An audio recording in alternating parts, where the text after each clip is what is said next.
Hi, this is Natalie Lander, voice of Kinsey, Tara Branford, Stargirl, and many others. You are listening to a W2Mnet podcast.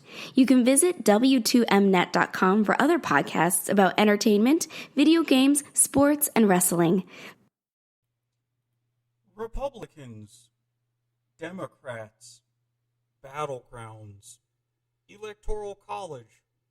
Yes, do not adjust your sets. Do not adjust your ears. Although if you do, well, more power to you. I'm back. It's Viewer the Squid, Eric Watkins in the, I don't know, I guess you would call it some sort of flesh. Anyways, semantics.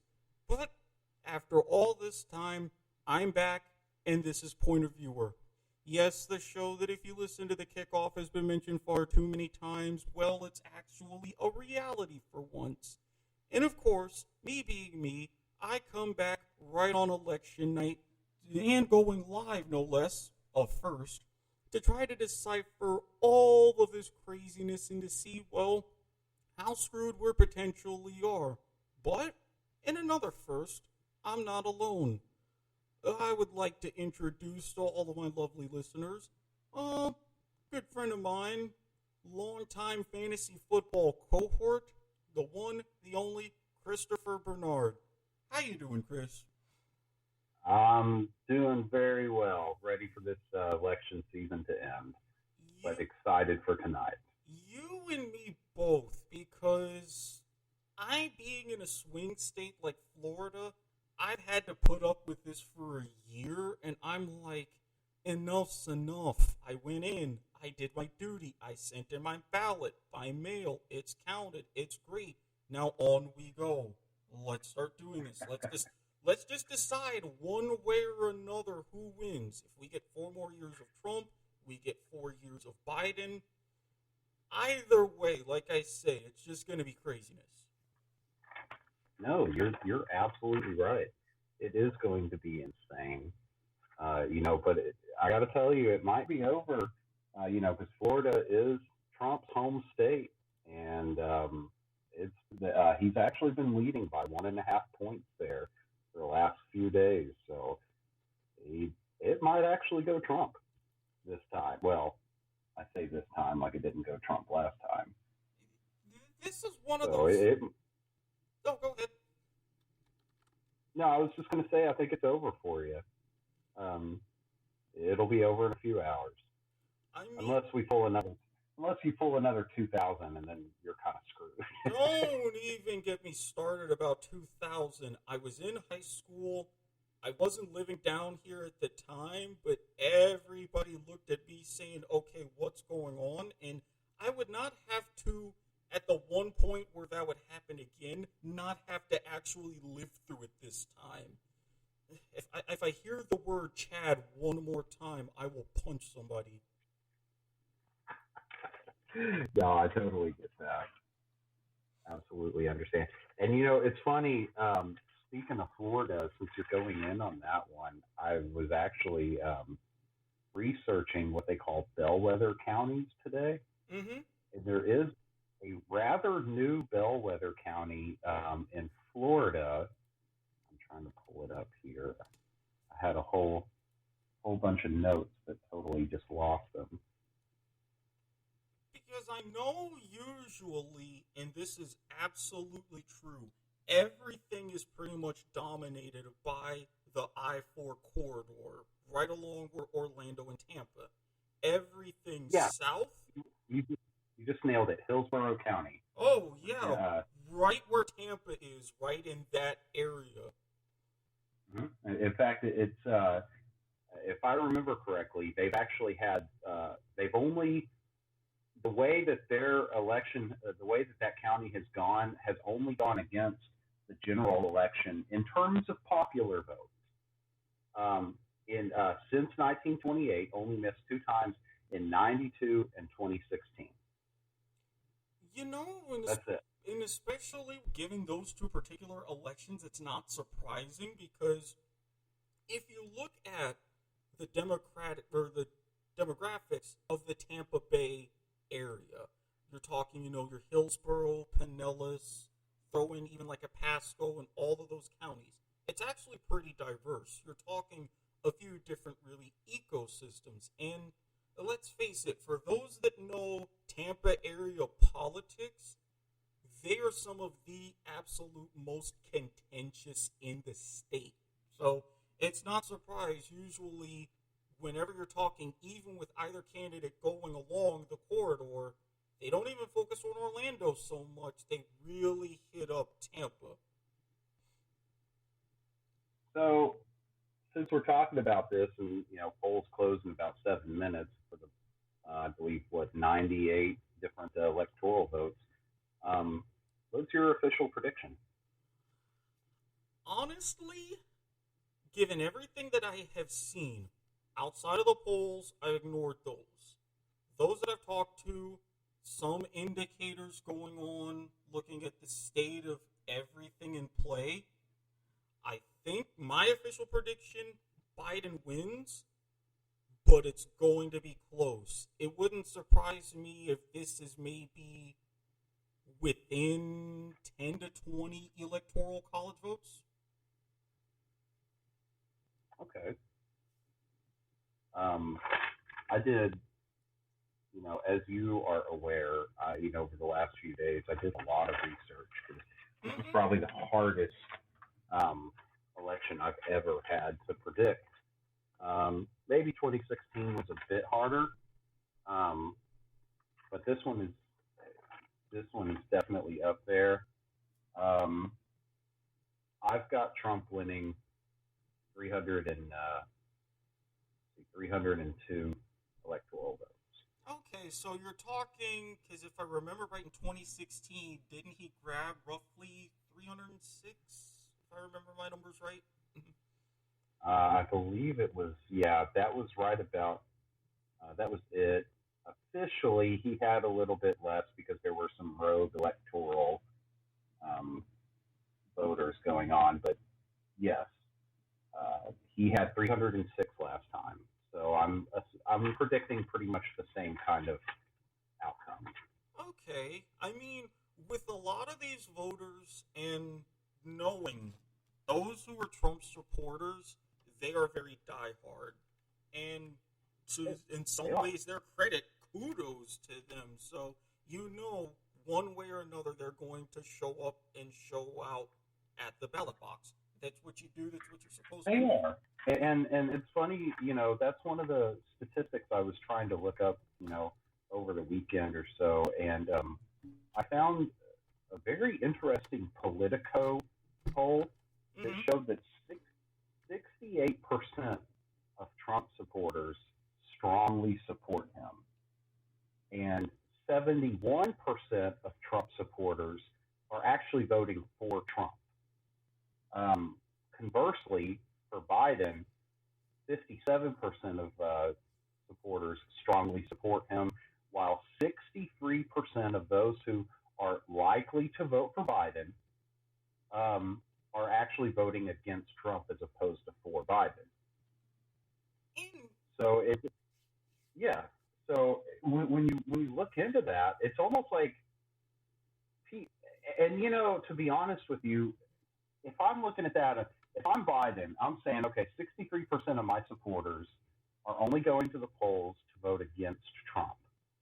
All it takes is 5, maybe 6% of those people to say, I'm not going to go vote because I think Trump's going to win. right. And Trump takes it, But even then, that's a very weak supportive base.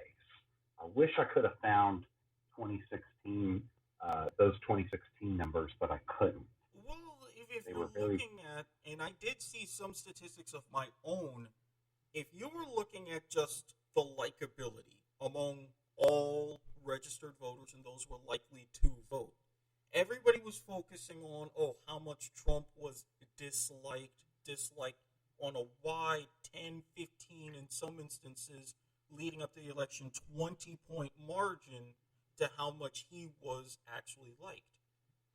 Those numbers for Hillary Clinton were the same. You had it to where you had what are a lot of, as they called them then and called them now, double haters, admittedly myself included, that were in that election. And it's weird because looking at these likability ratings now, it's like, oh, Biden is so much more likable. He's crossed that magic 50% mark. But at the same time, if you're reading some of the deeper tea leaves, you don't have too many people saying, are they like him or do they like him? Yes. Are they actually going to go vote for him?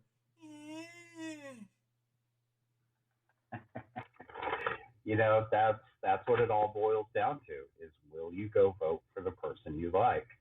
Um, so I'm actually I wanted to get to because we know Indiana started voting reporting about an hour ago, Mm-hmm. 30 minutes. Well, one of the counties I'm closely watching right now is Vigo County. And the reason why is because from 1960 to I think it was 2004, they actually, their county numbers were within 3% of the national popular vote in every election. Wow. Yeah, it missed the mark in 2018, or I'm sorry, 2008, but it kept the streak alive in 2012 and 2016. Because I think in 2016, the numbers I have written down, Hillary won the county 48.2% to Trump's 46.1. So it predicted right Mm-hmm. that Hillary was going to win uh, the the popular vote. I'm really watching that county close. So far, there's zero reporting in, even though Indiana's been reporting for nearly an hour and a half now. So patiently watching for that. The other one I'm looking forward to is New Mexico.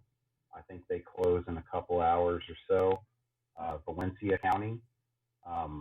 They have been perfect with the Electoral College since 1952. Now, I'm definitely curious about some of the makeup of these counties because when you have those that are able to predict so accurately for so long, okay, where are they going to go? I'm wondering, it's like, is there a good makeup of the people? So it's like, are they going to all of these voters when all of these parties talking about identity politics one way or another? Are we talking like some of these mass bases, or are we talking in some of these places, hey, you usually ignore us, but we go ahead and we decide anyways? Um, so Vigo County, I'm looking up the statistics right now. Mm-hmm. They are 78% white. Okay. However, um, it does included in Vigo County is Terre Haute, and Terre Haute is home to Indiana State, Rose-Hulman Institute of Technology, and Community College. It's also located on the Wabash River. So it looks like, from what I can tell, it's made up of college students. It's made up of, it does have a lot of farmland, so it's got that, rural area, and it's got urban and suburban areas. Okay, So it looks like the reason why it tends to go with the country is because it is, even though the racial aspect of it is not necessarily as diverse as the country, it does look like that the voter base itself is in terms of their in terms of their background and where they live. right, because naturally with the college students, you have those that lean more towards voting Democrat and liberals, and those farmers, those like working the land, they are more conservative, lean Republican. So you're getting a nice mix of the two, and that pretty interesting. Right, and it should be noted that their mayor um, for Terre Haute, which does include the Indiana State, is Mm-hmm. Republican. Now that could be because college students aren't allowed to vote in local elections. That's a possibility. Yeah, because I know unless you're like a resident, naturally, if you're going there and from around there, you would be able to vote. But those coming from out of state, I can see that because even where I'm at in Jacksonville in Duval County, we have the University of North Florida, my alma mater. We have Jacksonville University. We have Florida State College. Yet,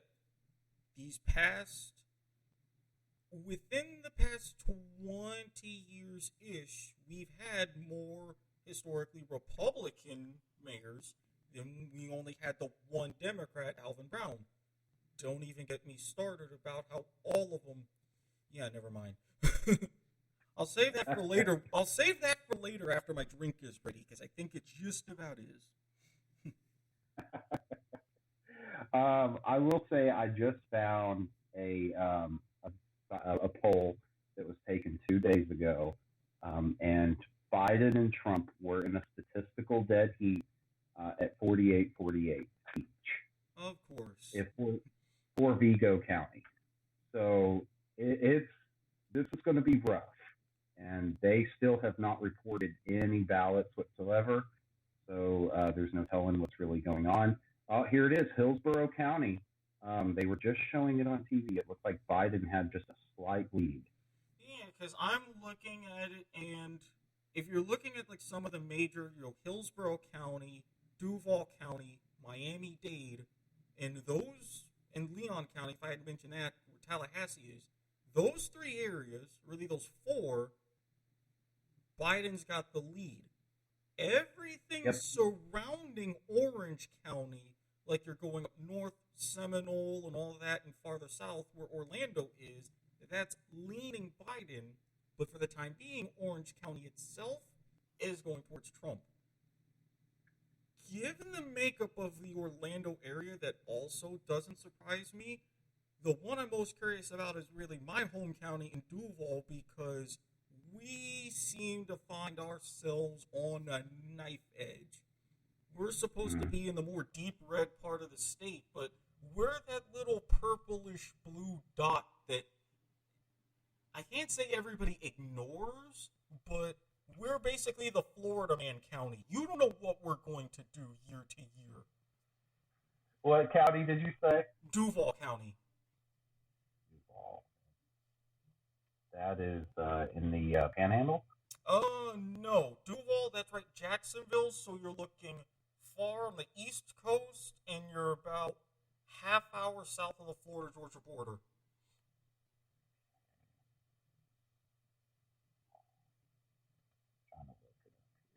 Here it is. So Duval looks like currently Biden is leading by about 20,000 votes. There's 91% reported in, so it's probably Duval's probably going Biden. Okay. Yeah, in fact, Biden has a very interesting lead in Florida right now. If I could get my computer here to. I mean, so far that's making sense, because thinking on a more macro level, Ron DeSantis, which known like associate and some would say protege of Trump, it has not been really so good times. And basically, a lot of the same ideas you're looking at on a national level, they're playing out right in a microcosm here in Florida. And, well, you've got a lot of those to where the mayors have been getting a lot more support than they have for the governor. Uh-huh. This also makes sense here in Jacksonville, because in the last mayoral election, it wasn't directly the fact that Lenny Curry ran unopposed, but the fact that there was so much voter apathy, and not even voter apathy, there was even apathy within the candidates themselves. In 2019, everybody mailed it in, and then the turnout was so low, Curry got reelected. And he's been really trying to chase that legacy of saying, okay, I did get this chance, let me actually do something. With the local scandal here involving our electric company, JEA, not so good. But his response with everything with the coronavirus and the economy in these things, even I had to hand it to him. He's been making some major good moves, and right now, times have been at the very least decent around here. Not perfect, but not terrible. Mm-hmm. Um, I'm sure this is no shock to you. West Virginia was called for Trump. Oh yeah, I know my West Virginia peeps, and that that was a pretty safe, deep red state. That wasn't in play. Um, Georgia is starting to slip towards Joe Biden. Joe Biden has a 50.9 to 48.1% lead, with Oh, 5% lead again. ooh. Now, one big thing that I noticed on the trail, both he and former President Obama, they spent like the last week to 10 days saying, oh, that's in play. That's in play. And they started going and making a couple extra trips. I'm personally wondering, and I'm going to see if I can pull this up, if it's just because of Fulton County, where Atlanta is, or if he's picking up a couple of other little interesting dots around the state. Fulton County. Actually, Fulton County is going Trump right now. Huh. Zero. Well, it's there's only 307 votes that have actually been reported in, but of those 307, Trump has a little over 51%. Um, it looks like Macon County is starting to go Biden. Biden is leading by 200 votes with only 20% reporting in, so there is a possibility that could close up. Mm. I will say that the gap, the Florida lead from Biden is starting to slip. It went from about 200,000 votes to, well, I just lied. It just went back to 200,000 votes. Yeah, because I'm So, seeing right now, I'm looking at a count of about 220,000. And I see now Orange County's starting to go blue. So the big city strongholds, that's where uh, Biden's starting to make his moves a bit. Georgia just went red. Okay. Donald Trump is Donald Trump is leading. Um, here's the thing: if he loses Florida, I don't see a path to victory. Yeah, Florida, it's one of those main 29 votes up for grabs. It's one of those main states. And now I have to step away for a second. Oh yeah, take your time off. Um, so I guess to kind of fill in some of the blanks while he is gone, I want to point out to all the listeners that in the last since 1964, there's only been um, three incumbents that have actually had less votes than what they did the previous election during their inaugural election. One of them was Carter. The other was George H.W. Bush, and the other was Obama. Every other incumbent that ran actually had a net positive of at least 4 million votes. In fact, Bush back in 2000, 2004 had a 12 million vote increase, while Reagan had an 11 million vote increase. Now, I understand that we haven't had the biggest excitement concerning, Republicans this year. However, every single time there, every single time a Republican incumbent has run for reelection, they're aside from Bush, but Bush, I blame that on Ross Perot. That was that famous year where Ross Perot was able to get 18% of the vote, um, which most likely would have gone to Bush and pushed him over Clinton. We all know it. Ross Perot Perot gave us Clinton. Whether you like it or not, that's just the way it is. Ross Perot also helped Clinton in '96 by gaining 8.4% of the vote.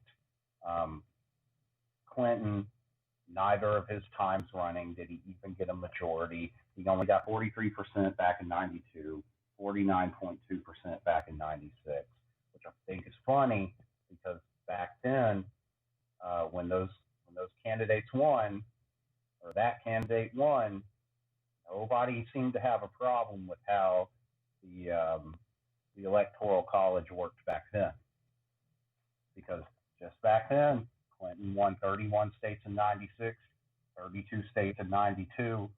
Trump won 30 states in 2016, but for some reason, even though he didn't get a majority of the vote, neither did Clinton. People then had a problem with the electoral college, and I think that needs to be addressed. In fact, I'm looking at it: 1, 2, 3, 4, 5. Five presidential elections since 1960. Neither candidate even had a majority of the vote. But each time the winner had at least 30 states. 1968 Nixon, 1992 Clinton, 1996 Clinton, 2016 Trump. The lone exception is JFK. He had 49.72% of the vote, and he only carried 22 states, while his opponent carried 24. So that right there, I know JFK, everybody loved him. He's lauded as a hero, mainly because he was assassinated. But right there, if you really want to point to an election in our society where the electoral college failed us, 1960. But ever since then, it has done its job. You could really point to 1860 because there was a point in time in 1860 where, because of the way that everything was working with, the census count and 3/5 clause, Abraham Lincoln could have gotten only, I think it was like 28% of the electoral vote, but he would have gotten 70%. I'm sorry, 28% of the popular vote, he would have gotten 70-some% of the electoral vote. So when I say all this, because I know that there's a lot of people out there who are wanting to get rid of the electoral college, but you have to understand that the electoral college was created out of a compromise because one side wanted the Congress to decide who the president was, just as a congressional vote. The other side only wanted direct popular vote, the way that some people want it now. So the electoral college was made as a fail-safe, as a compromise, so that we didn't have mass corruption in Congress, where you only have to infect, there's 535 representatives, so you only have to infect, 51 in the Senate, and then, I think 220 in the House of Representatives. So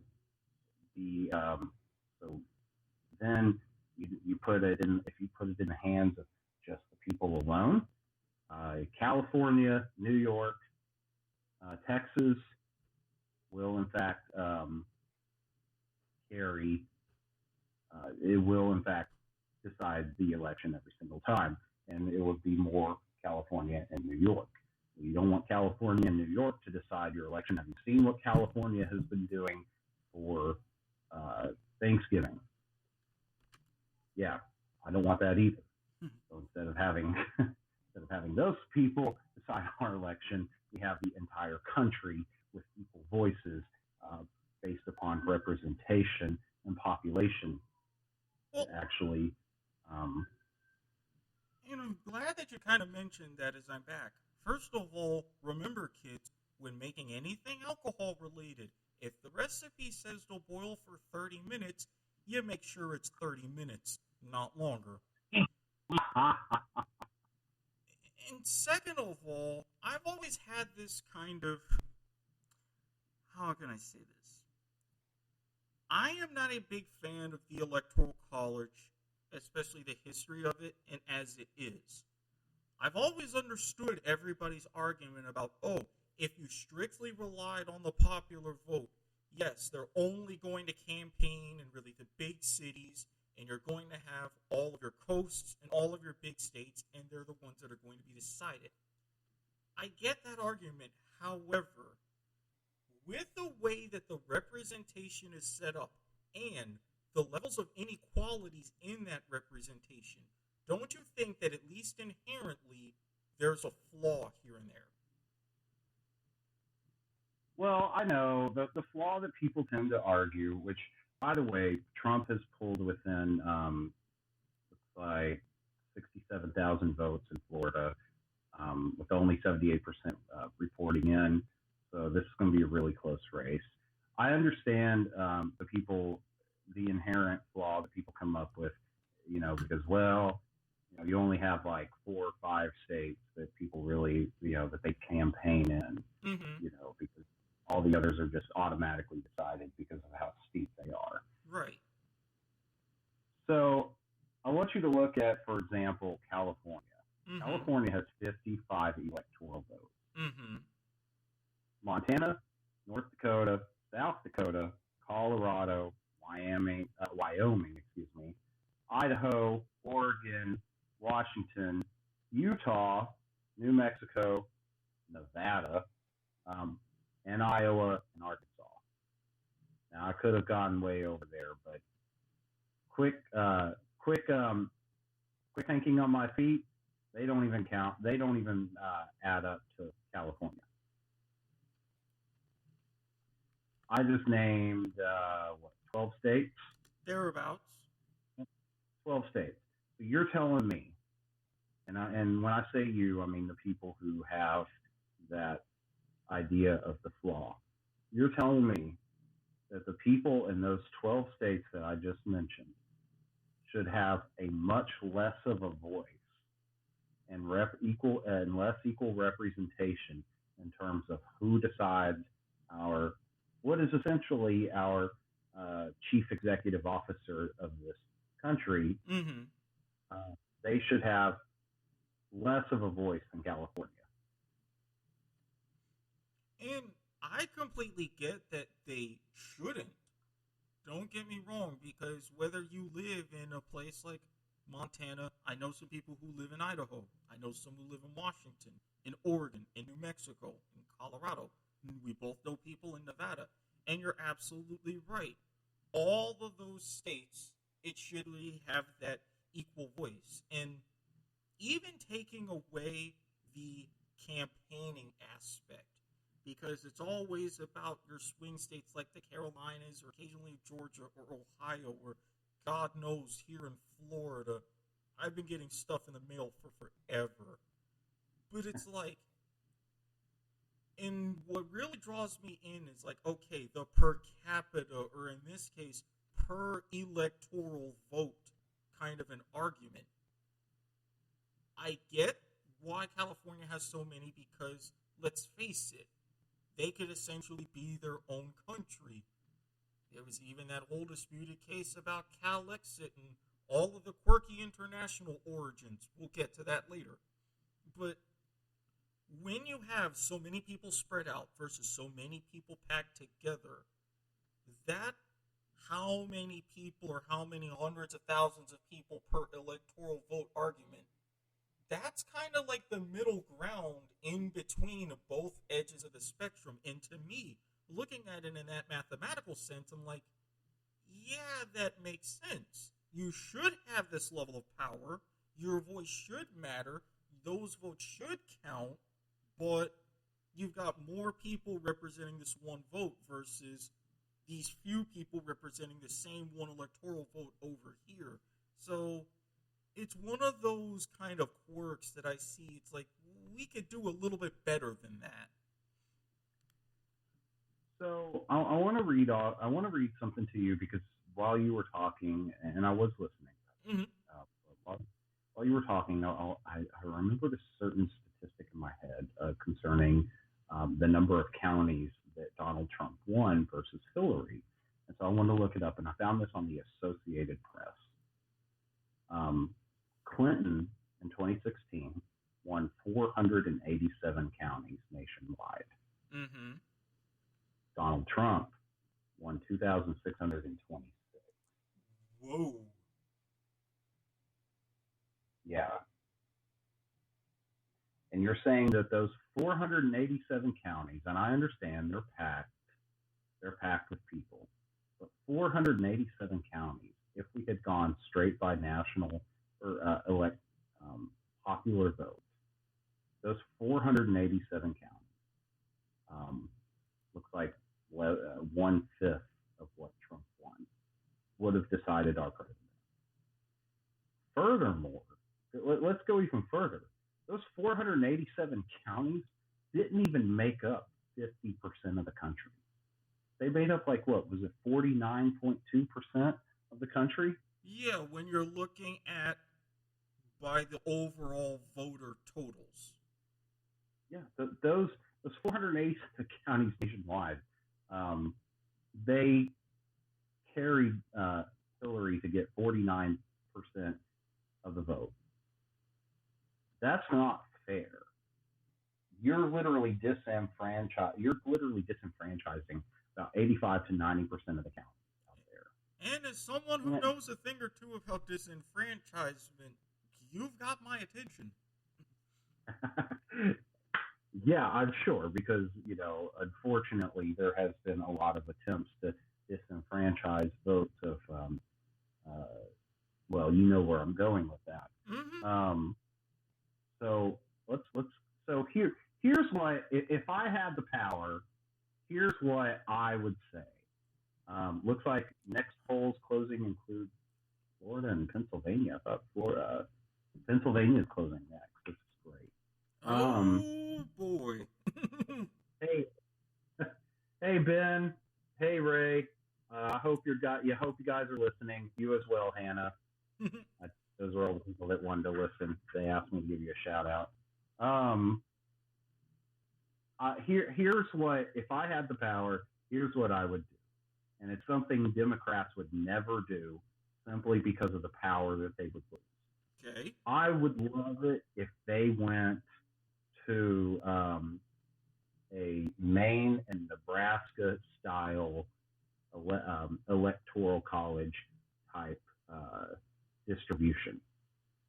And are you familiar with how they do that? Now, correct me if I'm wrong. They specifically break it down to however many percentage points you got of the vote. That's how many percentage points you get of the electoral college votes, or am I wrong? That you are off. Okay. So here's how they do it. So like Texas, or I'll use your home state of Florida. Okay. Florida has 29 electoral college votes. Mm-hmm. The way they determine how many electoral college votes they get is because of how many actual districts they have for voting. Okay. Which is also based on population. Right. So Florida currently has 27 representatives, U.S. representatives, and of course the 2 senators. Mm-hmm. Make up 29. So here's how it would work. Here's how it works in Nebraska and Maine. Okay. They break up. Here's how it would work in Florida.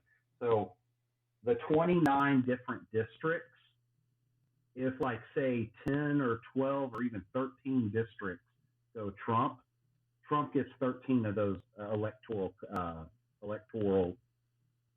votes, while Biden would actually get 14. Then the 2 senatorial votes would go to the winner of the popular vote. Okay, that's actually pretty interesting. It is, because a lot of people don't realize that Maine, one electoral college vote went to Trump in 2016. One Maine electoral vote.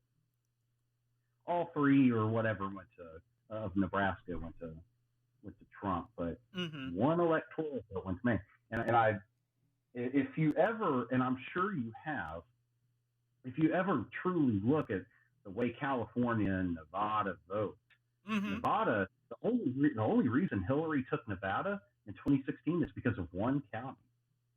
That's it. Yeah, because mainly like the area pretty much surrounding, if I remember correctly, Vegas.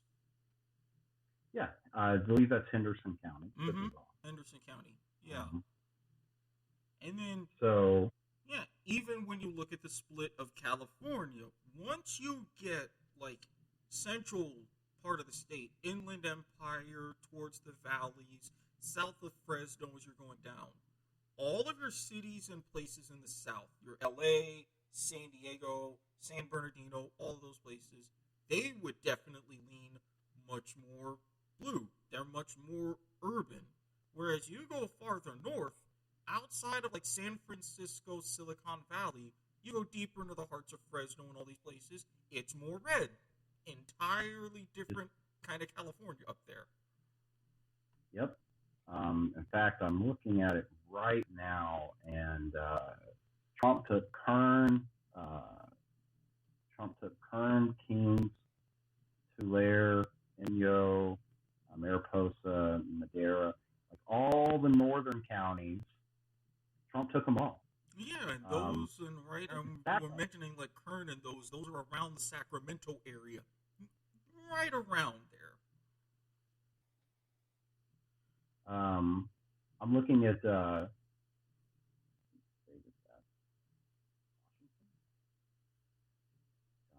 I just embarrassed myself. I'm looking at Oregon. Sorry, I'm looking at Oregon. Trump won every 1, 2, 3, 4. In 2016, Trump won all but 5 counties. Yet it went Hillary. Trump won, and I said earlier that Trump won 2 counties, or 1 county in Nevada. It was actually, or Trump lost 2 counties. Trump lost 2 counties in 2016. He won the vast majority of counties um, in Washington. Yet all 4 of those states where Trump won the majority of the counties, those 55, 13, and 68, those 80 electoral votes went straight to Hillary. How is that fair? And you're absolutely right. And I've talked about this before because you and I have had our conversations leading up to this when I mentioned, oh, the way we vote. It really has a lot of hang issues. on just a second. Results are coming in. I'm sure none of this is surprising, but Vermont, Massachusetts, Rhode Island, Kentucky, New Jersey, Delaware, Maryland, and D.C. and Illinois have all gone Biden. Oklahoma, Missouri, Mississippi, Alabama, Tennessee have all gone Trump. Trump is right now, he's leading overall with 50.3% of the vote. And he's losing the Electoral College 56-91. Okay, so even as like right now, Biden electorally has a very healthy lead. You're looking at the popular vote, you're talking about 250,000-ish of the lead right now for Trump. Currently, right now, Trump is leading in Texas by 49.4% to Joe Biden's 49.3%. There is a 762 vote difference. Ooh. Now, I'm looking at it right now. It looks like only 2 counties are reporting. Okay. One of them is Harris County. Harris County. The other is Tarrant. Tarrant is the county that I live in. So I'm pretty confident we're going to take that. Harris County, that's where Houston lies. So Houston, as you know, is very blue. Mm-hmm. Uh, so I'm not entirely worried about those early results yet. But looks like Tarrant County has 68% reported in. This is a little bit concerning. If you are a Trump voter, uh, Trump is only leading by less than 800 votes in Tarrant County. Whoa. Uh, yeah, that's where I live. But you got to understand, Tarrant County it consists of a lot of college students. So it's Fort Worth and Tarrant County is also Arlington, where the Cowboys play. Um, it's it's got a lot of new Democratic voters. So it doesn't shock me that it's this close right now. But as those last 32% of precincts start reporting, I expect Trump to kind of take over and move on. Okay, because I now, can't remember the last time Texas wasn't called in less than 10 minutes. and this is another one of those states where it's like this fear, and I've even seen some of the ads from Texas, like, oh, keep it red, and with these things, because it's like, oh, it's maybe turning this little shade of purple, or maybe a lavender or a mauve, what have you. So it's like, I can see where you have a lot of Trump supporters be a little bit on edge right now. Yep. Joe Biden just took Trump in Texas by 200,000 votes. Okay, so I want to talk about Ohio for a second. Okay, because it's another one of those states where it seems like the way they go, everybody's gunning for them. In Ohio, especially under a Republican governor, Mike DeWine, things have been not really hairy. You haven't heard too many complaints about how things are going on in Ohio recently. Right. And here's why Ohio is so important. All right. In the 160 years of the history of the existence of the Republican Party, not one Republican presidential candidate has ever won the presidency without winning Ohio. So Conversely, that's why yeah, you have that really pretty strong, like they say, oh, you have this blue wall. That's one of those little bit of red walls that you got going on. yeah, Ohio is a true swing state. Let's see here. It looks like Trump has taken over by over 170,000 votes. No, not even. That's 70,000. My apologies. He's taken over by 70,000 votes in Florida. Um, Ohio. So conversely, though, only two, and this is since the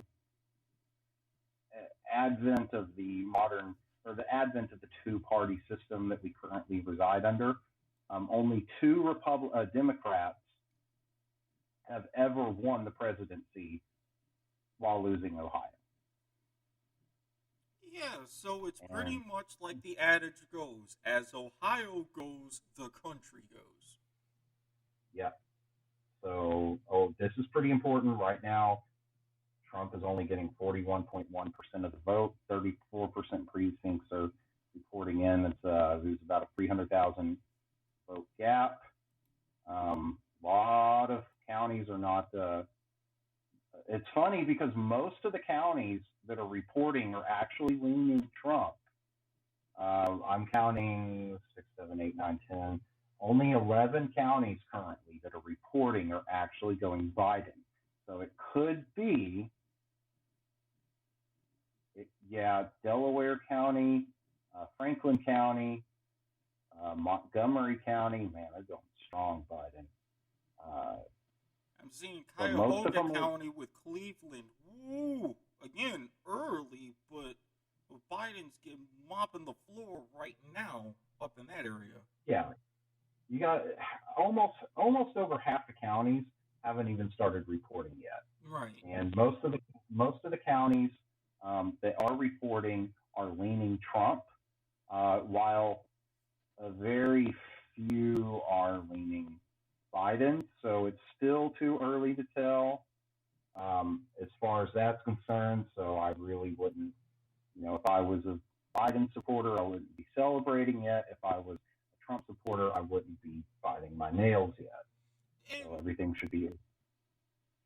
and as these results are coming in, and this was my thought because I had mentioned kind of like off air, and we said it about the way we vote, and we've talked a little bit about the Electoral College, and you actually present a pretty reasonable, pretty good idea of how the vote would be split between the different districts, saying, okay, you get this district, you get this electoral vote. I think that would be a very, very smart idea. Now, You're right, but here's the thing: the Democrats would never do it, and I understand why. They would lose control of the West Coast. and a lot of it, yes, because their main things are just the cities, and let's face it, for all the talk that everybody's mentioned about gerrymandering this, gerrymandering that, I live in a pretty gerrymandered district where, if you notice, Duval County, it's a pretty big county, a pretty big area. You would assume that it's the 4th district, but you're wrong. There's this little bit of sliver, really, in my neighborhood and tailing farther south, that's part of the 5th district.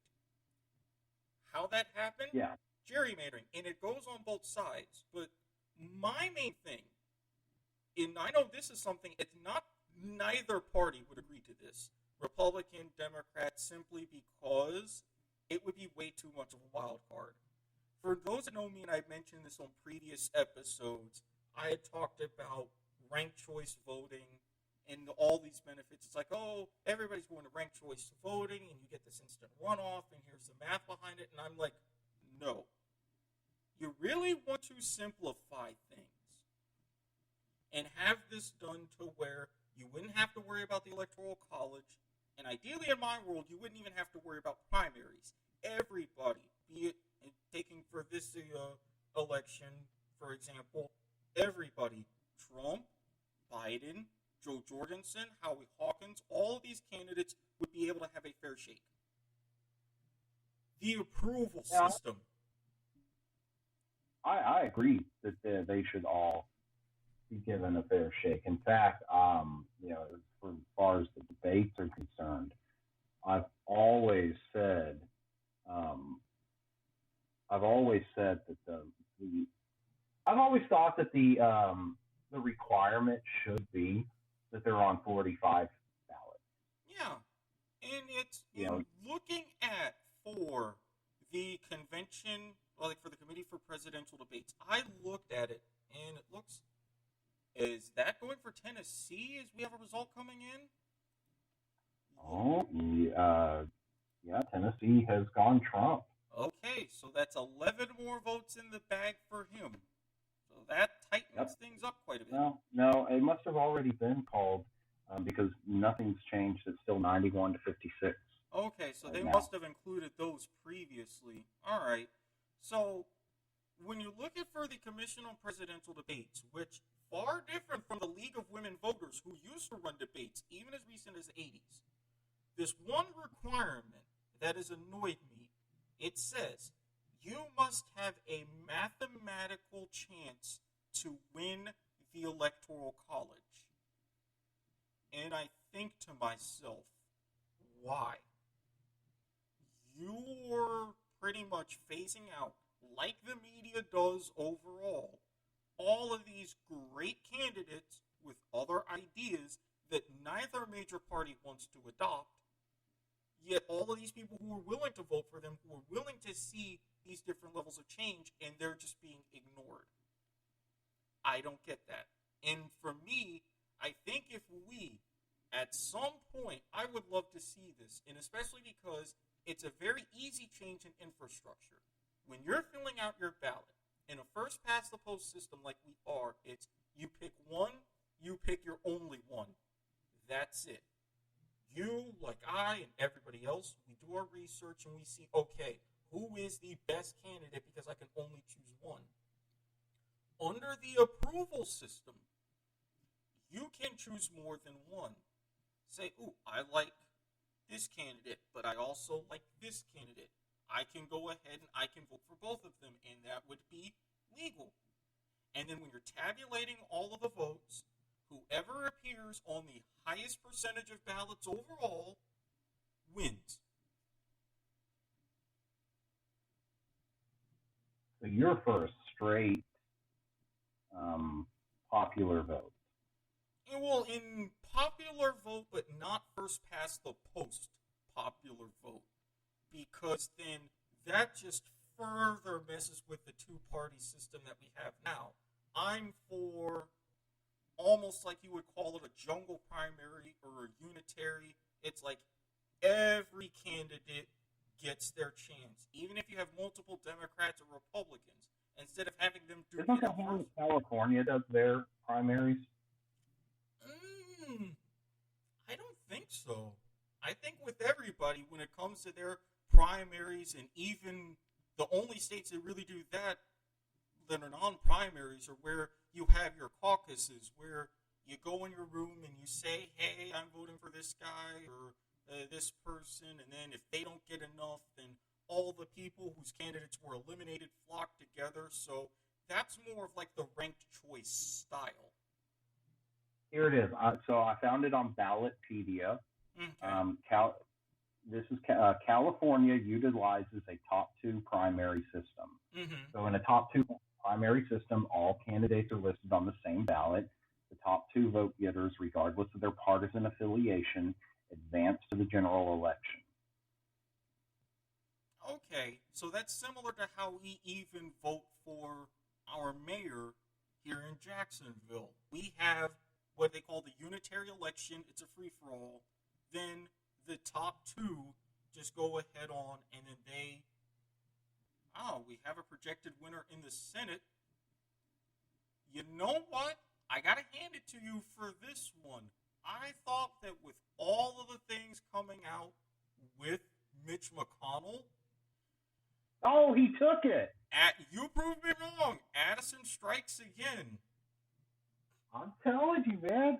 I'm telling you, Mitch McConnell, he is so entrenched into Kentucky politics. He will not lose that seat until he steps down.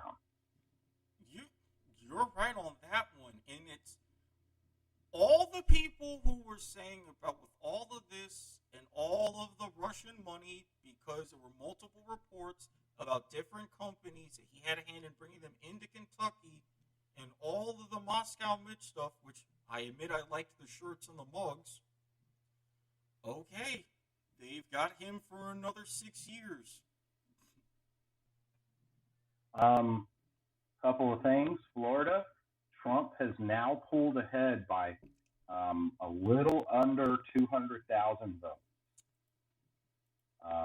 Georgia, Trump is now ahead by a little.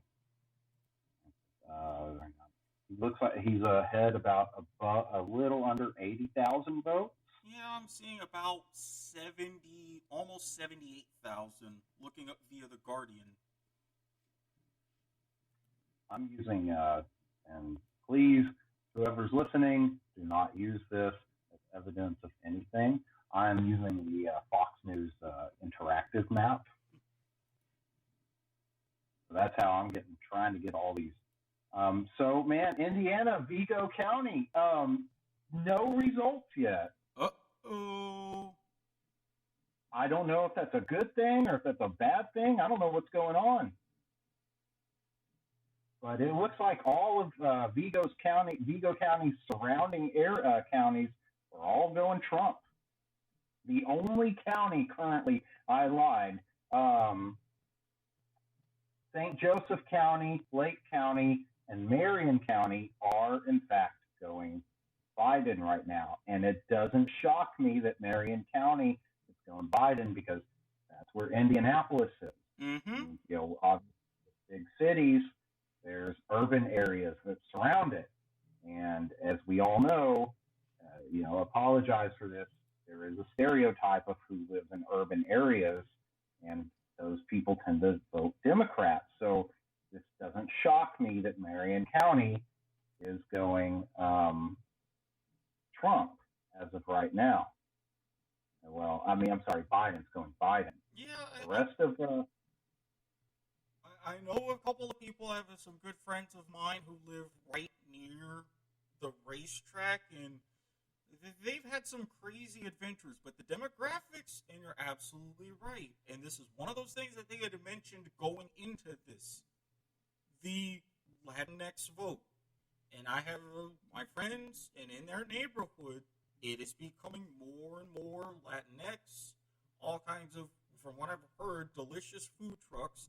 Yes, you still have some of your stereotypical kind of tweakers that hide in the bushes, which I honestly thought was only a Florida thing. So be it. But you're right. And with these changing times, you're getting a continued influx of Democratic voters. let's see here. Okay, so early early returns from what am I looking at? I'm trying to zoom out on this. Kansas. Sorry, my computer is just being a little touchy right now. Early Kansas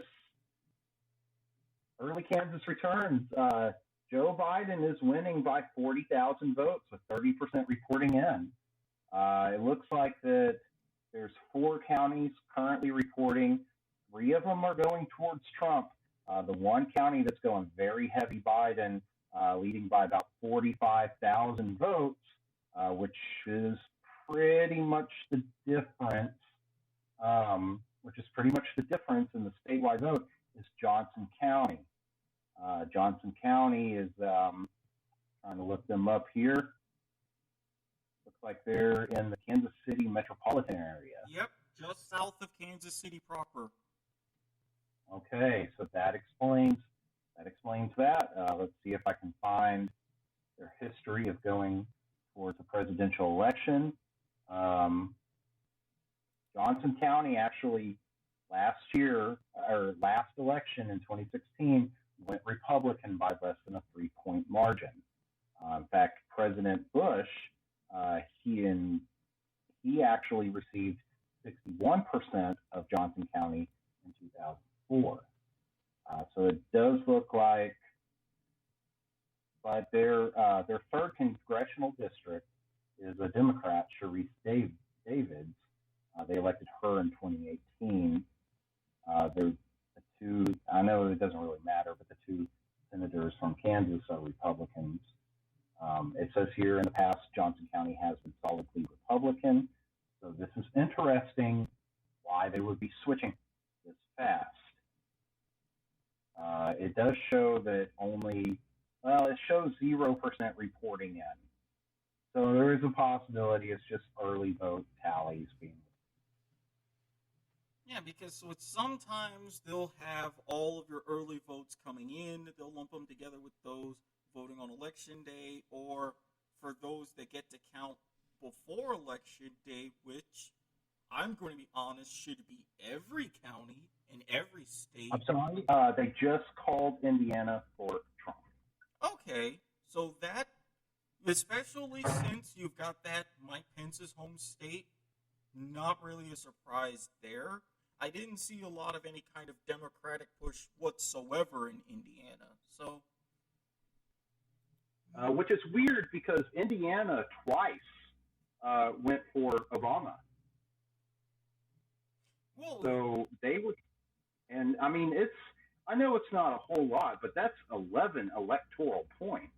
It really is, and you're right. My guess is they probably went for Obama because right across the border in Illinois, right in Chicago, and a lot of the Chicagoland area, Obama was their guy. So I could see them going back to back for him.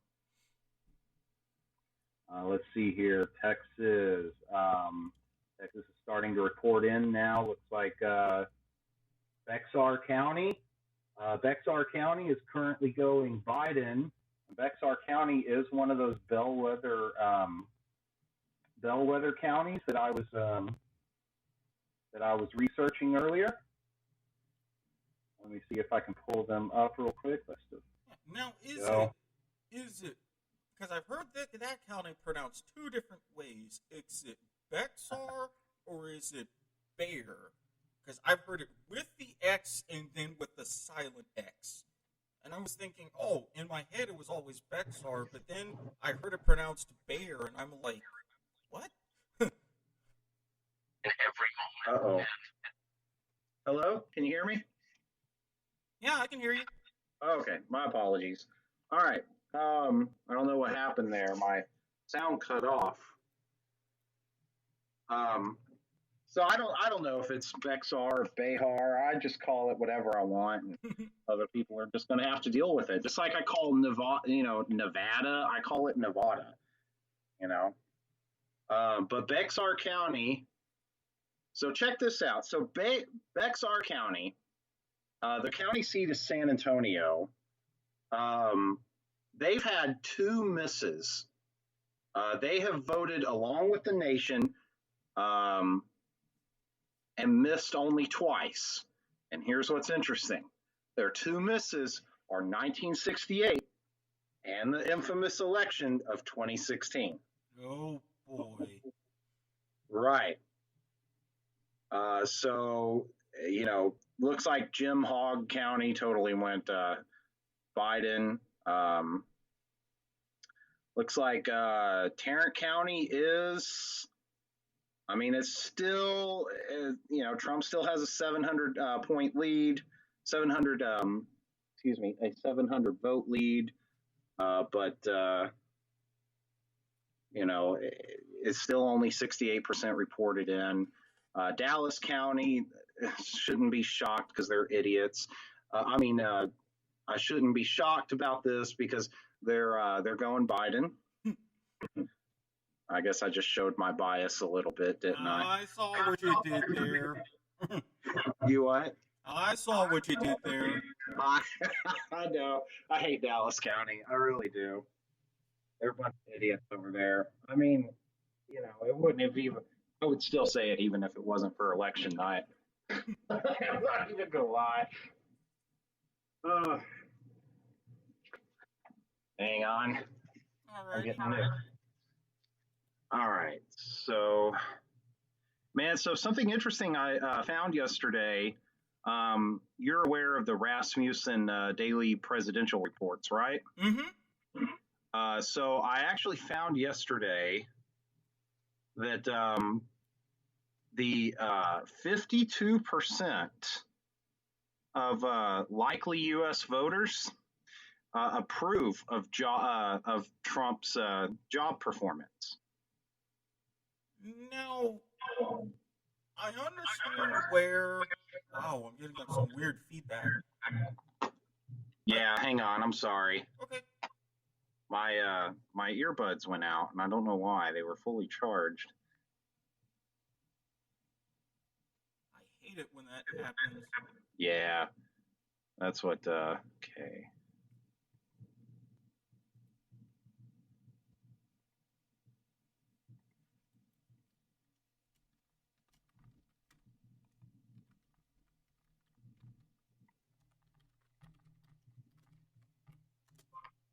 All right. Can you hear me now? Yep. Much better. And I understand, like, with Rasmussen, their history and where they tend to lean. And having taken statistics and tutored statistics, I understand a bit about their sampling bias. But with that sampling bias being understood and accounted for, 52% to me, it's higher than I would have anticipated. I will put it like that.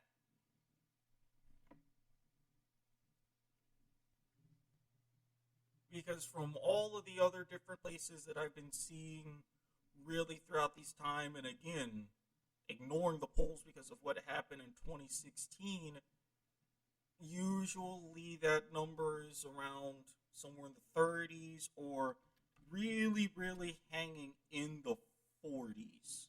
So 52 is pretty interesting.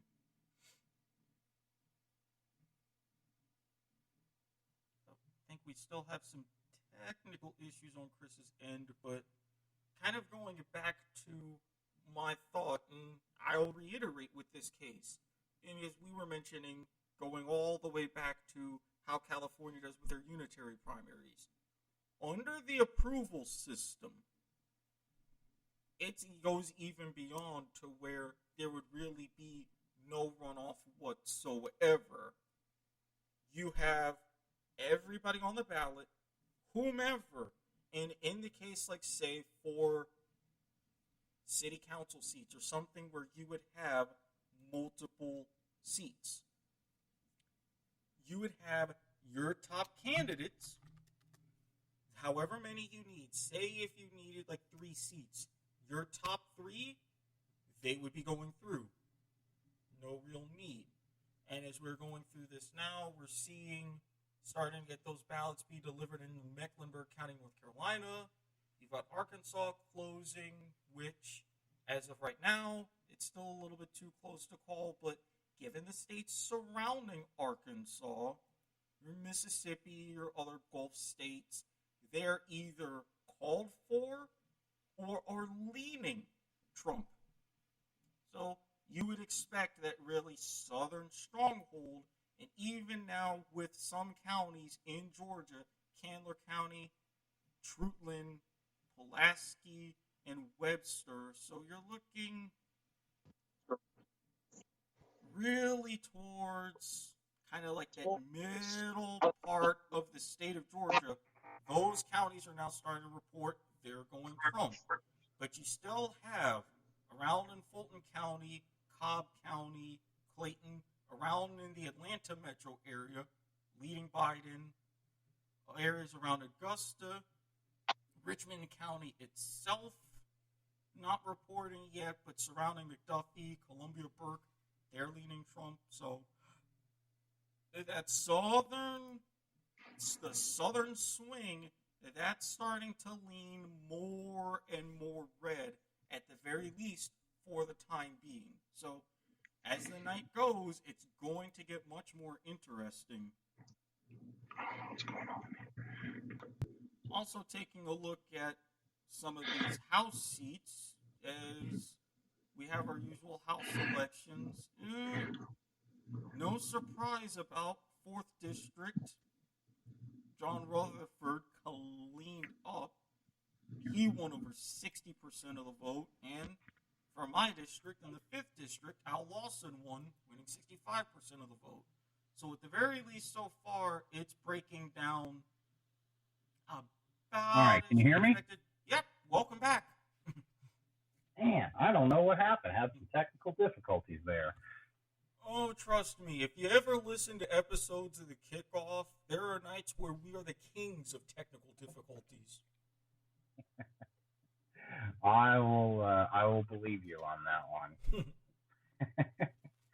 one. Okay, so what have I missed? I was just going a little bit more, wrapping up my thoughts on the approval system. We just had Arkansas close. I was looking at footage of the ballots being delivered in Mecklenburg County in North Carolina, and I was giving some of the updates about everything going around near the South, and keeping an eye on some of the House races. So I want to touch up on something that's very interesting to me. Okay. Currently, Trump has 51% of the vote, and did they just close another state for him?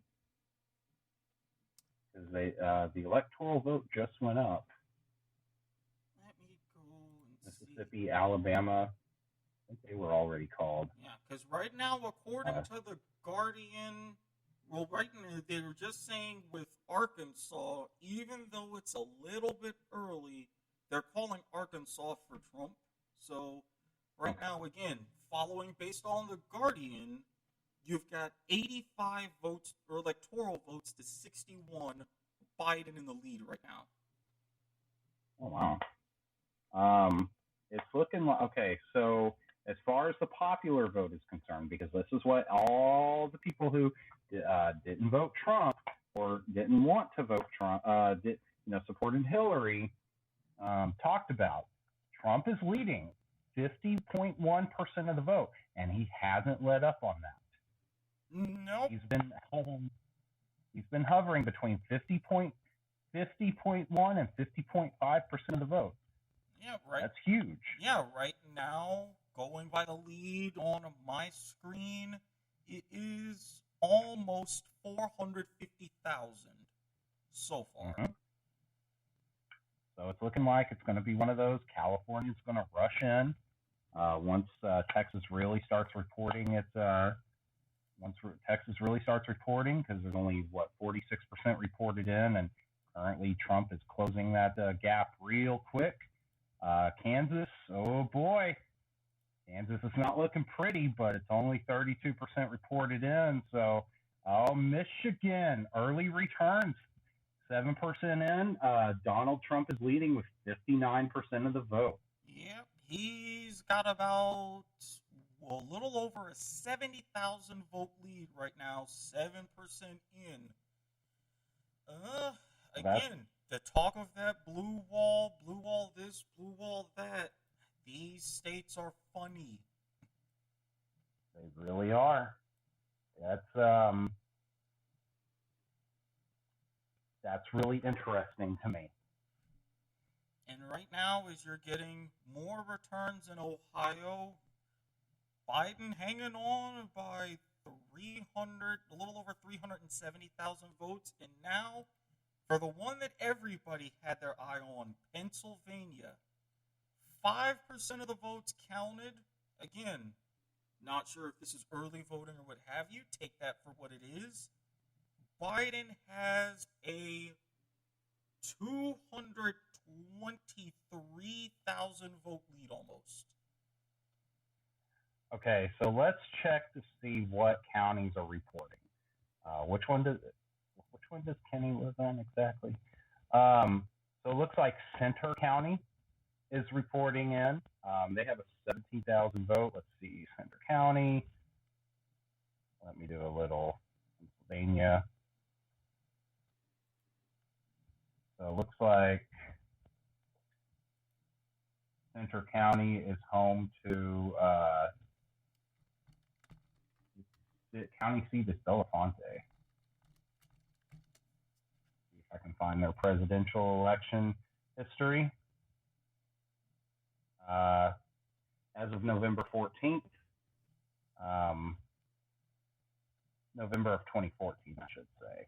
It looks like 40%, so only 40% of the county is a registered Democrat, 38% are registered Republicans, and 17% have no party affiliation.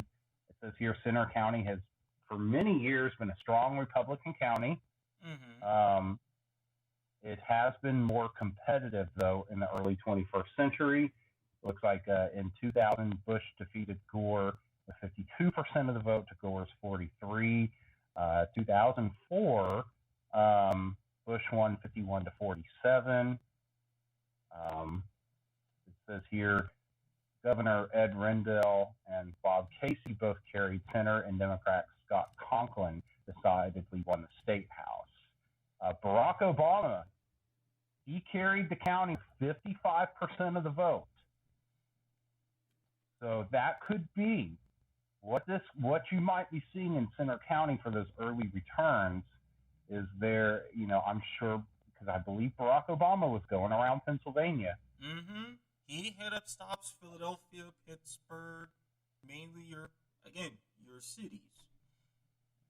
So, okay. So it looks like Center County is where Penn State is located. Ah, Happy Valley. Not a lot of good times going on out there, but... Hillary Clinton did beat Trump 47 to 45%. So it looks like what you're probably seeing is a little bit more of a blue lean. A lot of people voting because, unfortunately, or fortunately, I don't know, depending on how you look at it, I consider it to be unfortunate. Joe Biden does bring back the nostalgic feeling for a lot of those college kids, the Barack Obama years. Not to mention, and he hammered this. And for someone like him, good for him that he did. He made sure, and he's even there tonight, Scranton, Scranton, Scranton. So a lot of those people that say, and it's another one of those where it's like, hey, he's our guy. This is our guy. He knows us. You're getting a lot of those people that are voting, and that's creating that, like you said, that's a blue vein.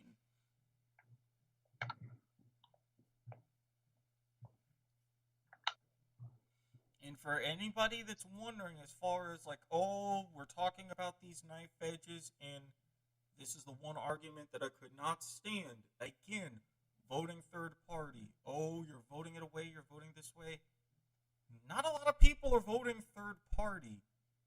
But these people, myself included, who have voted third party, we mean it. Neither of you have done anything in the last decade or so to really court us. So, however this goes, that's something that needs to be paid attention to.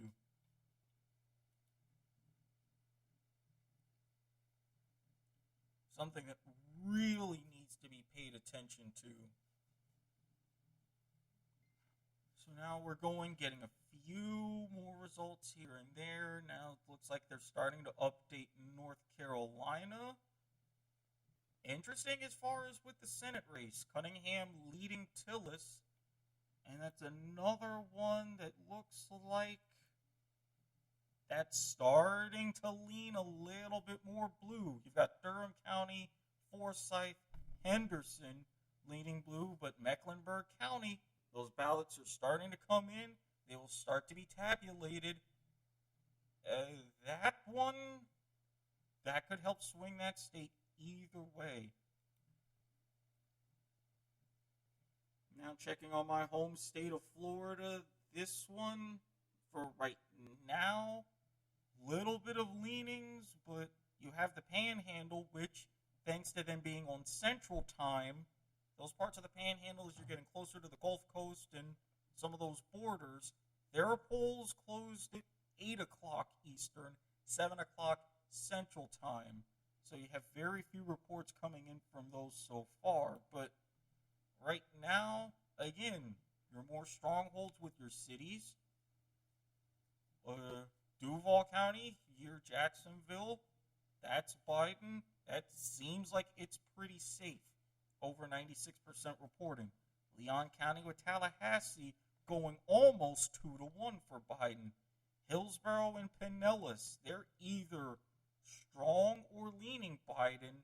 And from Palm Beach south, Palm Beach, Broward, Miami-Dade, and Palm Beach County, right in that Mar-a-Lago area, that's going for Biden. So if anything in these early returns, that's also pretty telling.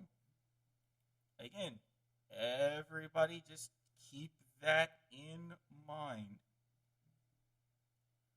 Also keeping tabs for some of these Senate races, given everything that's going on. You've got New Hampshire, Massachusetts, Rhode Island, New Jersey, Delaware, Virginia, Illinois, going Democrat.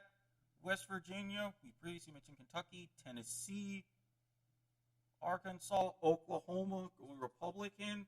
The Democrats have a narrow advantage as it stands, 40 to 35. They've won 7 out of the 12 seats so far up for grabs. And again, as far as with the House, with the seats that have been called, going via the Associated Press, at least for the time being, out of the 62 seats that have been called, it's 34 to 28 Republicans. Now, what I'm personally curious, the ballot measures, because there were some big ones here in the state of Florida talking about changing the language as far as requiring citizenship, that instead of every citizen, U.S. citizen, to only U.S. citizens, right now at 69% reporting, that's a yes. 79 to 21, no real surprise. Amendment 2, raising the minimum wage. Now, this is also something that I was looking into and I was favoring myself, having a living wage, because, as we know, looking at in terms of inflation and wage stagnation, going by every economic measure, wages have not caught up. And this has been a big sticking point. So here in Florida, voting to increase it incrementally to $15 an hour, that's going by a yes. 61% yes. So that's looking like it's going to pass. Now, as we had mentioned earlier with California, the open primaries and then going to the top two, state legislative races, governor, cabinet offices, all of that, it's leaning yes, but it's only 56.8%. If this is one of those 60% amendment votes, it would not go through. Because, yes, we have that down here. Any of these amendments, they have to get 60% of the vote. Whoop. Okay, you there? Hello? Alright, looks like we're still having some technical issues on Chris's end. Trying to get him back in here. Whoop. I hear some scuttling. You with us, Chris? Yeah. Alright, there we go. All right. Can you hear me better this time? Yes, much clearer, too. Okay, good. I don't know what happened, man. Just I had two sets of earbuds, and they just both died on me. I don't understand because I had them fully charged. Could it have been something as far as like the Bluetooth pairing? Because I know that's happened out of nowhere with me and my wireless earbuds. It could be. Let me check. Let me see something here. Alright, because I was just in the meantime going over my local ballot initiative here in the state, and so far they seem to be breaking about both how I expect and personally how I would like it. Yeah. Yeah, changing the language as far as with citizenship and being to vote, instead of where it currently says every citizen who's at least 18 to only citizens who are at least 18, that's passing, no big deal. Good.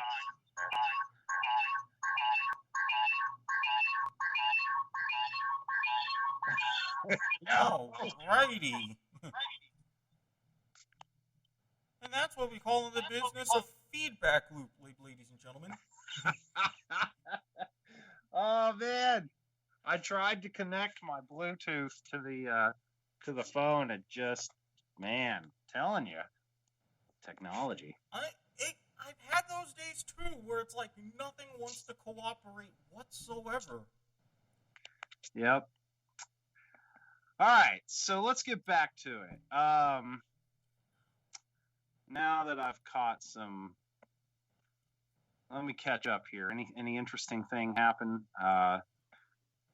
Nothing so far. I was looking at a couple of the house races that are going on.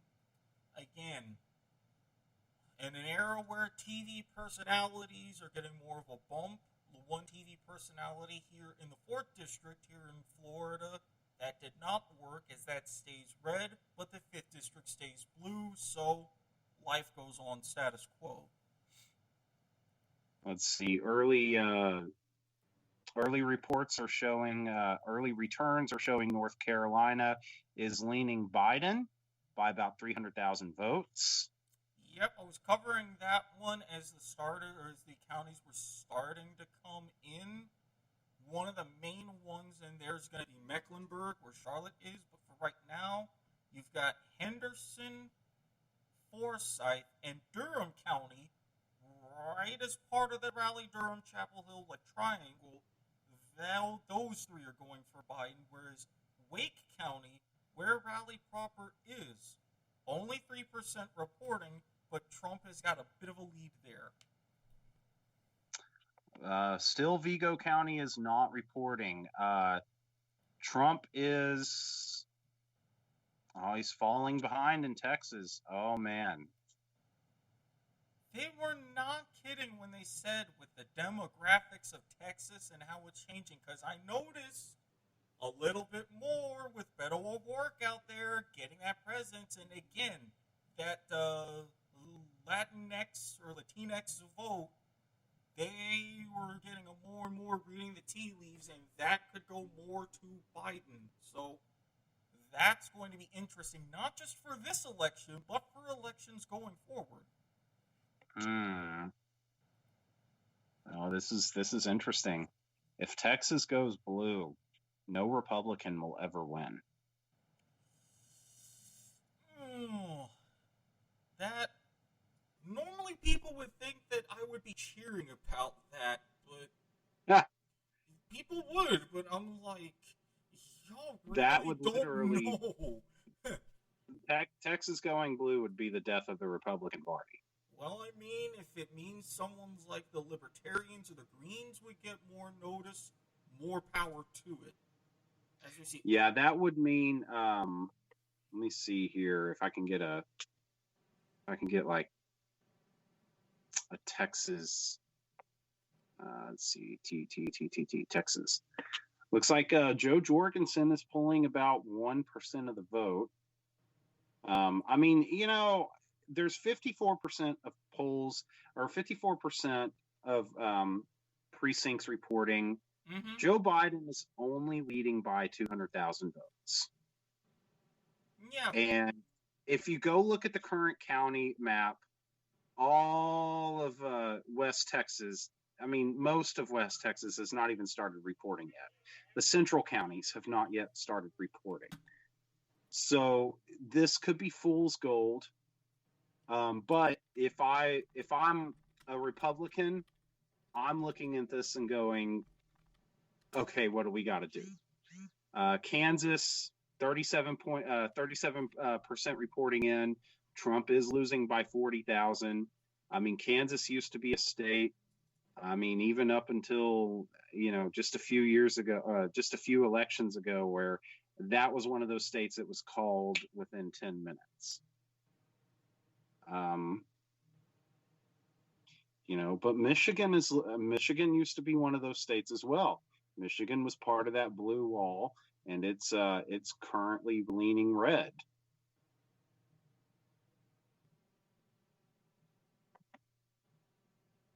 So, I'm looking at this. I'm looking at this map, and this is a very strange election so far. I'm not even going to lie. I'll admit I voted for Trump.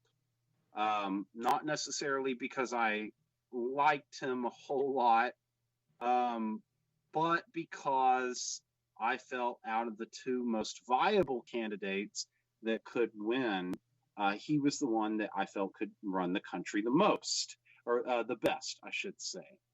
But looking at this is not your typical election. South Carolina, Georgia, Florida, Michigan. That's 61, 70 electoral college votes right now that are kind of hanging in the balance. They are still undecided. You can't, Georgia looks like Trump's leading by about 176,000 votes with about 29% reporting in. That's 56% of the vote. South Carolina, that's huge. The South Carolina hasn't been called yet. I know Joe Biden called that his firewall during the the primaries, but still with 14% reporting in, Donald Trump has 52% of the vote. Florida, it looks like Donald Trump is starting to squeak it out. He now has a 300,000 vote lead with 89% reporting.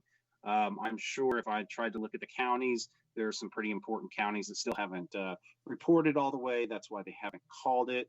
But that's That's a really good amount. I'm doing the math in my head right now. So that's 80.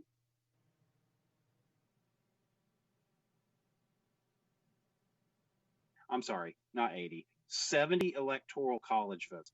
If Trump can pull out that 4-state sweep, and he can pull out, what I call, the Great Plains state. I shouldn't say what I call. If he can pull out the Great Plains state, that 4-state sweep, plus Texas, and go ahead and grab Arizona,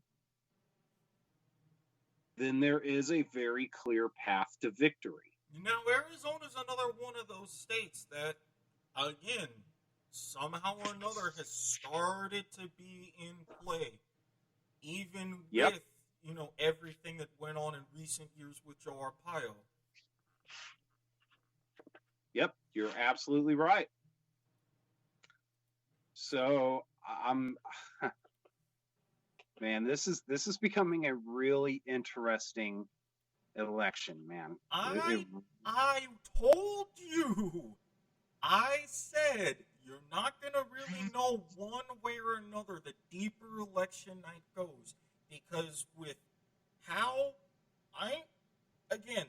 even outside of the polls, just from how I sense everybody is feeling, you've had everybody that was entrenched for Trump, they're going to vote for him. You mentioned those statistics at the start of the show. Everybody who is entrenched in Biden, they're voting for Biden. And everybody who even is entrenched against Trump are going towards Biden. Because all of these things in the narrative is how everything is doing in throwing this out there. You see the job that's been done. If you like it, you know who you're voting for. If you don't like it, you know who you're voting for. And then you have those that are, again, voting third party because they're saying they've had enough of both of them. So here's an interesting thing, okay? And I still feel like that this is what's going to cause Trump to go over the top. He currently... Nope. Got that feedback going on.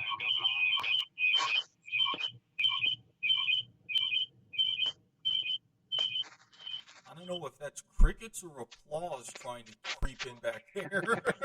That's what it sounded like. So here's the thing. Where is that coming from?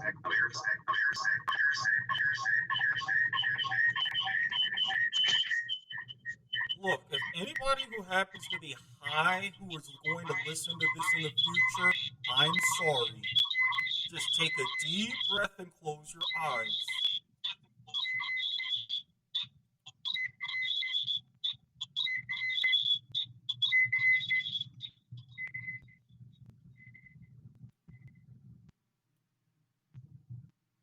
Okay, as we have Chris still trying to go on and fixing all of these technical issues. You know it's a sign when on the one big night when your technology decides to just abhor you for some reason. So as I could going through and looking with all of these, and I had to step away. As Chris mentioned, there's still clear paths to victory either way. There's still a very clear path to victory for Trump. That is. So here's the interesting thing. This is what I was trying to say earlier. I'm getting a lot of feedback on my end. I'm about to say, it almost sounds like you're speaking as a twin. So here's what I was trying to say. Trump's approval numbers on the economy is 65%. Right, because of how, if you've looked at the stock market these last couple of years, yes, October was a very down month, but you're seeing a lot of record highs. Yeah, no, I can personally attest to that. Yeah, I've seen your portfolio. You've given me some very handy tips, and I'll be asking for more. I won't lie. So I don't understand because that's always what wins. I mean, as we all know, the most famous saying, it's the economy, stupid. And that is that's what won. That's what brought us Clinton. Yeah, Hello? and that's one of the big keys. Like I had mentioned, everybody is looking at, and I read this myself, Alan Lightman, who is looked at his 13 keys to the country and saying, all right, looking at all 13, if you can take at least 7 of those keys, you're going to win the election. And he has, ever since 1984, correctly called the winners of the popular vote.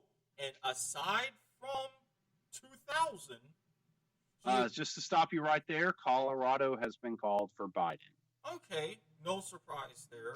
That's one of those very, especially with the influence of someone like a John Hickenlooper, no surprise that went Biden. Trump is still holding on to 50.4% of the election of the popular vote. This is going to be very interesting if it holds. Yeah, because, and as you said, Wyoming and both the Dakotas and looks like Nebraska, at least two of their electoral. Three of their electoral votes. Three of their districts are all going Trump. So which means Trump will get all 5 Nebraska electoral votes. And I'm also seeing, I believe, Louisiana is being called for Trump as well. It is. Looks like New York finally got called. Here's one that's interesting. New Hampshire is not being called. Now, with the New Hampshire, you've got some of those counties that are bordering Maine, Rockingham and Coos County, still going for Trump, but that's going to be an interesting dichotomy because you have Cheshire, Merrimack, where Concord is, and Stratford County, another border with Maine, all going, at least preliminarily, heavily Biden. Yep. So that's going to be a little quirky split right there, potentially. So right now, Trump is down in the electoral count, 94 to 129. This shouldn't be a shock to anyone because of the East Coast is heavily Democrat. Mm-hmm. And they, obviously they close first. So it never should shock anyone if you see a Republican falling behind. What is still interesting is that Trump now has 50.6% of the reported votes. Biden only has 48%, 48.0%. Yeah. Biden slipping in that respect. Yeah, that lead, even looking here via The Guardian, they're reporting a popular vote lead for Trump right almost exactly 1.1 million votes. And now everybody remembers the final margin of victory in the popular vote for Hillary Clinton was about 2.1 million. Right. So we are probably looking at the same thing. I don't think either candidate is going to get a majority of the vote. Looks like Fox News just updated it. Joe Biden just got 48.2% of the vote, while Trump just stayed at 50.5%. But there still is a 1 million vote lead. This is really interesting because Donald Trump has now closed in on Texas about 100,000 votes. So returns are starting to come back in favor of Donald Trump. Kansas, it looks like there's still about a 30,000 vote count there, 23,000 vote. margin in favor of Biden. So these gaps are starting to close in favor of Trump. Trump is still he's now 400,000 ahead in Florida. I mean, it's just a matter of time before they call that one. They probably aren't, because in the end, I still think the year 2000 is still burning in in their minds. The media, I mean. 537 votes, and there is a Yep. documentary coming out about that. We here in Florida have enough craziness, and we screw things up enough. We don't want to do it again. Right? Let's see here.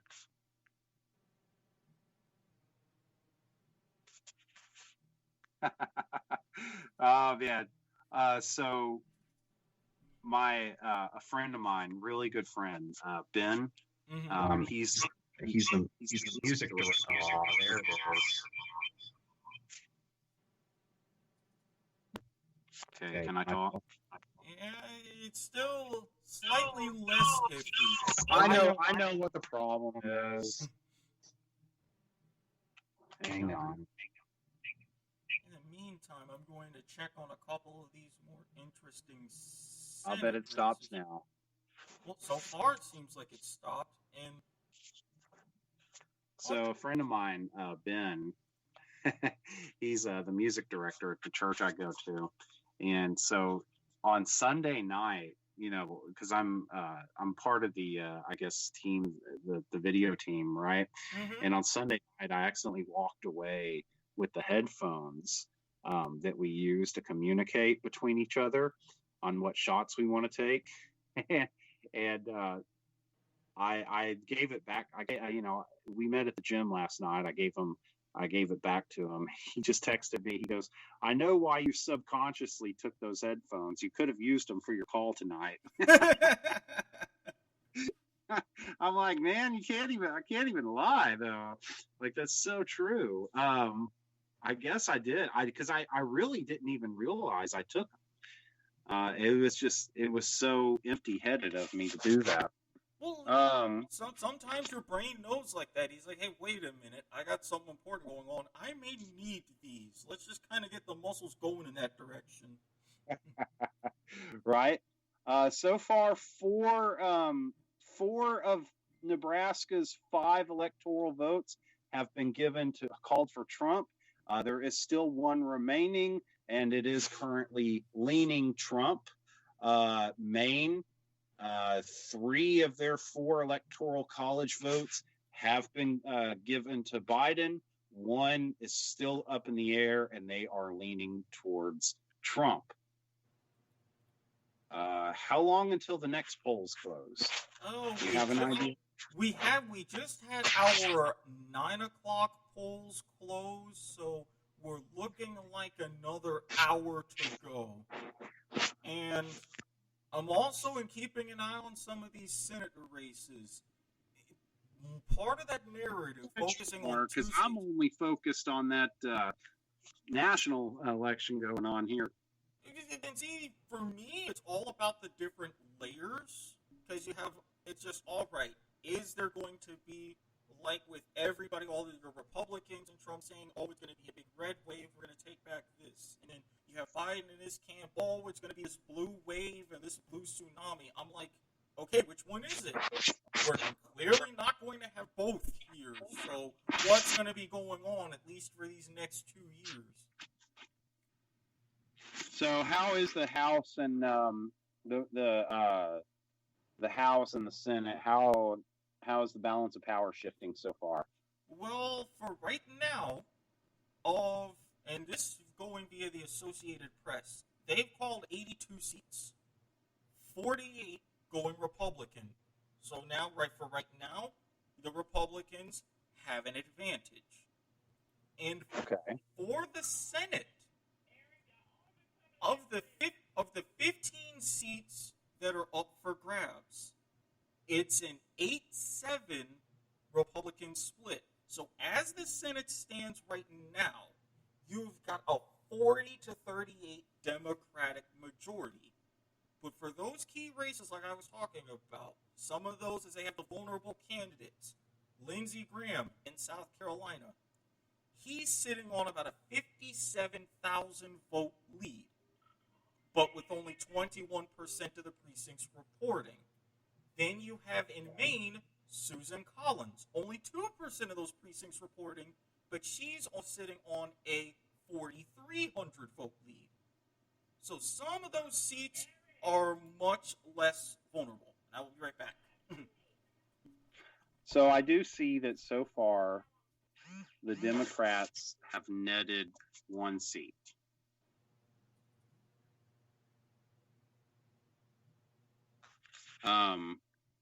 The Democrats, I'm sorry, received a text from a friend of mine. The Democrats have netted one seat in the Senate. I think, what do they need? They need like 4 to flip.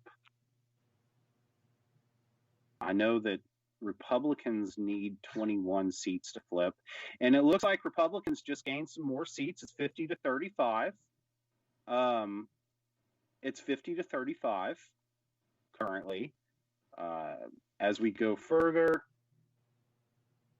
oh man, so Donald Trump is now at 50.7%. He was at 50.8%, and it looks like Minnesota current early reports show Wisconsin, Trump is winning.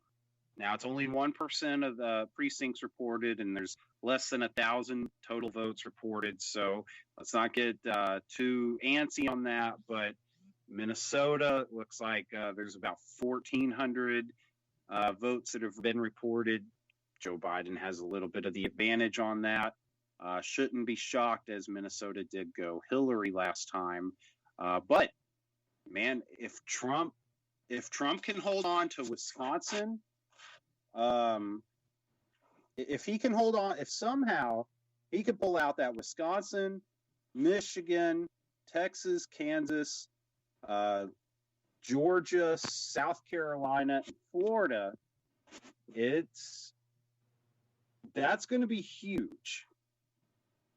That's going to be absolutely huge. And it could, if that happens, and I'm not saying it will, if that happens, you could be looking at the very first Republican presidential candidate to win the election without Ohio. It's very possible. This is coming down to the wire now. The only thing we have left now are some of the looks like some of the mountain time states and some, of course, all of the Pacific Standard Time. So we're coming down to the wire now. Trump is still holding on. He has lost some of the lead. He's at 50.3% of the total popular vote. There is still about a 35-point electoral college.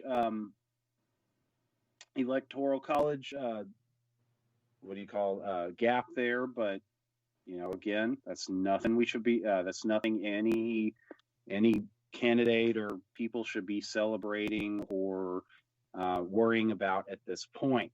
I will say that with Texas, Donald Trump now has 130,000 vote deficit. There is still 40% of the 40% of the state that needs to be reported in.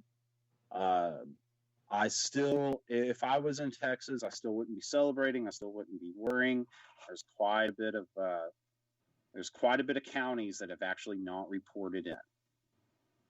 So, and those are all pretty heavy Trump counties.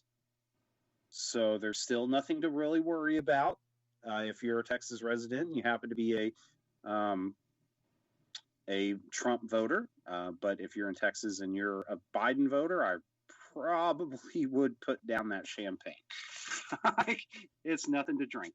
I will say with 47% in, Joe Biden is he's holding his lead in Kansas. This is really interesting with Kansas.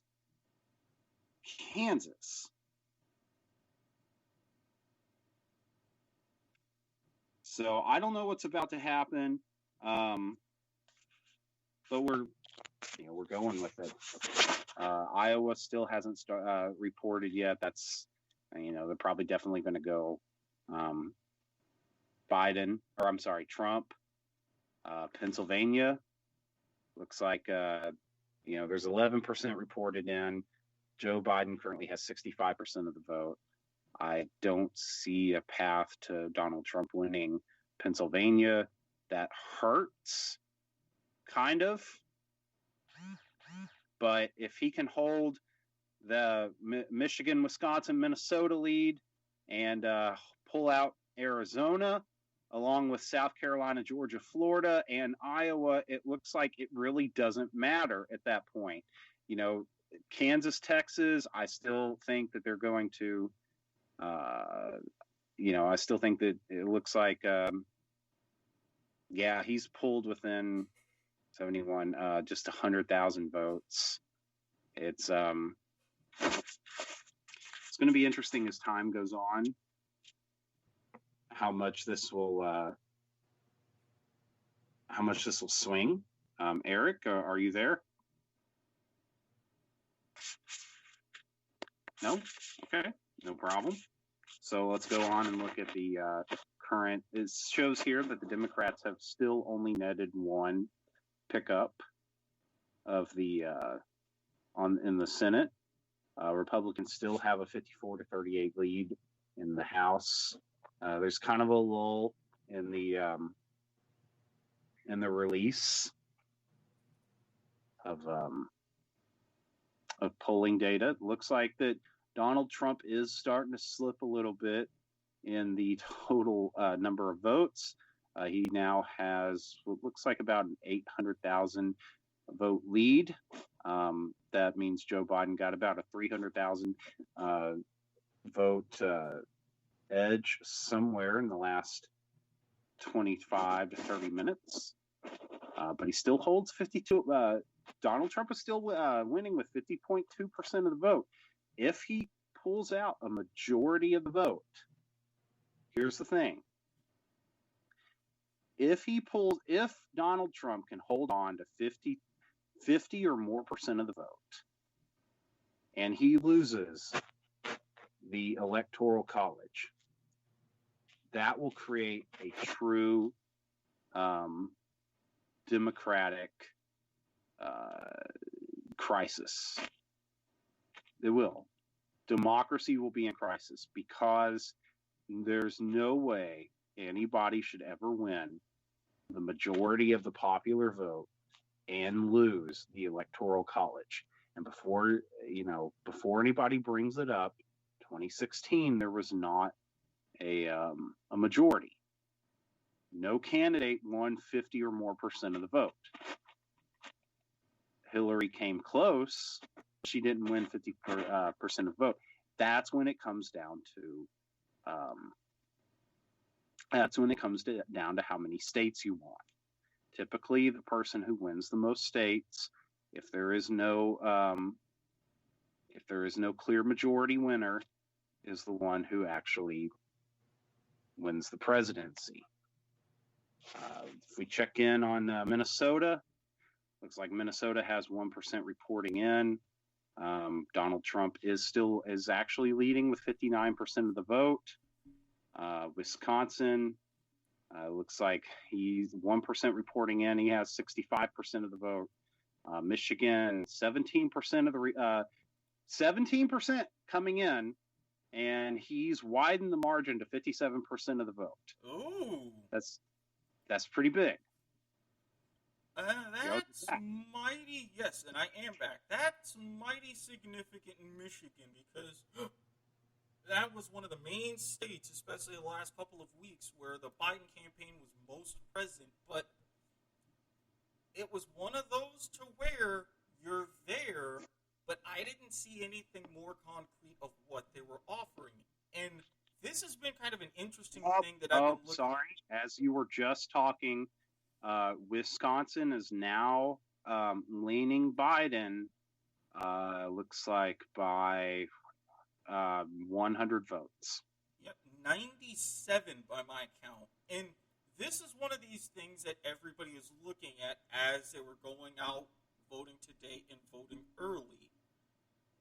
The main gist that I got with this campaign, and this is why it was very tough, because it's like, okay, you have one campaign offering a lot of promises, offering some stuff that's done, but not anything really hyper specific. And then you have another campaign to where they're giving you specifics, but nothing really overpowering, like anything is going to be significant. This is why I said it was going to be a very interesting race. So, okay. So I'm looking at it right now, and I might be dead wrong. Pennsylvania and Ohio might be the death knell, because currently Trump has 94 electoral votes. Mm-hmm. If he holds on to, which by the way, he just took the lead in Wisconsin back, and it's by 6,000 votes. Okay. Right? Am I reading that right? No, I'm sorry. 119 votes. I saw 40 to 46,000. Yep, it was 46 to 46. So that one, you're right, 119 votes. And right now, Minnesota just started leaning Biden by 14,000 votes. Oh, and that one, and there were a lot of Minnesota governors, even Jesse Ventura himself, that said, even if it takes us a while, it's okay. You just go out and you vote. And now, since we're on Minnesota, so if Trump were to hold on to Wisconsin, Michigan, Florida, Georgia, South Carolina, he gets Texas, Kansas. He gets that last Nebraska vote, electoral vote. He gets Iowa, Arizona, New Mexico, Utah, Idaho, and Montana. No, I can't be right. Oh, it's because I'm not adding in. That's 254 electoral votes. Ooh. Yeah.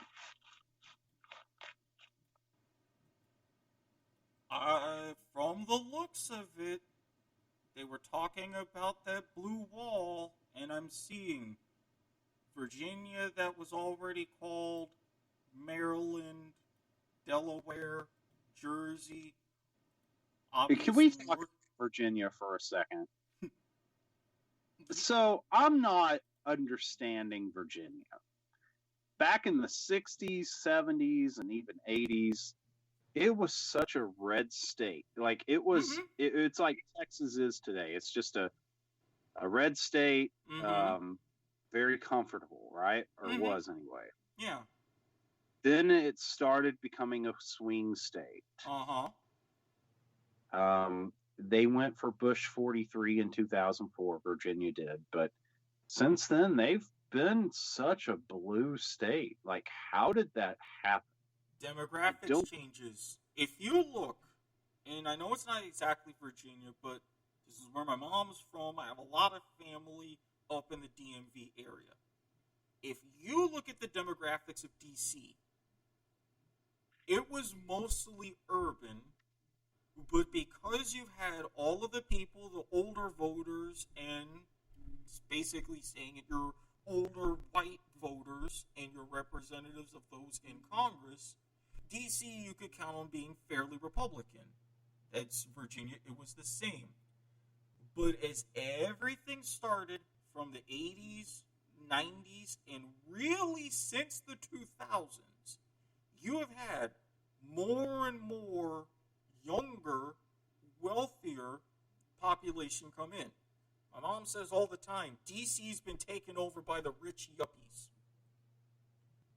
With all of that makeup in DC, and with the housing prices and everything in DC, If you can't afford DC, you're going to go one of two places. Maryland, which as you've also seen go more and more blue, or a lot more people head south into Virginia. Because I had some friends that lived for a while near Richmond. A couple other people in Richmond. Another friend of mine who's just outside of Virginia Beach. A lot more urban, a lot younger, and that's why you're starting to see the blue sweep on in.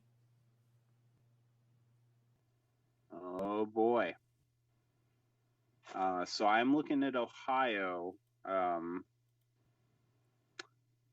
with 64% of the precincts reporting. New Mexico started to report, and they're leaning Biden. Ohio, it looks like Trump is losing by 100 and it's not even 100. It's not even 100,000 votes. By my math, and they just updated it a few seconds ago, a little 87,000? 87,000 votes. So he's closing in. Yep, because it was about 90,000 right before that updated. And it's, again, those same struggles. You got a couple more counties along the Pennsylvania border that are leading Biden. But in terms of those, like in the major cities, the only one, Hamilton and Claremont County, right around Cincinnati, are going Trump. Franklin and Delaware, Erie, Lorraine, Cuyahoga, and Lake in the Cleveland area, they're going Biden.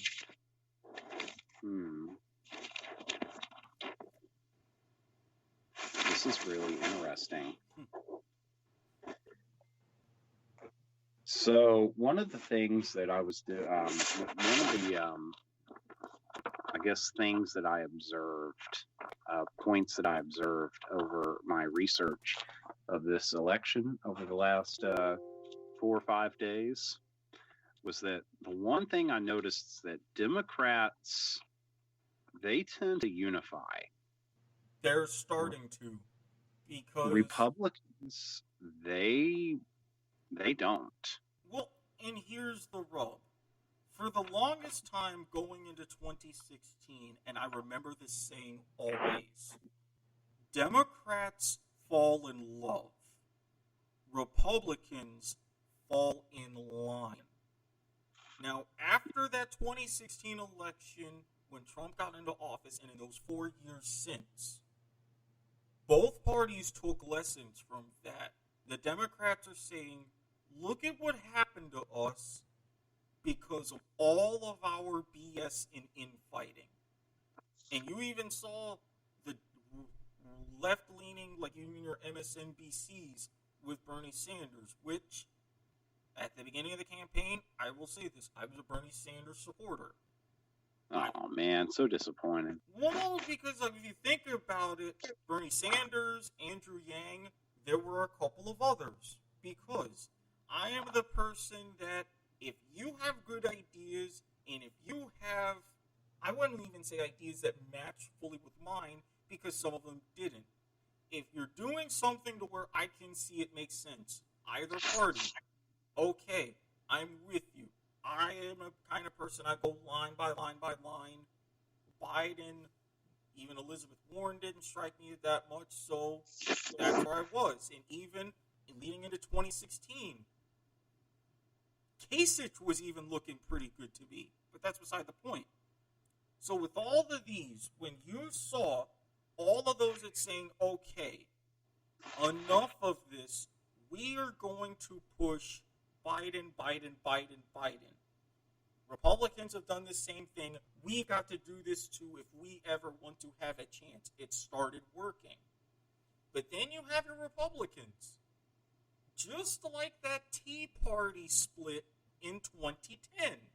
Republicans had started to do the same thing. I saw a lot more Republicans starting to disavow Trump. Just like all of the infighting and the increasingly weak candidate Hang fields on, during the hang primaries. on. I want to stop you right there. Trump just took the lead in Texas.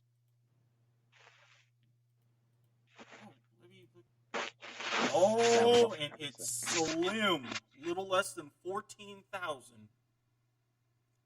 So the more that goes, the more interesting that Texas is going to be. I know a lot of people are sitting freaking out right now. But to wrap up my point, the more Republicans started to disavow Trump, the more Republicans saw Trump as someone of him and someone not of them. They had already dealt with this infighting before, and no one really to fall in line behind after Bush. So now it's like, you know what? We've really got to start reorganizing ourselves. And I think that's what you're seeing happening in this election. You have more and more that are saying, we see what he's doing, we see his policies, we see his lack of experience, how he treats everything, his binary mode of thought, and they're like, we cannot get behind this, either for our country or even more so for ourselves. So this part really doesn't surprise me at all. Just like you've had role reversals between the two parties in decades past, you're starting to see another one now.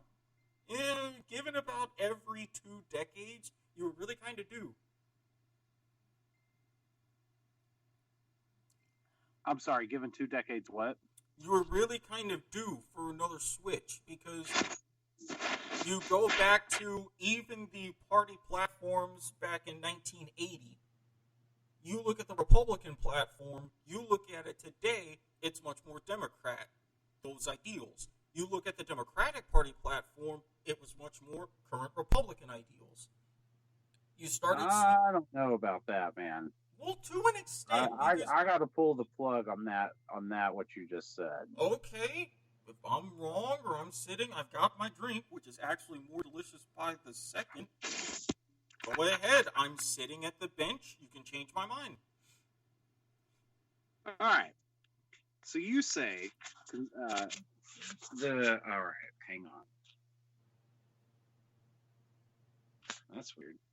Okay, so you're saying, I want to understand, I want to see if I understand this correctly. Okay. That from 1980 till now, 40 years, you're saying Democrats are more Republicans and Republicans are more Democrats. Opposite. I was saying in 1980, before this started changing, if you were looking at the party platforms and the ideals in those, you look at your Republican Party platform under Reagan going into his first term, you look at the ideals they were putting forth, and if you were to look at it today, you would think it was a Democrat. And with the Democrats, you would look at some of those ideals, and if you were looking at it today, you would think they would be more Republican. Now keep in mind, this was at the time only about 20 or so years removed from your real Southern Democrat mentality. And with Nixon in the 68 election using that Southern strategy, quote unquote. So it's like every 20 years or so, you see the two parties kind of crisscross. From 80 all the way to 2000, like you had mentioned in the past in our conversations about the Overton window, the Republicans started going a little bit more to the right, Democrats, farther to the left, And in 2000, especially after Gore, you started seeing, instead of that solidification like they had, a bit more infighting. Whereas Republicans said, look at our run that we had, now we get to solidify and do even more. Now, going from 2000 to right now, you're getting that crisscross back. Whereas your Republicans used to be very solidified, playing the long game, get behind the one candidate. Now, there's that whole bunch of division. Whereas with the Democrats, be classy, be perfect, be the best possible alternative. Now it's like, we're getting something that's going to win, and we're going to drive that way. Does that make a bit more sense? The problem is that each go around, the platform becomes more left. True. You know, and the reason why it becomes more left, and hear me out. Okay. Hear me out on this, and I'm talking to even the people that are listening. The reason it goes more left is because leftist ideology. Okay, so I want to dispel the notion that the political spectrum that we know it as today, you got the left on one side and the right on the other. And then somewhere in between on that straight line, there's, you know, the moderates, the ones that consider themselves center. Mm-hmm. A little update. 37 plus 12. Looks like Donald Trump has actually pulled within 47,000 votes in Ohio. Some of those again, and this is that argument, furthering the argument, the more rural counties that are starting to come in are indeed leading Trump. Are they going to be strong enough? Here's the thing. If Trump wins Ohio and he holds the lead in Wisconsin, Michigan, Texas, South Carolina, Georgia, Florida, and somehow, you know, he's only 6,000 votes behind in Kansas, so that's pretty much almost gone now. You're looking at a continuation of Donald Trump. Okay. That's what you're looking at. So the math is Ohio is really where it's at right now. That's, I mean, if he loses Ohio, which now he's only 4,000 votes behind. Wow. Yeah. And also looking, so no net changes so far from earlier in the Senate. You still have, as it currently stands, Dems leading 40-38, having gained 7 seats on the night. And in the House, at least for now, you're looking at a Republican. There are 70 seats to the Democrats, 41. The Democrats have so far gained 1 seat, but that is still wide open. But going back to your point, you say you want me to hear you out. I will hear you out.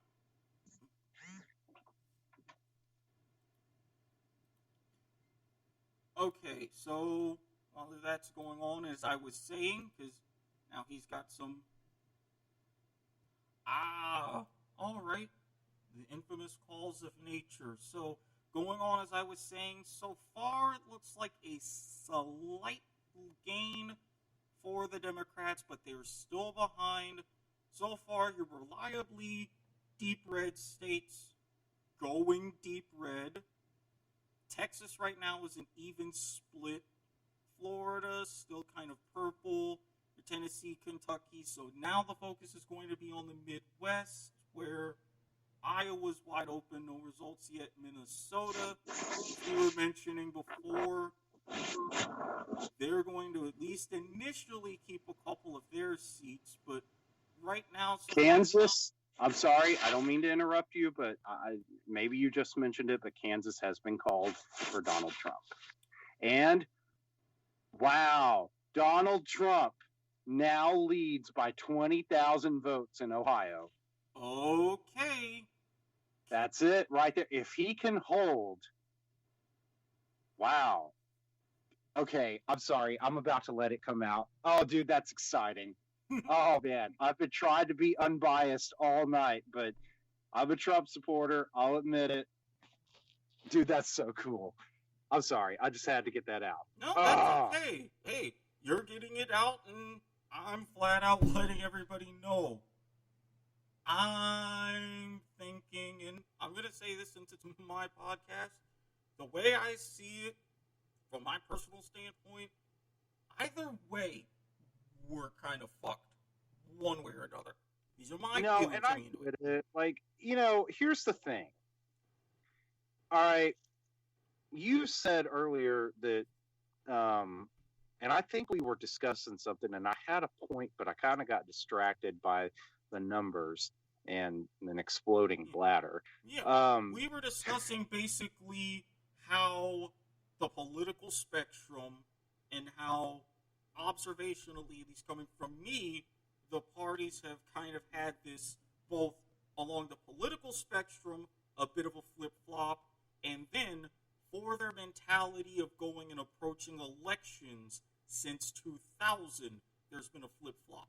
And I noticed that every 20 years between the two parties, something flips and flops. So it's completely backwards.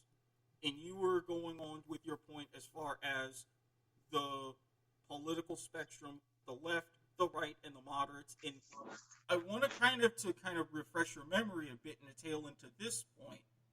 Even for what we think are so extreme, and mentioning our Overton window in the U.S., if you were to look at an international kind of political spectrum, for the last decade or so, both of our candidates in each of these past elections would be considered pretty close to center. Some a little bit to the left, others a little bit to the right. Now, I'd be curious as far as how they would see, especially with Trump now, if they see him as being much farther to the right or not. But that's an even more personal curiosity to me. Okay, so that's where the point was. I wanted to dispel the notion. There's really two notions I want to dispel, and I'm going to put it out there right now. It's going to be really quickly, but then I'll get on to the other one. Sorry, my ADD is kicking in. High voter turnout does not automatically equal success for the Democrats. It just doesn't. In fact, I'll tell you, I'll point out some statistics for you right now. In between 2008 and 2012, those are the two elections. And by the way, I want to put it out there. I voted for Obama in 2012 because I felt like he was the best person to lead the nation. Okay. And while you're on this, I'll mention really quickly, I did not. It was actually that 2012 election to where I changed my affiliation from Democrat to NPA. Yeah. But I voted for Obama. So I don't want anybody to think that I'm some sort of Republican shill. I do always vote for whom I feel will lead the country the best way that fits my values. Mm-hmm. Did I like Obama? Absolutely not. I didn't like him. I didn't like voting for him, but I did it because I felt like he was much better suited than Mitt Romney. Which, on a grand scheme, we can't agree. Gladly. So here's the thing. So in 2008, in fact, actually, let's do this. Okay. In 1992, mm-hmm. That's the famous Ross Perot year. 55.2% of voters showed up. Okay. That was a 13.1 million surplus voting. 13.1 million surplus from the previous election of 1988. Okay. And which, by the way, that shows to me that if you have a very strong third-party candidate, people will show up. I completely agree. Mm-hmm. In fact, the reason why JFK was able to pull off winning in 1960 with only 22% of the states and 49% of the vote is because of a very strong third party candidate, as well as Nixon in 1968. Anyway, so 1996. Okay. This is, Clinton's running for re-election. I think it was Bob Dole was the other guy. Yep. I remember that fondly during my childhood. A 6% drop in voter turnout from 1992 to 1996. 8.21 million net voters loss. In 2000, 50.3%, which is a 9 million voter gain from 1996, showed up, and we saw all that, Bush won. 2004, a 6.7% million voter gain. In fact, in 2004, that was the most votes ever casted in any election up to that point in our history. Boy, we were patriotic, and I will say that was the first election I voted in. I had turned 18. I was 17, so I couldn't vote. 55.7%. 55.7%. And just to give you an idea, 2008, 57.1%. There was a 9.1 million voter positive turnout from 2004 to 2008. And we all know why. It was Barack Obama. He was the first black candidate, major candidate to ever run. There was a real possibility he was going to win. He motivated, the minority vote. He motivated, a lot of the more liberal voters. He motivated a lot of people. He was a good motivator. Absolutely.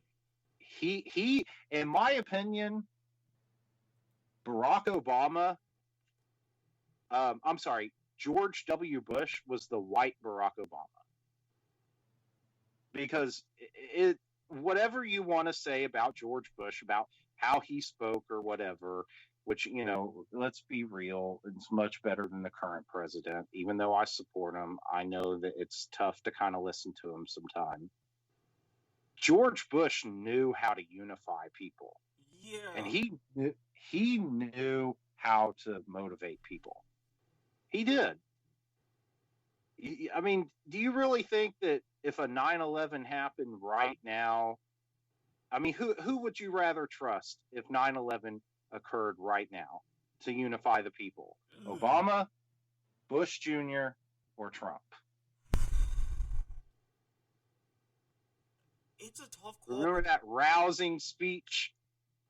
And it could be nostalgia, but I remember that rousing speech at Ground Zero, like 2 or 3 days after it happened. He was speaking in the megaphone, and it had everybody in tears. Like, could you have imagined an Obama or even Trump doing better? Obama would have been close, but no. Trump, not a chance in hell. And it's true. I mean, Trump doesn't have a way with words. And, I really get kind of sick and tired of people pointing that out, because to me, that isn't a requirement to become president. It just isn't. I don't look at a person and I think, oh, their eloquence of how they speak is just amazing. Trump is now 80,000 votes ahead in Ohio, with 72% reporting in. Yep, I'm looking about 75, a little over 75,000. I get it. Trump is not the best speaker, but to me, that isn't a requirement. I don't care. I don't care. Would we really have, okay, if we get on to Trump for the way he speaks,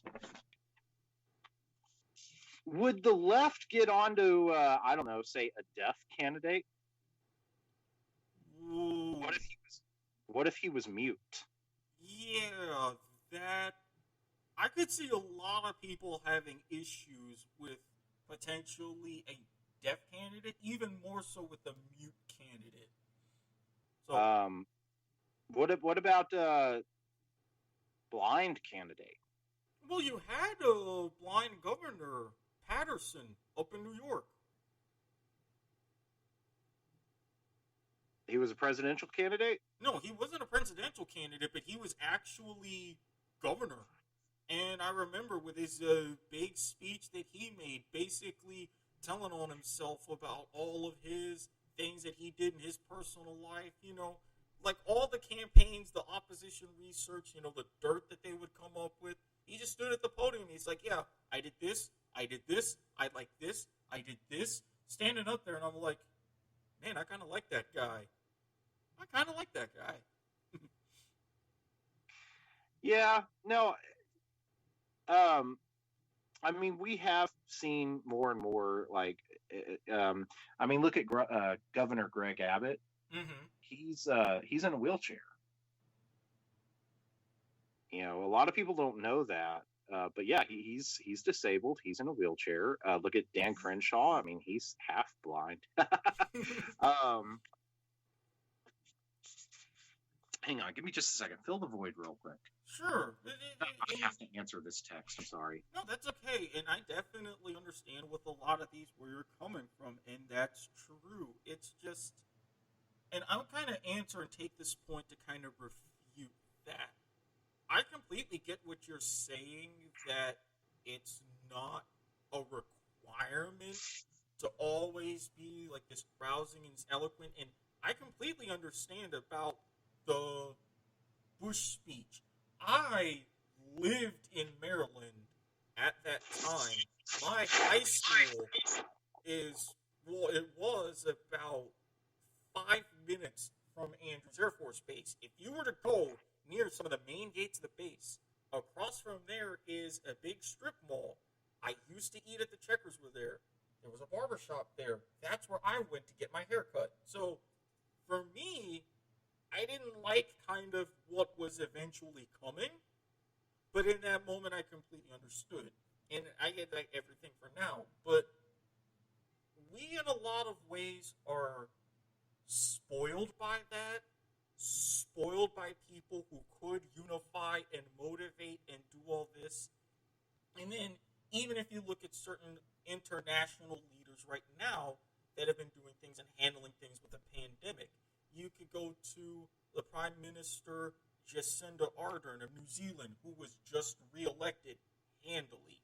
You could go with Chancellor Angela Merkel in her discussions about what's going on. She is laying out these battle plans and talking about the reproduction rate of the virus, and this is what we do, and this is what we have to do. Whereas with us, we hear, especially for the late night fodder and whomever, our closest comparison is Boris Johnson, Prime Minister over in the UK. And times aren't going so well over there either. So, did you hear about? Oh, hey, Caleb. I appreciate you listening, man. I truly do. Caleb just texted me. Good friend of mine at church, one of my best friends. He just texted me, let me know he was listening in, and I wanted to just give him a shout out there. I got several people from my church listening. So feel free to give him a real quick shout out real quick. I'll be right back. Okay, absolutely. So, I mean, you're not there, but I'm going to say it anyway. Trump is now leading 100 with 74% of the precincts reporting in. Trump is leading in Ohio by 112,000 votes, and they just gave him, because he only was leading by 108,000 votes, so he just gained a 4,000 vote. He just gained a 4,000 vote net. Right now, he is carrying 50.3% of the vote. That has stayed constant. That has stayed constant. I don't know if anybody remembers, but Bush and his Bush in his re-election campaign, he actually stayed within the 51 to 52% range the whole night. So this is getting real right now. Trump has not relinquished a majority of the popular vote. So I don't know what I don't know what's going on, but this is, even if I don't care who you voted for, Biden, Trump, you might have voted for Joe Jorgensen, whoever was running for Communist Party USA. You might have voted for Howie Hawkins or Gloria La Riva. It doesn't matter, man. This is a very exciting election. Looks like Democrats are leading, Republicans are leading 79 to 54 in the House power. They need 218 to win. The Republicans have to flip 21 seats to gain control. Looks like Democrats are still netted at least one in the Senate balance of power. So things are getting tight. I know that in about 3 minutes, West Coast is going to start reporting. This is where it gets real. This is where the rubber is going to meet the road. This is when Montana, Idaho, Utah, Arizona, Washington, Oregon, Nevada, California. This is where it's all going to meet the road. This is where the rubber is going to meet the road. I'm looking at Pennsylvania. Trump is still down by 30,000 votes, but there's only 22% reported in. Keep in mind that up until now,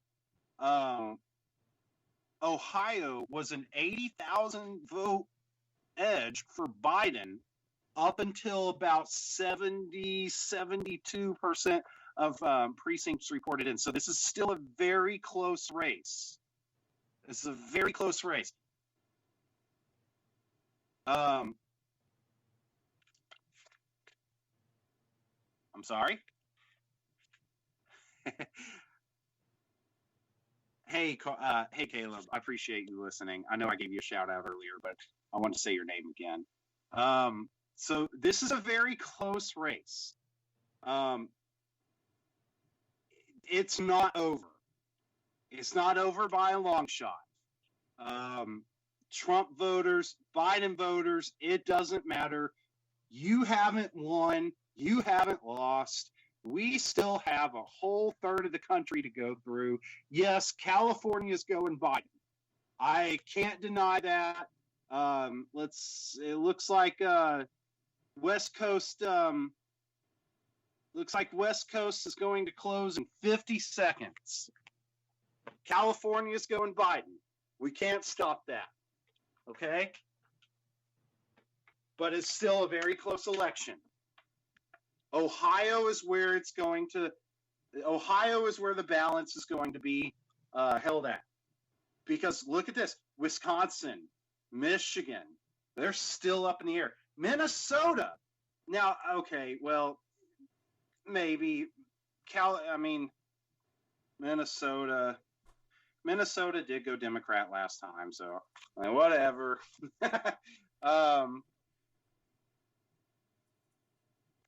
Minnesota, we all know is Minnesota. I mean, again, Jesse Ventura.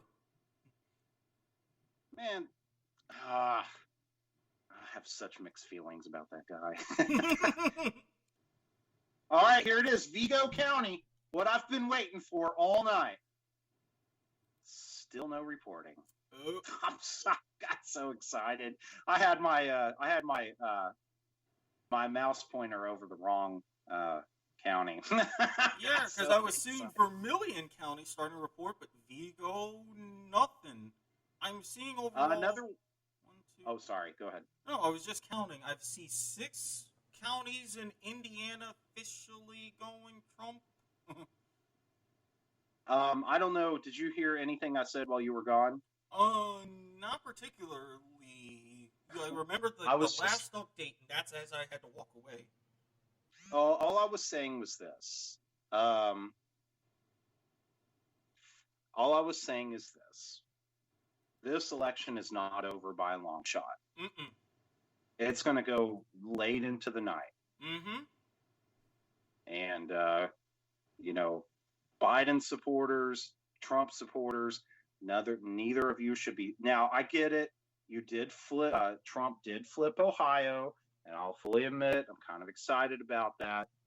But at the end of the day, or at the end of the sentence, I'm still tempering my excitement because it's still only 131,000 vote lead. Yep. So, it's just, this isn't, nobody should be celebrating. Nobody should be biting their nails.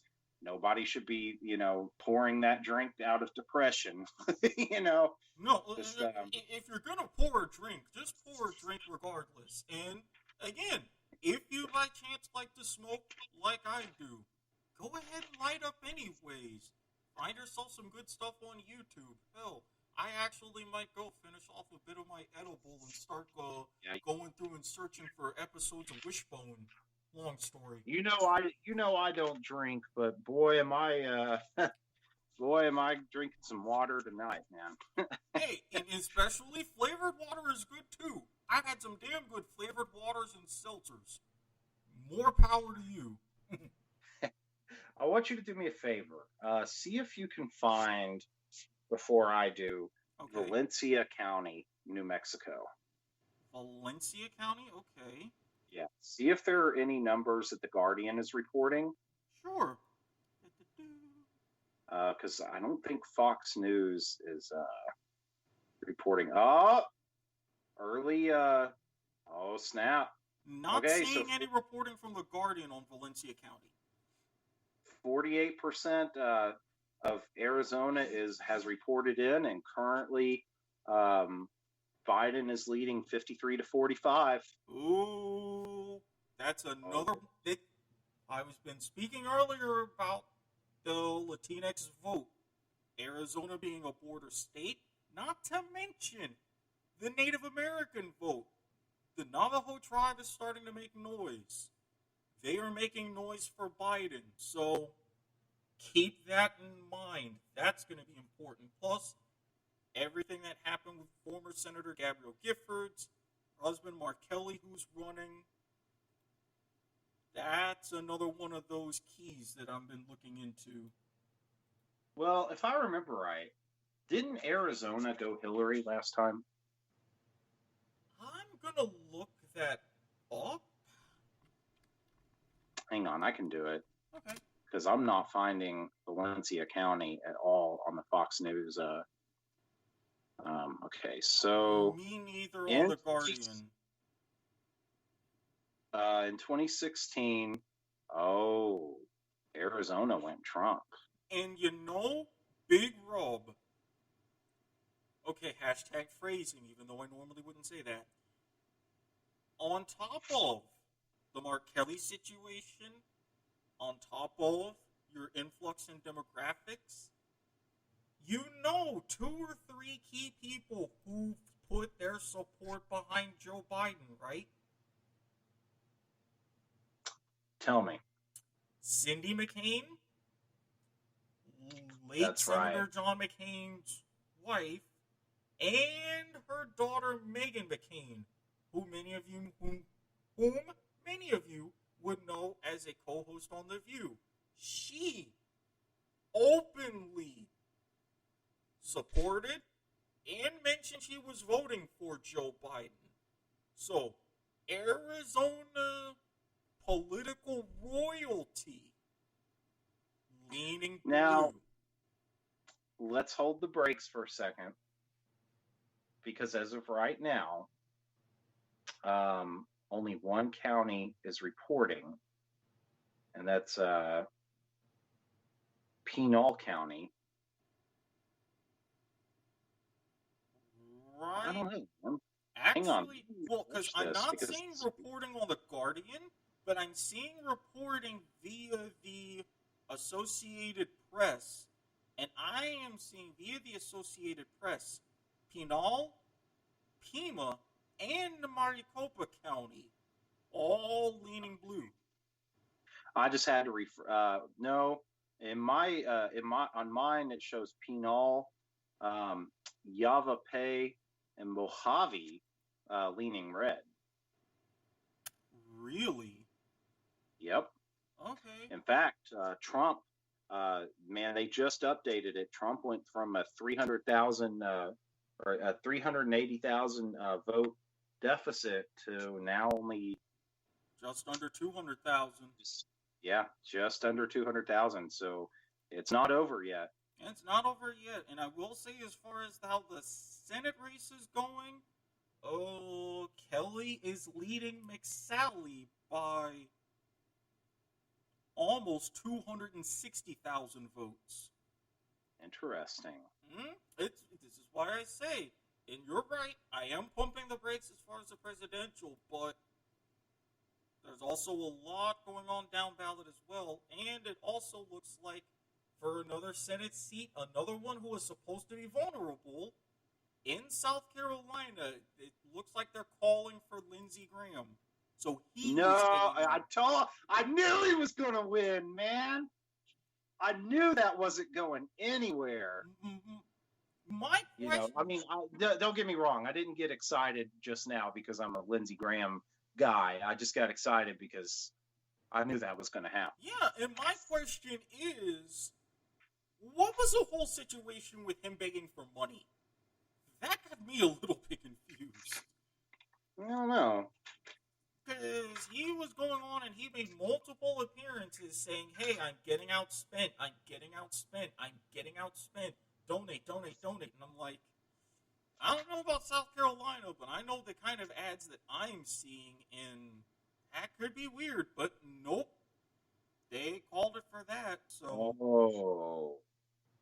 Early reports are showing Montana going Biden. Big Sky Country going blue. Well, no, that's got to be. So right now it's only two counties reporting: Lewis and Clark County and Missoula County. Okay, so that's one of those just early reports. Not a big deal. But isn't Missoula County Missoula? That's where the University of Montana is, if I remember. Yeah. And college students, for some odd, God-forsaken reason, will always favor Democrats. Well, isn't the old saying, if you're not a liberal at 20, you have no heart. If you're not a conservative at 40, you have no brain? I mean, I guess I never had a heart then. Because... Well, I mean, no. Now I say I did vote Biden in 2012. Obama in 2012. I guess technically Biden too. Oh God, I voted for Biden once. Oh. Admittedly, I did too as a vice president, but I thought he's not officially running the show, so this isn't bad. I need to go throw up. Give me just a second. All right. Caleb, friend of mine who's listening, just I guess he was listening and he heard me talk about. Oh, by the way, he said you're funny. He likes your voice. Well, hopefully funny in a good way. Thank you. I always say I'm at my funniest when I'm not trying. If I try to deliver the humor, everybody just looks at me weird. Everybody's always told me that too. No, knowing him, he's a really good guy. He means it in a good way. Awesome. But I guess in terms of like why college students tend to vote liberal, it's because they consider it freedom. And that makes a lot of sense because college students, for some reason, when you're 18 to, let's even go 18 to 27 now. Mm-hmm. 18 to 27, you go through college, then you realize, you mean I got to pay back all those student loans that I voluntarily signed for? Yep. And then you hear certain candidates of certain parties saying, "Oh, hey, we'll forgive those." Yeah, and I'm like, We'll give you free education. Sorry, I don't mean to you know, Well, I mean, go against your guy there. well, no, and I understand that because under certain circumstances, yes. And with my background, I was one of the lucky ones. Here in Florida, back when it was still semi decent, I've expressed a lot of thoughts about Rick Scott's tenure as governor before. I was one of those lucky ones to where I graduated high school, graduated pretty young. I was 16. I turned 17 1 month to the day after I picked up my diploma, so I qualified for Bright Futures. So throughout my years, I had a scholarship, and I tried hard in college, even though my degree, a lot of times, it really wasn't right for me. I changed majors, but I still was like, hey, I've got this. I'm using this as something. I'm getting these things so where I don't have to pay anything back. I'm going to use this and apply myself. And I think in a lot of situations, those students do. But then, 2009, right in the middle of the recession, I graduated. I was initially thinking, with this in the job market, with me and everything that's going on, I initially wanted to take a year off. They call it in England a gap year, to decide really what I wanted to do because I had gone through the rest, like my last year and a half of college by the skin of my teeth because theoretical math is hard and I didn't feel like doing it anymore. Yep. But since there were no real jobs around and anything else and I couldn't do anything, I was like, okay, I guess my only option is grad school. And I admit that that was a mistake.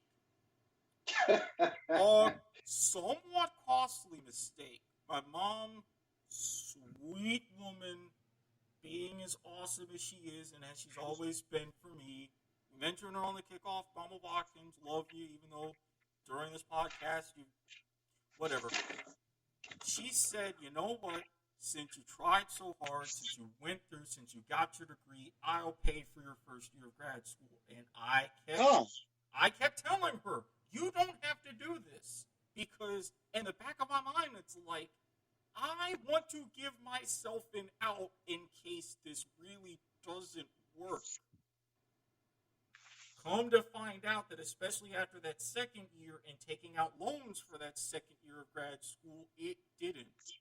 And now a decade later, I'm still trying to pay on them. So I get that argument a bit.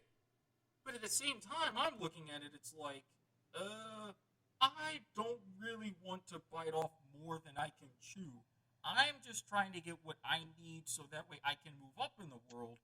And with the way that our corporate system is designed to where, with core competency and education over experience and yada, yada, yada, you have to get this degree. Yeah, there's a lot of students who are really in a bind. Yeah, you're right. Man, I really don't know. I don't really have any response to that. You see? And so, with all of these things and how everybody is bashing, like, trade schools are nothing and or this and that, I'm all in favor of trade schools. If college is not right for you, if certain things are not right for you and you know what you want to do, hey, you go for it. You should be able to go for it. And if you were demonstrating that you can work hard in everything and that you're applying yourself like I did, yes, either scholarships or like they have with those in the education system, some sort of reformation to get out of that little bit of student debt.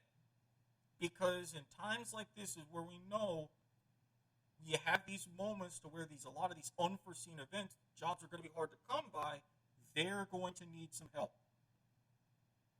That's just my stance on things. So, I just sent you a screenshot. Okay. I want you to look at that real quick. Okay. Looking at it That's now. That's what's been reported. Mm-hmm. And for the people listening, I just sent them a screenshot of all the counties in the United States that have currently been reported. Look at Iowa. Look at New Mexico and Arizona. Arizona, I'm really worried about that one. Yeah, there's a lot of big chunks in Arizona going blue. New Mexico seeing kind of a split. Iowa, I'm telling you right now, both as a whole, and this is what I was saying about everything and even going down ballot. Iowa, you got a lot of farmers. Farmers have been kind of struggling right now with the tariffs and now the pandemic and everything. Things haven't gotten any better. And did you happen to see the clip from the Iowa senatorial debate with Joni Ernst and Greenfield? No, I didn't. Okay. So one of the main things that you know in Iowa in farming, you'd expect to know like your prices of your produce, your different crops, what's good, what's not, right? Yes. They asked Greenfield, okay, what is the break-even price on a bushel of corn? She nailed it down to the penny. 368, 369, but it all depends. If your yields are down or how much you owe, you may be able to break even at that. You may not. It all depends. The moderators were pretty satisfied. They were like, hey, wow, you nailed it. They had the information in front of her.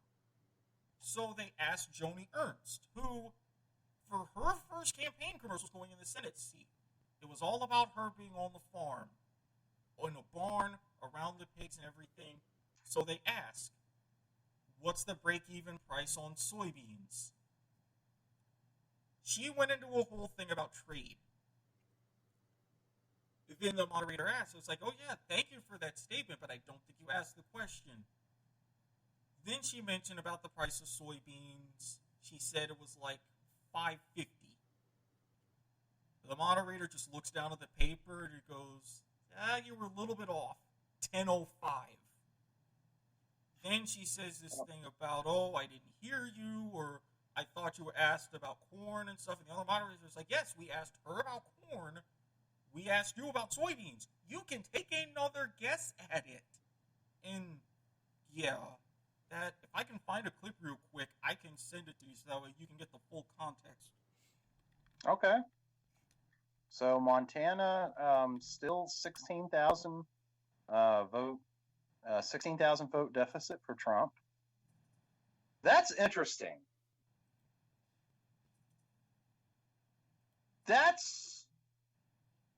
Iowa is going Biden. This is exactly what I was leaning towards. They worked so hard in Iowa. So hard in Iowa. And bottom line, Senator, pump the brakes though on that one because there's only just a few counties reporting. So yeah, I see 14%, but so that's. I'm trying to just get the isolated clip. Oh, is this it? Man, this is really interesting. See? The two electoral votes from Maine, or the one electoral vote from Maine, the one electoral vote from Nebraska, still up in the air, but they're leaning Trump. Mm-hmm. Trump has now widened his lead in Ohio to 239,000 votes. I think we already talked about how they called South Carolina. We're just kind of in that lull right now. Yeah, right now you've got this wave because your next major reporting or your major closers aren't going to come in until 11. Your time? Yeah, 11 o'clock Eastern, 10 Central. Okay. So we got a little bit of time. I mean, as of right now, Ohio, 80% reporting. Looks like Trump has a near 6-point lead in that. Yeah, it's getting pretty sizable for Trump in Ohio. And now Pennsylvania, 31% in. Trump has about 136,000 Oh, when did that happen? I'm looking at this. This is the most recent updates. Staring at it right via the Guardian. So, and again, early as we've been saying all night, 31%. But his lead is, as it stands, 6.5%. So over 130,000 votes. So that's going to be at minimum another flip flopper and everything to watch out for. That's another one up in the air. Oh man, I've been failing my Facebook friends by not updating as we go along. I've been just doing this all night. Wow, Trump took the lead in Pennsylvania. Mm-hmm. Oh, I'll bet Kenny is just loving this. I Wow. really want to Okay. say something about Kenny and his girl, but I'm like, no. I'll probably message him privately about that. Matt Reichel. You know who that is, right? That's ringing a bell? I could have sworn I met him in the same group that you and I did. Matt Reichel, I want to say he's an Eagles fan.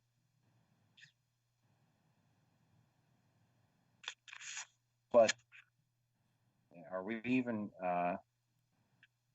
No. Oh, I know him through Brandon. Okay. So that's how I met him. I'm about to say, yeah, I definitely would have remembered an Eagles fan. He just messaged me, said that he is not shocked at how this election is going. So, okay. So here's the thing. Mm-hmm. If Trump can pull out Pennsylvania and Ohio, I believe Montana will eventually, as they get more coming in, Trump will take that state. Right. Iowa, I'm not really 100% worried about that either. In fact, Trump's already cut the deficit in half. If he can pull out Ohio and Pennsylvania both, Arizona doesn't matter. It just won't. Looks like he's finally kind of coming in. He's taking control of Texas right now. He's got a 300,000 vote lead there. Florida, Georgia. Looks like North Carolina is leading Trump now. Yep, 91% reporting that's about 35,000 in North Carolina. Okay. So, there's a real good chance. Okay, so if he can pull off North Carolina, Georgia, Florida, Texas, Ohio, Pennsylvania, keep Michigan and Wisconsin, because he's now leading by, looks like, a little over 200,000 in Michigan. Wisconsin, he's leading. I mean, it's a slight lead, but it's a 5-point lead. Yep, Wisconsin, I am looking at just under 67,000 votes. And as you said, with Michigan, it's 245,000. If Trump can hold on to those states that he currently leads in, you're looking at a continuation of Trump presidency. Yep, right now, and we even see, combine this with that popular vote, and right as you said, it's right at around that range. It's 50.2%. His popular vote lead is now just going past 1.5 million. So it's leaning towards a second term. And that's what I mean. I'm counting up the electoral votes. Oops. I almost just gave Trump 1,516 votes. That wouldn't have been good. Hang on. Let me retry this, because clearly my fingers were not.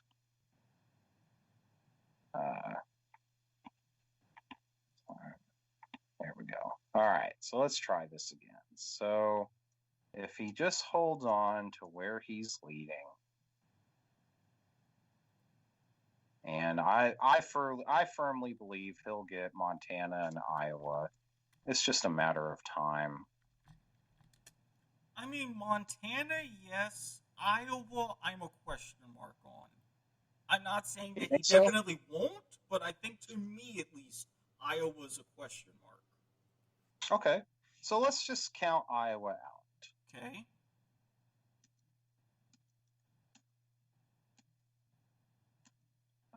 Let's see. Let's just give him Montana, give him Utah. If he wins those states, interesting. That's only a 242.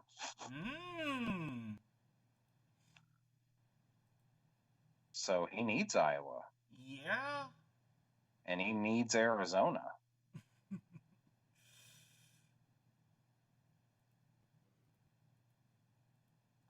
Oh, this is getting wild. And this is why I keep saying nothing is entirely up for grabs.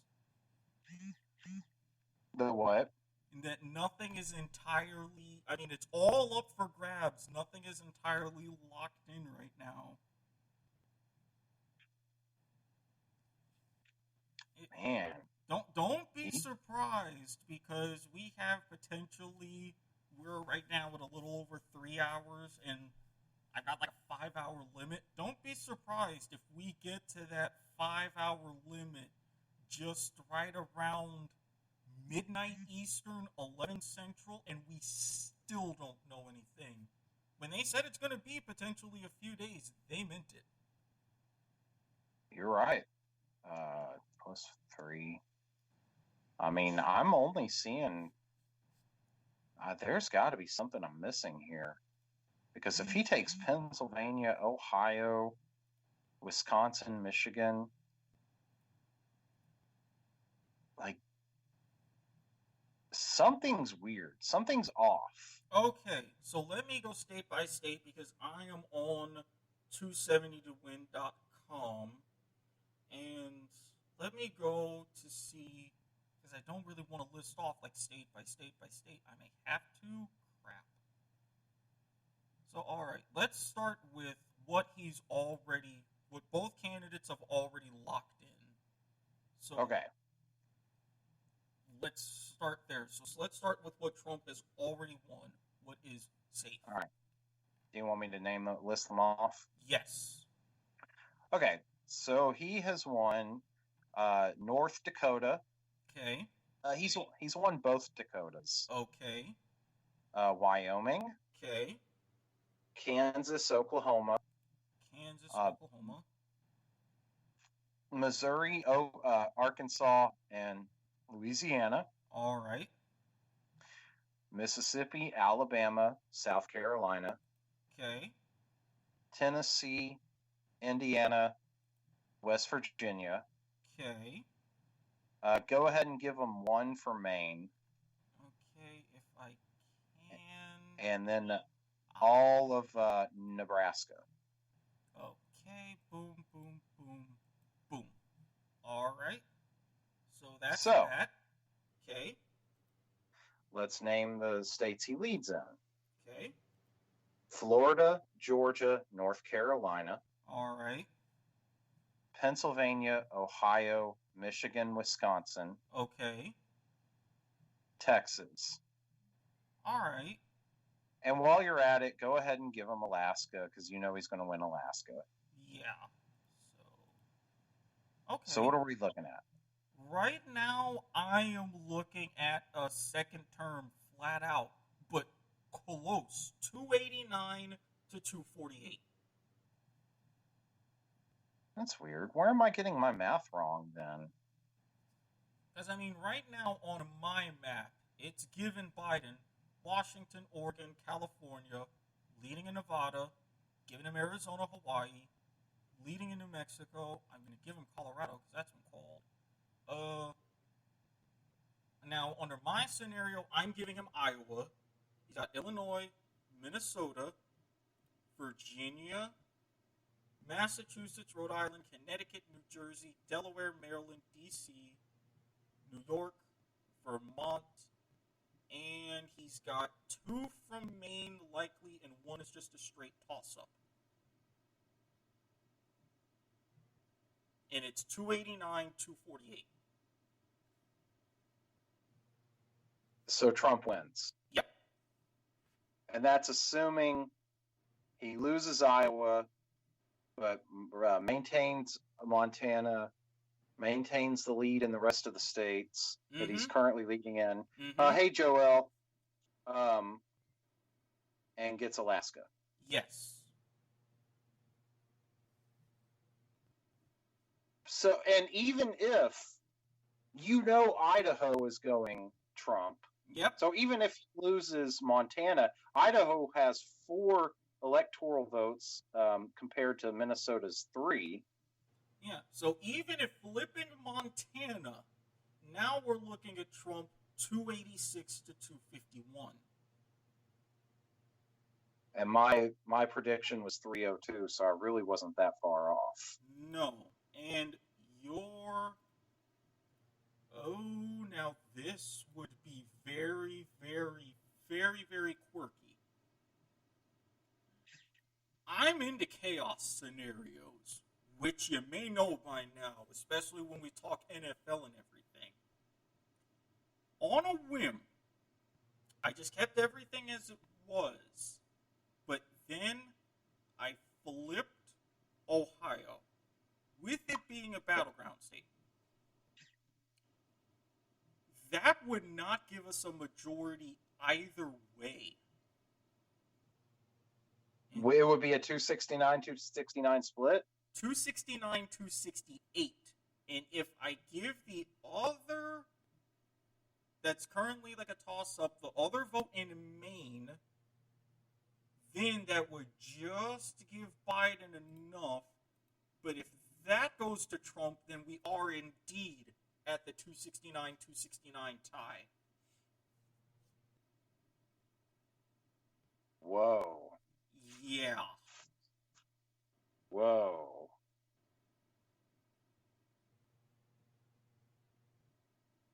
Now, even under those same conditions, putting that 1 from Maine back as a toss-up, but flipping Ohio back to Trump, but then giving Pennsylvania to Biden, then that would narrowly take Biden over the top, 271 to 266. So there is still a myriad of ways that this could go.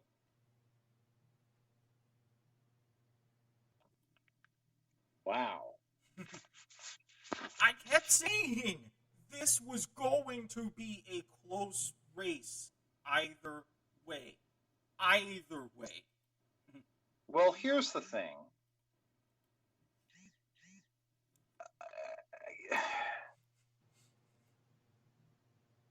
If it goes to 269, that makes the Senate much more important. And not necessarily the House. Well, and I will pause a little bit with the Senate, because as the Senate is going right now, that narrow going into this kind of majority, that's right now gone. Because as it currently stands, with seats still left in play, 41 apiece. Caleb just texted me. He said he really thinks it's going to be 280, 265. Okay, so he's also calling a close race as well. Because I said, I didn't give the exact numbers, just me being me, but I said that 10 to 20 vote margin. So that's around where it could be really either way. It wouldn't surprise me if nobody even gets that 300. It'll be that close. If nobody gets what? If nobody gets 300. Wouldn't surprise me at all. So, here was my prediction. Okay. Trump 308, Biden 230. Mm-hmm.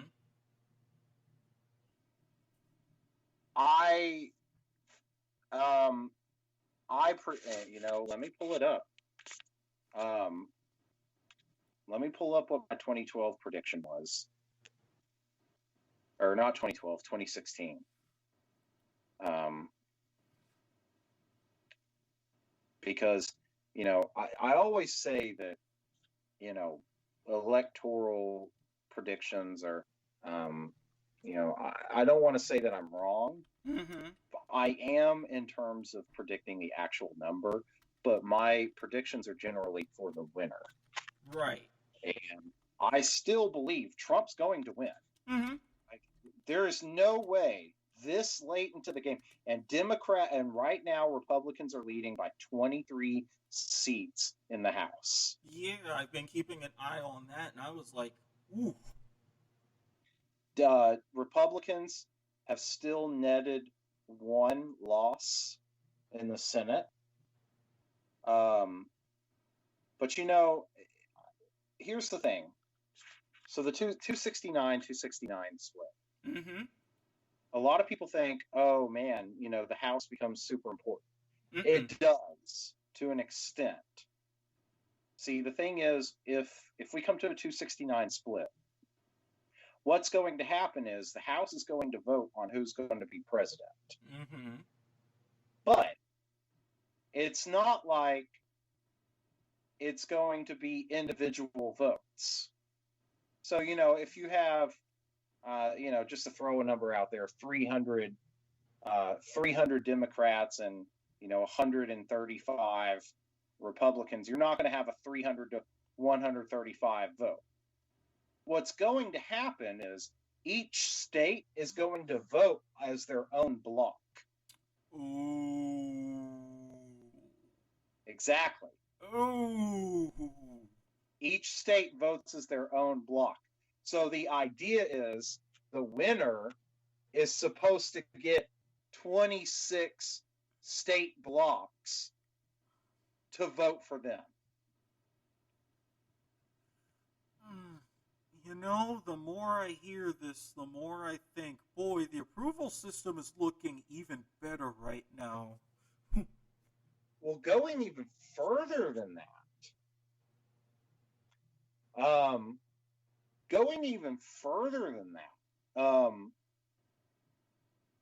that's why state legislatures are so important. Oh, absolutely. You hear it all the time.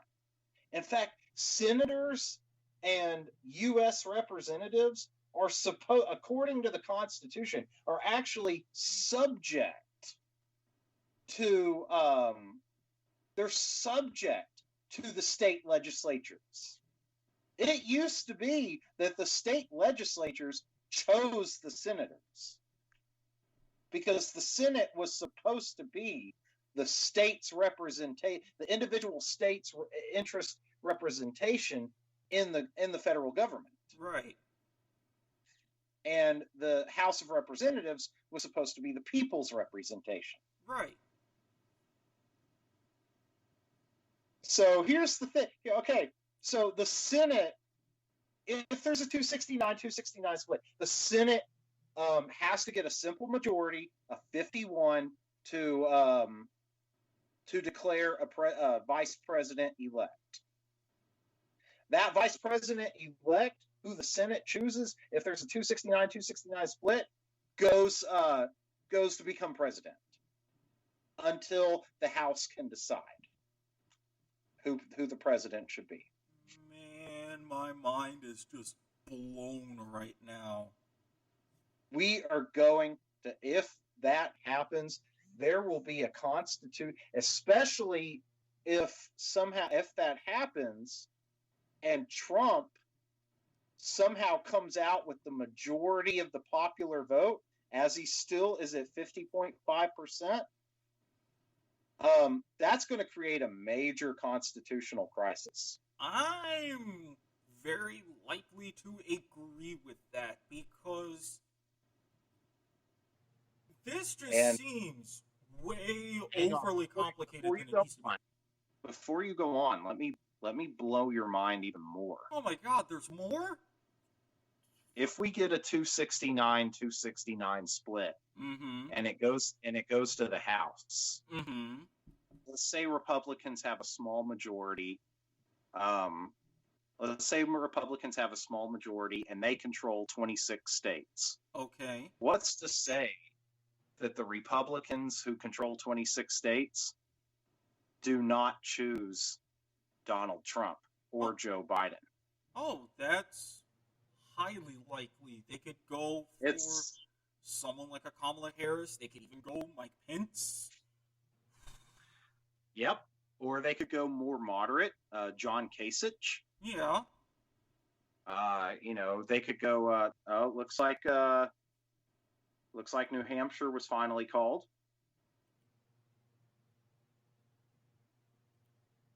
Yep, New Hampshire was finally called, so that's not. I will say this much: New Hampshire, Coos County, that we spoke about earlier, is voting Trump, 51-46, and they have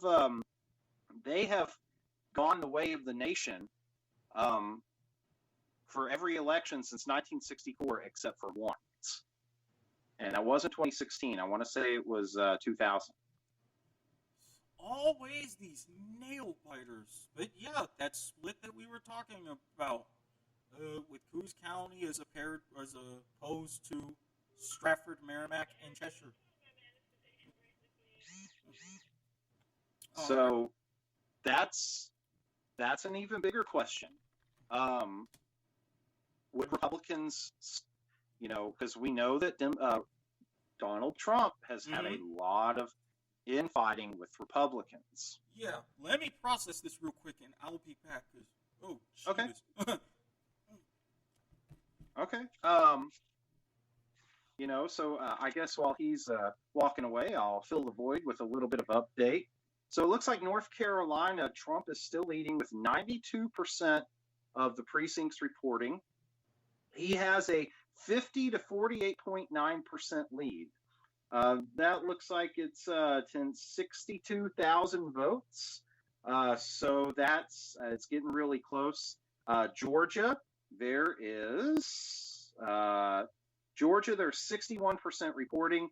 Donald Trump has widened his lead to well over 362,000 votes. There are a few counties that haven't reported. The ones that have, most of them are going deep Trump. So it looks like Georgia, it's just a matter of time. I'm sure, most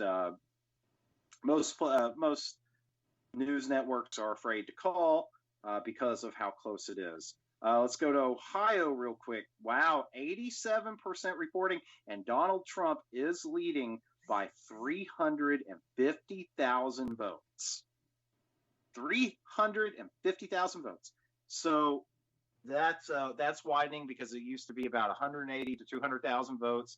So as more of those rural votes are coming in and being reported, Donald Trump is taken off in that state. Pennsylvania, 39% reporting, and now Trump has a 300,000 vote lead. It's getting bigger. Started off, he had a big deficit, but now he's taken off. Michigan, it looks like he's got a little over 200,000 vote lead, 257,000 from what I could see. There's 39% reporting in, so it's not over by a long shot, but the gap is widening in the favor of Trump. Going to Wisconsin, there's 51% reporting in. Trump is leading by what looks like 62,000 votes. 62,000 votes. So that's the gap is widening a little bit in Wisconsin. But again, don't celebrate, don't cry, don't be upset, because right now there's still a lot. Texas, it's almost over. It's a 400,000 vote lead. For Trump, that gap is widening even more, going to Arizona, which is a crucial state. But again, as you saw, as you heard with our 270 to win graphic, even without Arizona, Trump has a clear path to victory. He is about 200,000 votes. He has a 200,000 vote deficit. That's actually a much closer than what it is. There's 73% reporting. So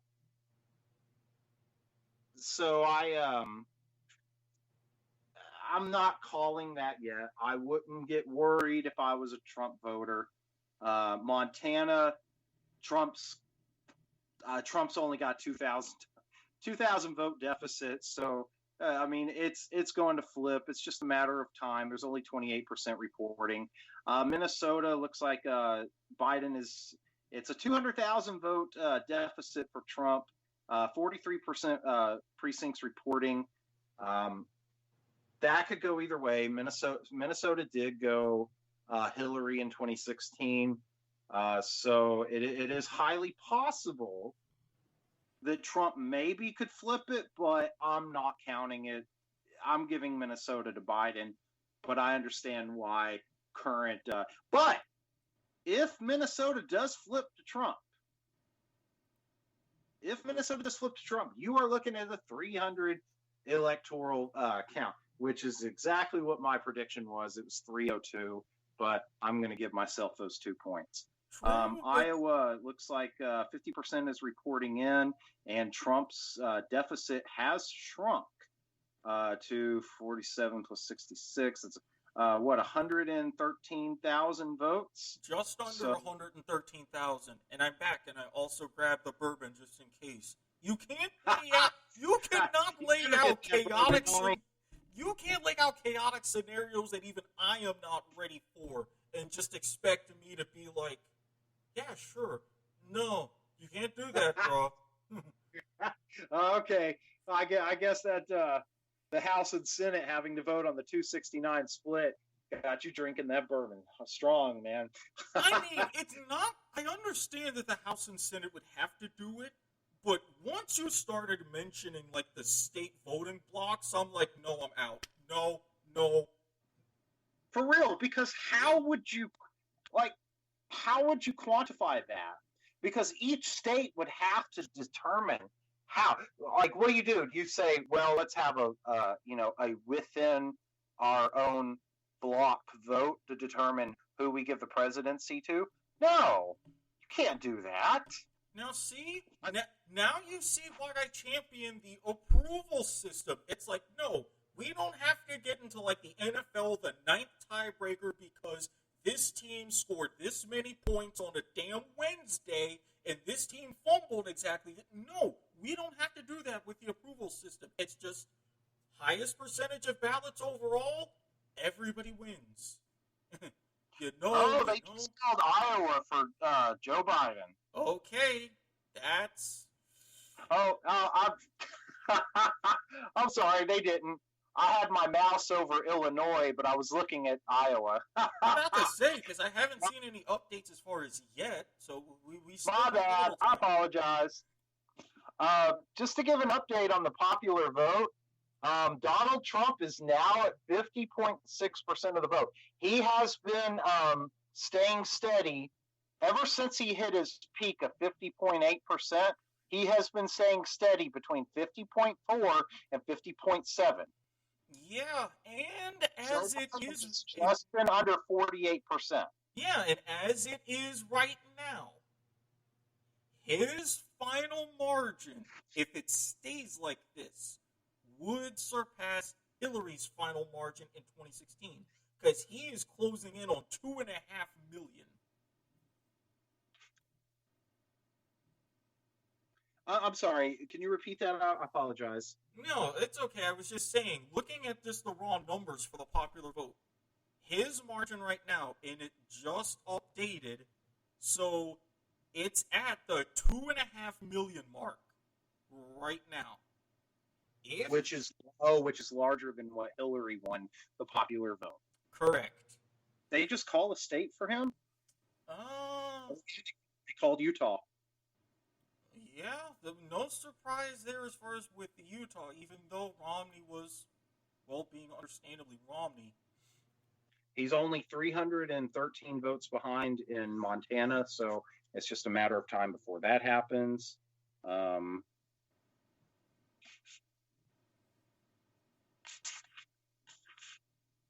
I'm wondering what this whole third party argument is going to be, because in these states with these slimmer margins, and you're seeing what Joe Jorgensen is polling, it's like, are you really going to dump this on people like you did 4 years ago? I apologize. What? Are you going to what? Are they really going to dump the whole situation about the third party voting on people now like they did 4 years ago? Because I'm seeing what Jorgensen is polling in Montana, and it's 3,500 votes, and it's like, if you try that same move now like you did then, you're going to have more people like me and are going to be more insistent on voting third party. No, they didn't pull the third party card last year. From what I understood, or not last year, I feel like it was last year. Last election, what happened was Democrats complained that their people refused to go out and vote. And here's why. And I'm wondering if the media is going to learn their lesson this time. Given their history, I'll bet no. I wonder if the left is going to learn their lesson as well.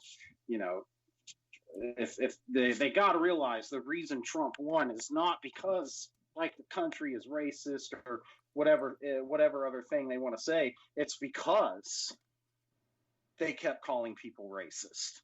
It's because they kept calling people all these different misogynists and xenophobic and, you know, like just normal people just living normal lives, you know, trying to be an average Joe every day because they weren't some social justice warrior who wore a flag, you know, a rainbow flag all day and, you know, wanted to, you know, put on chaps and go, you know, support gay rights or, you know, fake gender rights or whatever these people are doing these days. They kept calling all of these normal average Joes like all these names. And that's why we have Trump. Well, and I kind of see half of your argument. Well, really 2/3. Here's why. You do have your large... Before you go on, Biden just slipped. Biden just slipped to 47.6%. That's the lowest I've seen him tonight. Yeah, and it's going closer now to about 2.6 million from the looks at it. So... Okay, sorry, go on. That's okay, but going to your argument, you have about like 2/3 of it, because while, yes, do you have swaths of racist, xenophobic people? Yes.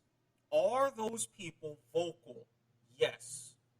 But in some ways, you're right. There is a little bit of a twist of that so far. When you're seeing about this, and with everything with the supporting of the rights, and I have a lot of the LGBTQ spectrum in my inner circle, I do support their rights. I always have. Because in the end, they are human beings, they are Americans, all these things. I support that too. And as someone whose people have known about getting a raw deal, I see someone else getting a raw deal, and that's not right. So I get a lot of that part, however, too. You go out, you have your support, you have this, because if they've got a whole bunch of shit that's going on and their own levels of persecution, just like I have in so many others. Yes, there are a lot of differences, but in the end, it's all been messed up.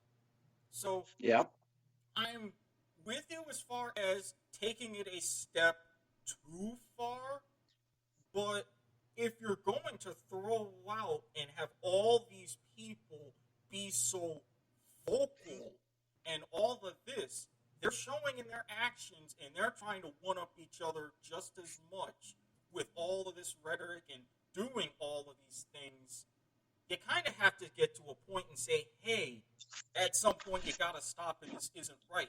And a lot of these average people, these like normal people, they're being lumped in part because they're quiet. It's one of those to where everybody has to make noise to either distinguish, yes, this is what I'm standing up for, or no, I'm not like these people. So it's a whole big matter of extreme amplification. Okay, I can dig that. Yeah. Is that what you were expecting? Knowing you, and everybody was thinking like, oh, well, this and that, and like with all these things, I'm like, no, we have a lot more common ground than people think. Yeah, that's true. We do. I think a lot of people are just always so scared of disagreement. Mm-hmm. You know, and I'm just like, why? Like, dude, if you agreed with me on everything, like I literally wouldn't like you. Yeah, it would be, you know, it would I be just so would. annoying and boring because I'm the person like I'm going to disagree on stuff, but what am I going to learn? If Right. I'm learning something out of it, hey, it's great for me. You know? You're right. You're still on the Guardian, right? Yes. Can you look up Valencia County in New Mexico, see if they've reported anything? Sure. No. I mean, I see them calling New Mexico, but they're not doing any of the specifics for the individual counties. They called New Mexico. Yeah, that's what I'm seeing on my screen. And true, let me refresh because Fox News has not called it yet. Let me go. Yeah, because I see Montana is now leaning by Trump. You said that was a matter of time, and again, for all of these things that it's all one way or another, identity politics. Guess what? In some ways it matters. Just like I was able to look at the demographics of voters during the UK Tory elections when Boris Johnson eventually became Prime Minister. I looked at the makeup and I'm like, you know what? I really wish I had a bet money on him winning. I would have won and quite handsomely. But So, if you bet, because one of the DraftKings bets that I saw was that Biden would flip a Trump state from 2016. If you took that bet, you won.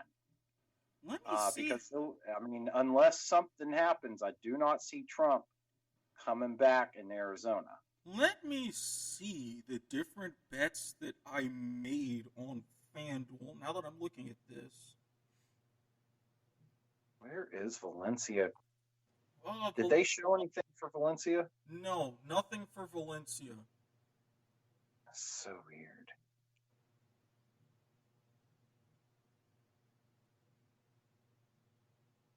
Oh, there it is. Okay. Valencia, okay, remember, Mm-hmm. since 1926, Valencia County, New Mexico, has gone the way electorally every single time. Every single time, it has a perfect record of going electorally the same way the country does. Do you want me to blow the results for you? Let me just put out the spoiler alert to everybody. Spoiler alert. Okay. Spoiler alert. Lay it on me. Valencia County has 59% reporting in. Mm-hmm. Trump is leading 2-1. Okay. That's another one of those indicators. All right. Ooh, I still managed to win $11. Nice. Hang on, I'm about to post that on Facebook. Excuse me. Where is that pick'em? Because I want to see my results. While I'm going in, I'm just going and seeing, since we had mentioned it, I was on FanDuel, and they were saying, hey, this free play, and as far as what you're going to think with the election. So I'm currently trying to look up that contest, but for some reason it's not immediately So, showing up. like, I know that was free, and I, spent the little credits that they gave me. Mm-hmm. Like, and that's on FanDuel if I remember correctly. Yep. Do I get money for that? I think depending on how many credits you win overall, they put you in the pool to win actual, not full on like money, but money in your FanDuel account to bet with. Okay, I didn't know. I just did it because I thought it was fun. Same. The only thing I do on FanDuel, is Kenny's contest, and Which I was lucky enough to hold on and finish in third place this past week. yeah, what's his name? Ronald Jones kind of messed me over on that one. But it's cool. Like literally every time that it hasn't been free, I've placed in the money every time except for twice. This will be my third time, so it is what it is. Hey, at least you're hitting on some good cylinders. If it wasn't for Kenny's contests, I would be like almost next to nothing because I have bad luck otherwise. Yep. I don't know if that says more about me relative to everybody else or what. Hang on, I'm typing out this Facebook status real quick. Has gone.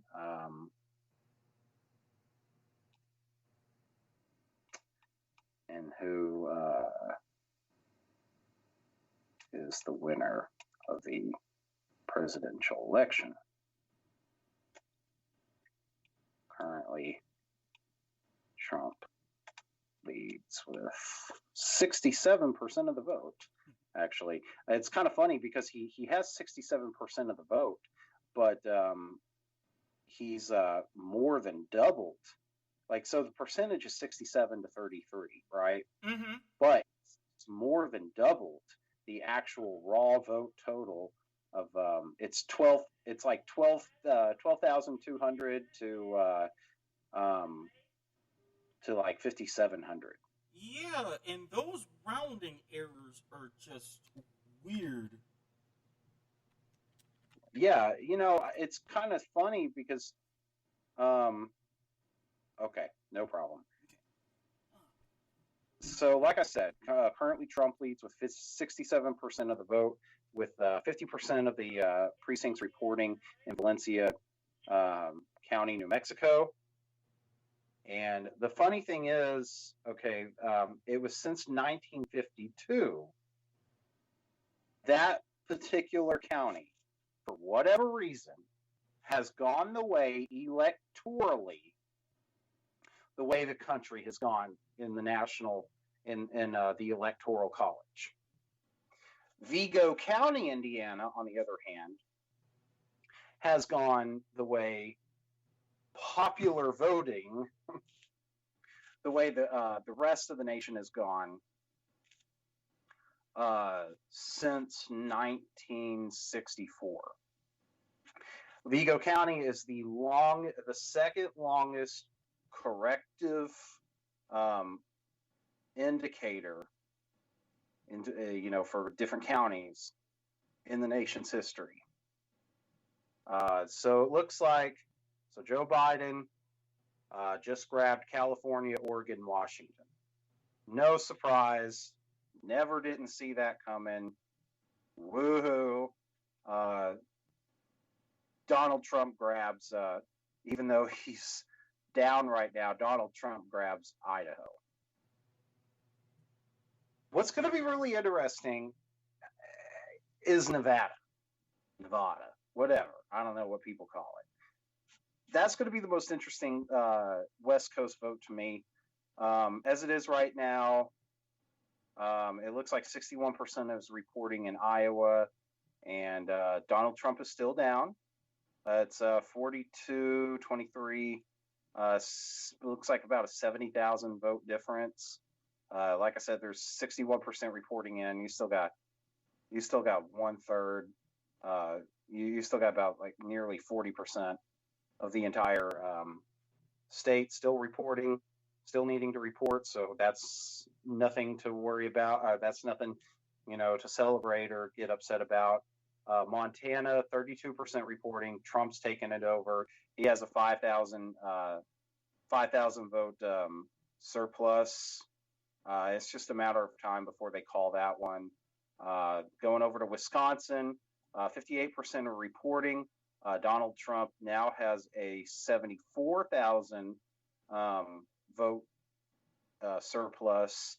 So now that's looking like Trump's starting to pull away, but it's still nothing to it's still nothing to celebrate or whatever. I'm probably going to use that phrase 1,000 times. Michigan, Trump is now winning by 255,000 votes. It's staying steady, but so it's kind of staying in the same way, about 54, 55%, 54.5 to 55%, but it's not, that lead isn't going away. Ohio, big state. This is the one we're all looking forward to, or all looking at. Trump has widened his lead now to 400,000 votes. It's just 91% reporting. I don't think I said it, but Michigan is 43% reporting. So we still got way more. We got more than half the country to report. Pennsylvania, 45% reporting. Trump has a 400,000 vote lead. So it could still swing, especially when you consider more than half the country, more than half the state still needs to report. North Carolina, 94% reporting. Trump is leading by what looks like 34,000 votes. It's getting close, guys. But it's 94% reporting. Still 6% of the state left. That's a good amount. I'm not shocked they haven't called it. Georgia looks like 66% are reporting. Donald Trump leads by 400,000 votes with 66. I already said 66 reporting. So that's kind of widening, but it's not terribly widening fast enough in the eyes of Trump supporters. It's not closing fast enough in the eyes of Biden supporters. So Texas, this is the state right here. And I live in Texas, so I know I know all the gory details of how this state was supposed to be a battleground, and what's his name, Biden was supposed to come in and just rule the day and ruin Donald Trump's day. And well, Donald Trump has a 400,000 plus lead with 74% of the vote. 74% of the vote reported in. Most of the counties that haven't reported in, there's Duval County, Jim Wells County, Zapata County, Maverick Counties, Zavala County, but Edwards, Valverde, Crockett, Lamb, all of the most of the counties that haven't voted or haven't reported are going to go Trump. So Trump will pull ahead. If you're a Trump supporter, just you can rest easy on that. Iowa, ooh-wee. I don't think Trump's going to pull out Iowa. Iowa's still kind of, yeah, Iowa on my screen is about a little over 60,000. Yep, with 63% reporting in.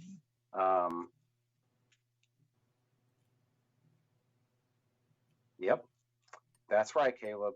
If Trump wins all the states that he is in, currently in the lead for, he would get 280, and we would have 4 more. So I have a question for you. Ask away. So let's just say that happens. All right. I want you to put it in your shoes. Okay. Let's say that happens.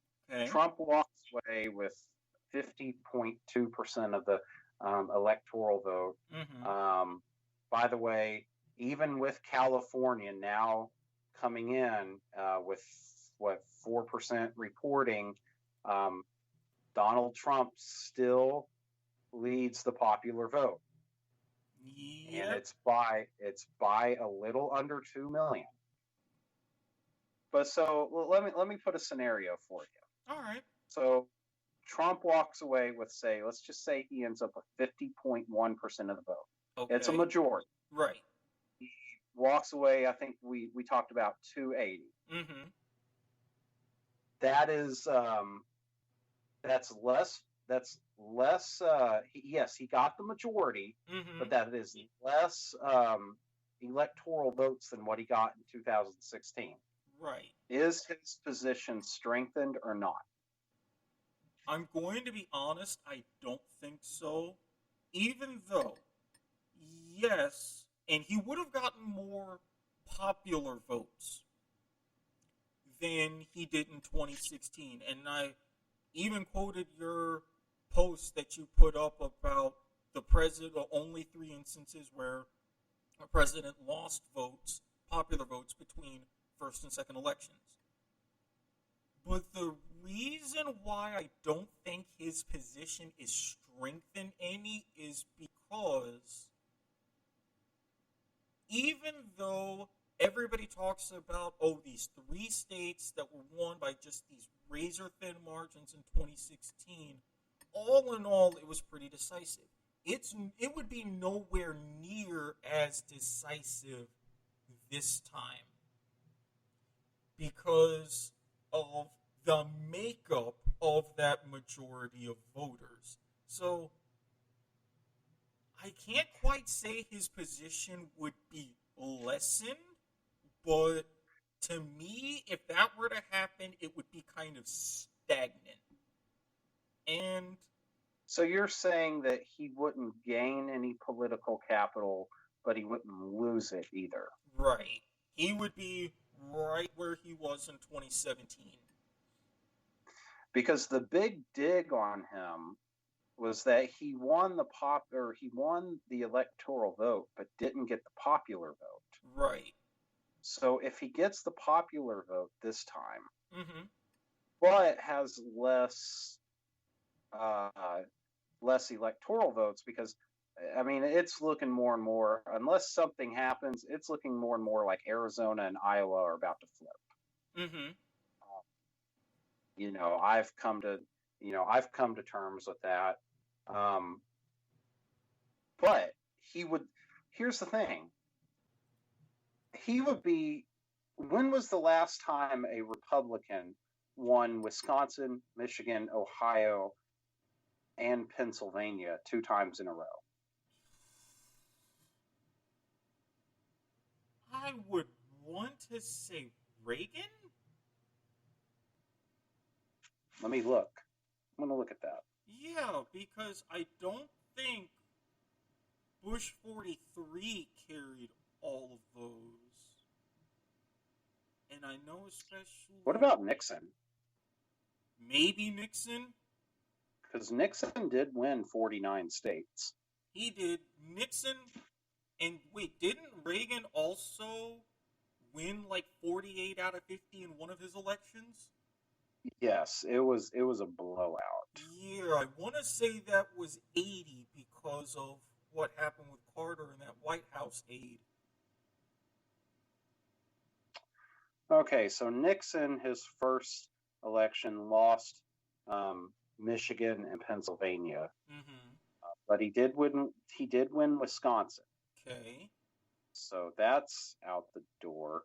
But it's funny because the only state he lost was Massachusetts in his second, and D.C. if you count them. Right, and those like 3 electoral votes. All right, so 1, 2. Okay, so Reagan did win those 4 states in 1980. 1, 2, 3. Yeah, you're right. It was.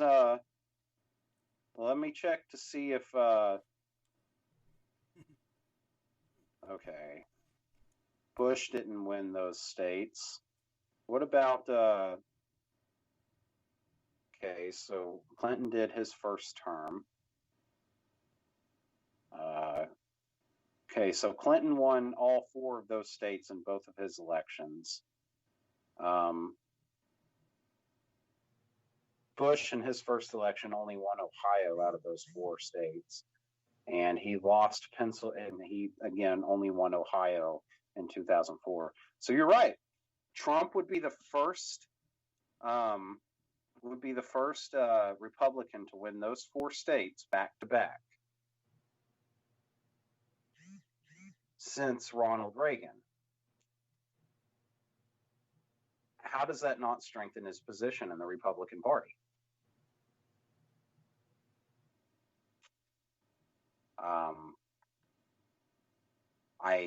I can't see that it doesn't. That is a huge. I mean, that's huge, to be honest with you. The fact that Donald Trump will do something no other Republican has done since Ronald Reagan. And Ronald Reagan, just so everybody knows, with California coming in with 14% reporting, Donald Trump does have 50.1% of the vote. It looks like Arizona is probably going to get called. I don't know. I say that, but he's actually starting to close in with 73% reporting. He's only 206,000 votes down now. That's pretty significant. Iowa, he's closing in now. There's only a 24,000 vote lead with 69% reporting. So that whole give them Iowa thing might actually not have to be. So we'll see how that works. So I really want to kind of go to the right now. The Republicans actually have 134 Senate House seats, with the Republicans only having, or Democrats having 100, and the Republicans now have 42 seats. They must have flipped a Democrat seat because clearly they are not. Clearly, the Democrats no longer have the net 1, which is great. In fact, let me go ahead and look at the map real quick. It looks like John Cornyn is going to win. Good job, John. I know that the media tried to make it seem like that was a hard-fought win, but it's just not going to happen. The incumbent, Martha McSally, looks like that's going to be flipped to Democrats. There is 72% reporting. Mark Kelly is leading by 300,000 votes. Looks like Georgia has 2, with both of their seats up for grabs. Looks like, this is interesting.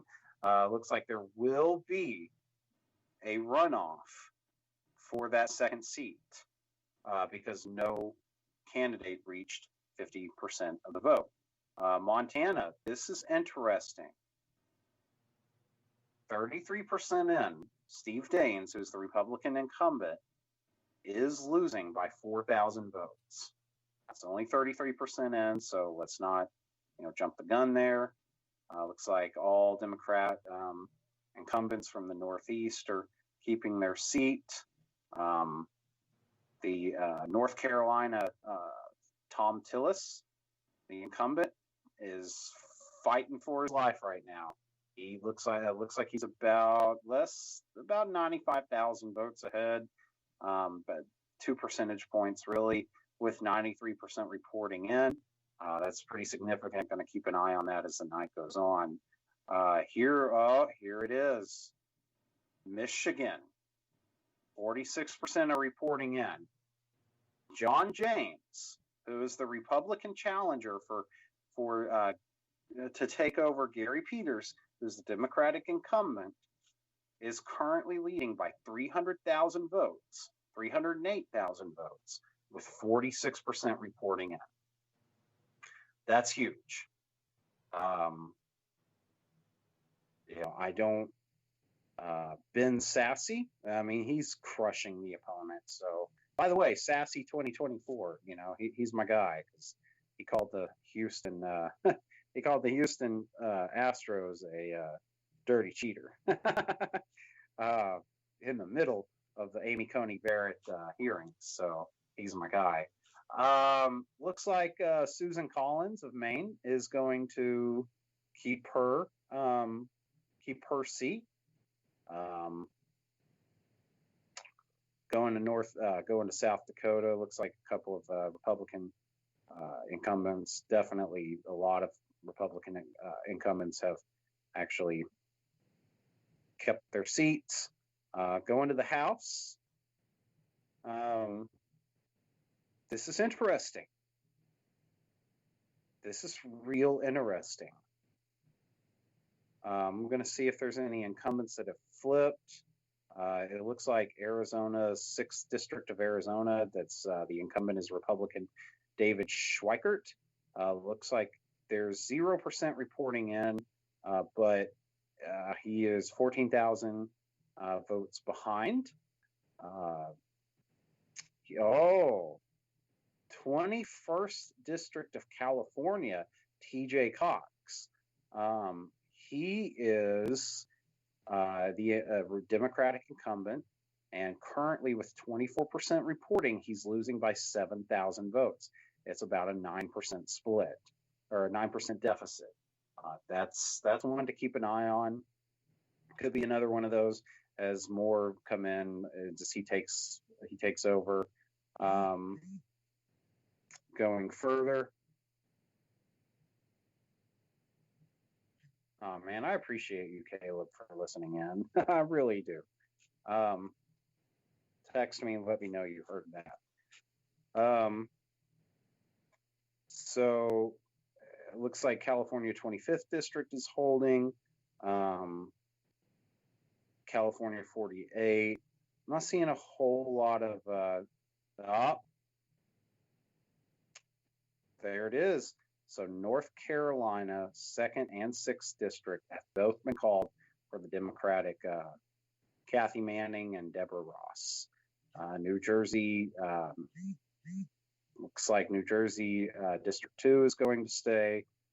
New York District 2, looks like the Republican Andrew Garbarino is staying there. Let's see if I can get a good reading on Alexandria, our favorite person. No? Well, she was New York, so let me go to New York real quick. And I appreciate anybody who's listening right now. I'm trying to fill the void while Eric is, doing whatever he needs to do. Let me see if I can find, because I don't remember what district she was in. Let me find out. Let me do the Googling. Do the Googling. Alexandria Ocasio-Cortez. It's kind of looking like Maine and Nebraska are really going to be pivotal in this election. Let me look to see if Who would there's. have thought about those two states? Ben Shapiro said that on his show. Somebody texted me, let me know that. AOC is the 14th congressional district. I'm just checking to see the individual House races, see how they're doing. Seeing if, looks like the Republicans have actually flipped a few California districts. I'm seeing that, but then again, is like, aren't some of those upper districts also like sort of Devin Nunes territory? Yeah. Look, man, this is trying to look, man, I was just trying to give some people some hope. Alexandria Cortez, Alexandria Ocasio-Cortez has officially secured her reelection. I mean, from everybody in those particular boroughs, shout out to the BX. I saw that coming. All right, let's see. Nancy Pelosi. I know she probably already. But what? But I want to see. Let's see. California's 12th congressional district. It, it, Let's just see. yeah, You know, because can I no harm. say, first, I'm looking at first results expected soon. But can we both agree? And I initially caught hell for my skepticism when she was like reelected Speaker of the House.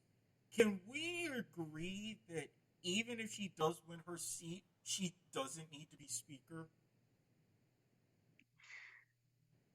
You know, so I'm going to say something that you're probably going to have to take another shot of whiskey because it's about to blow your mind. Okay. In my opinion, Nancy Pelosi is probably the best congressional tactician that this country has seen in 40 years.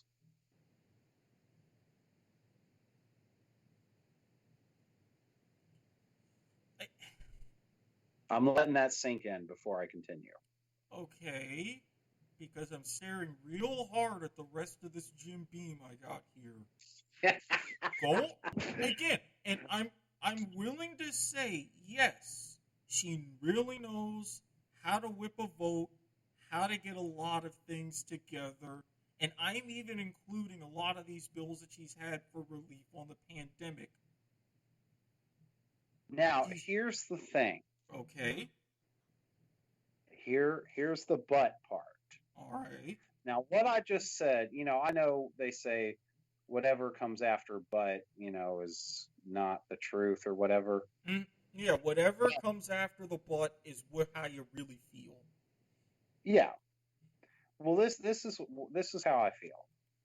I do truly feel like she is one of the best negotiators, tacticians in the last 40 years. I think honestly, what's his name? I was going to say this guy's better, but I can't even remember his name. Contract for America guy. Are you talking about some of the? Oh, that's going a ways back. Newt Gingrich. Oh yeah, Gingrich. Oh, I think Newt Gingrich is the only one who surpasses Nancy. Tactics wise, again, with everything I mentioned, I will side with you there. Continue. All right. The thing is, the Democratic Party has this new wave coming in where they're going so far left that they're eventually going to drive middle age people like 30 to 50 who still have about 40 to 50 years or so 20 to 40 years still worth of voting. Right. Nancy Pelosi is the only thing standing in the way of the Democratic Party becoming null and void.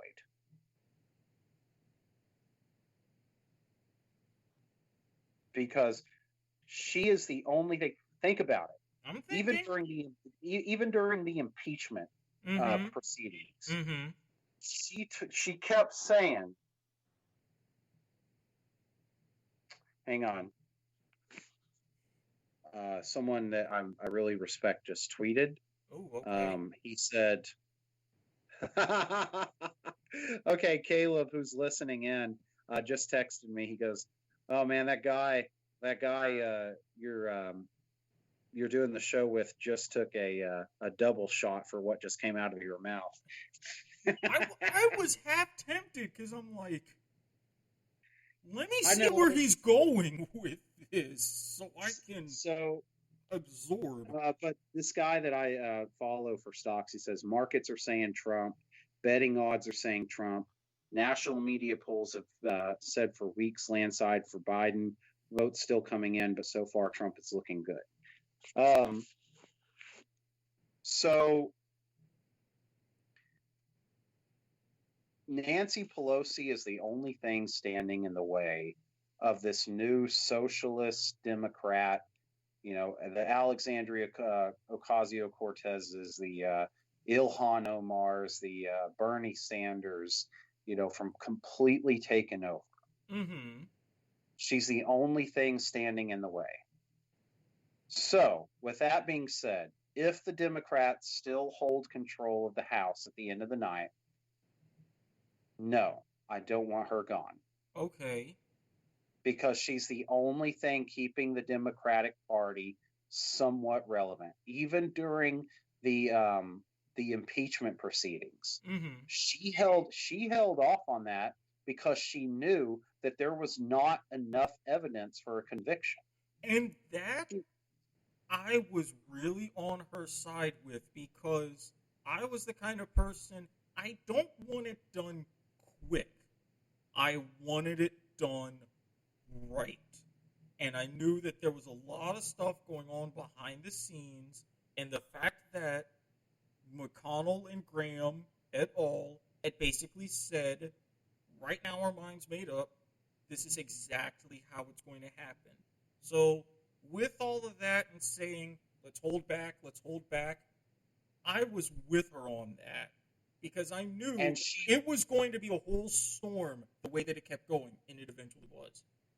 And she gave in, and look what happened. Yeah. Nothing. Because there really wasn't any evidence. Yeah, not there. She's trying to hold back. Ilhan Omar, the girl from Minnesota. Mm-hmm.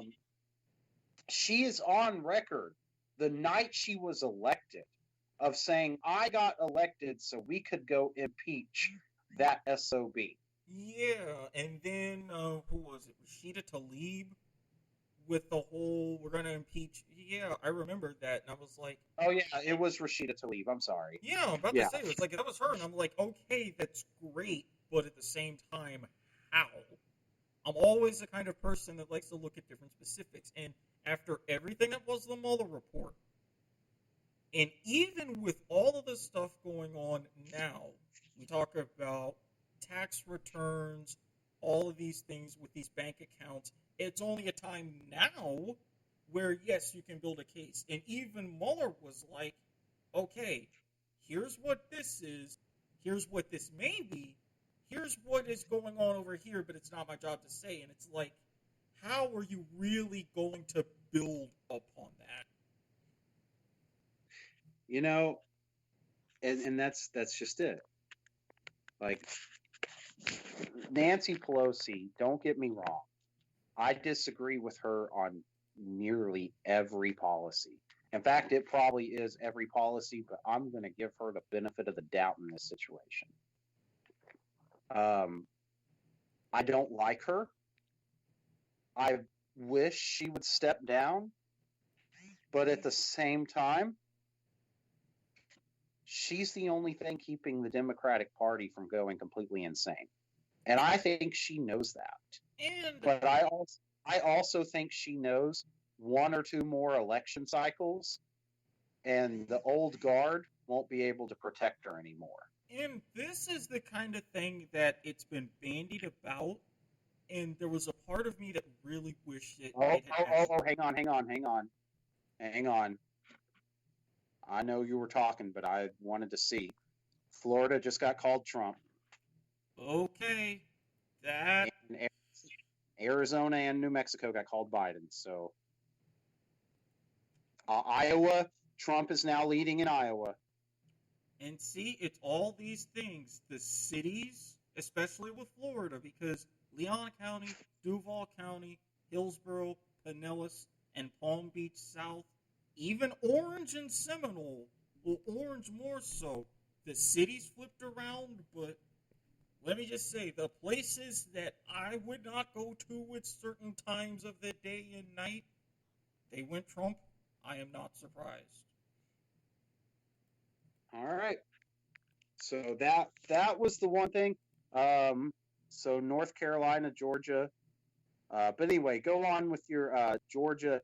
Trump is still 71%. He's still got a 400,000, a little under 400,000. Right? So, with what I was saying is, and I kind of wish that it had happened, a lot of reasons for logistics into furthering on what I was saying about, multiple parties and everything branching out. Like what the Republicans had in 2010 with the Tea Party, eventually trying to be separate, and for a long time really starting to take that brief stronghold that they had. If they had a splintered off from your mainstream Republicans at that time, and with this new wave, your progressives splintering off from your moderate Democrats now, I honestly think that would have been more beneficial as a whole, because instead of being self-contained within this two-party system and all of these amalgamations having to go one way or another, you have these people, even if you don't even necessarily agree with them, they can build their packs with people and their own voices so that way they could be heard. Yep. So I apologize for this. Man, Trump is now behind in the the popular vote. I saw that now. That 2 million lead is now a 1.6 million deficit? That's California. Yep. California is literally showing us right now why the Electoral College is absolutely necessary.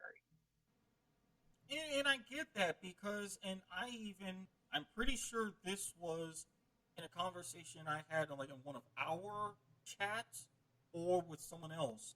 Going back to the moment for the confirmation hearings with Amy Coney Barrett, I might say what I'm going to say about that later, but anyways. At the end, it was Dianne Feinstein, congratulating Lindsey Graham about, these were the best hearings I've ever been with. There was a lot of decorum, politeness, yada, yada, yada, and in the end, they gave that hug. And I heard all of these people were like, ooh, that was throwing shade, or that was this and that. I'm like, no, it wasn't. That pretty much looks to me like they're in cahoots. And it was someone who said, in California, the Republican Party is pretty much dead and buried. And all of your Democrats are so, pro-business and all of that, who would consider to have, Republican ideology, but they go ahead and they run as Democrats because they know they would have success.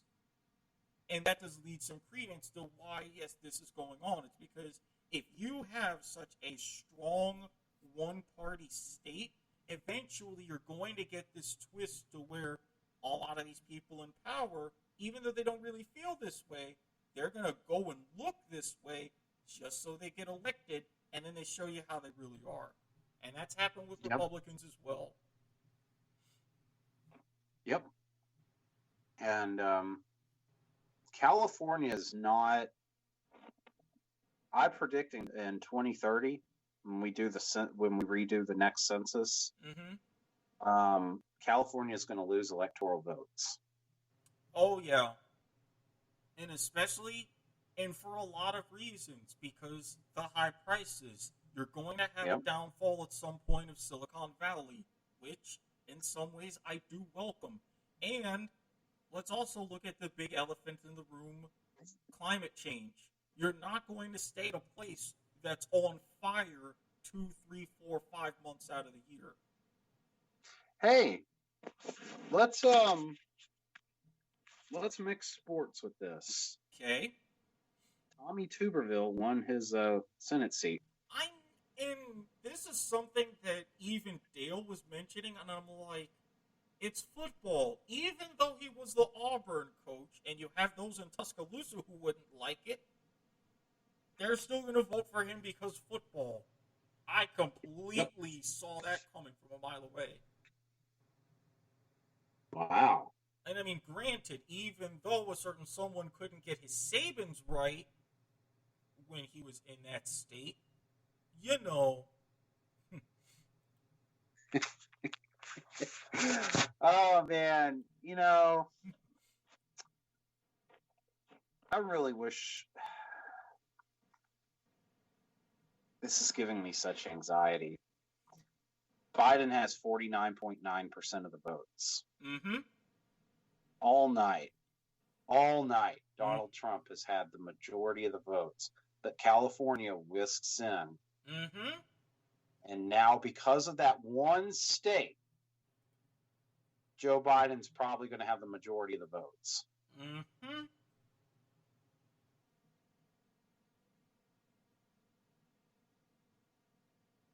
Like, what do you do about that? Like, how you have to figure out how to reduce California. But I mean, if you think about it, the question is how, because... All right, 1% reporting in. I know it's early. Donald Trump has a 2,400 vote lead in Nevada. Yeah, that's about a good almost 4-1 right there in Nevada. And, yep. Okay. It's early. Wait until Henderson County starts coming out. Oh, yeah. And, yeah, you got your Henderson... Or Clark County. County, yeah. But, okay, so reducing California and their electoral college votes. How many millions of people would realistically have to leave? Well, if I remember correctly, they do it by every 250,000 people. Mm-hmm. So you would only need 4 million people to leave. And that's the rub.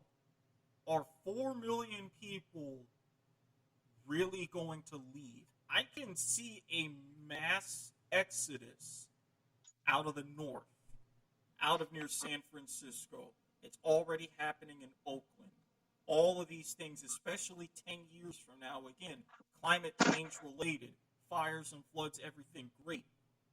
But are people really going to leave even from farther south? I think that's going to be more difficult.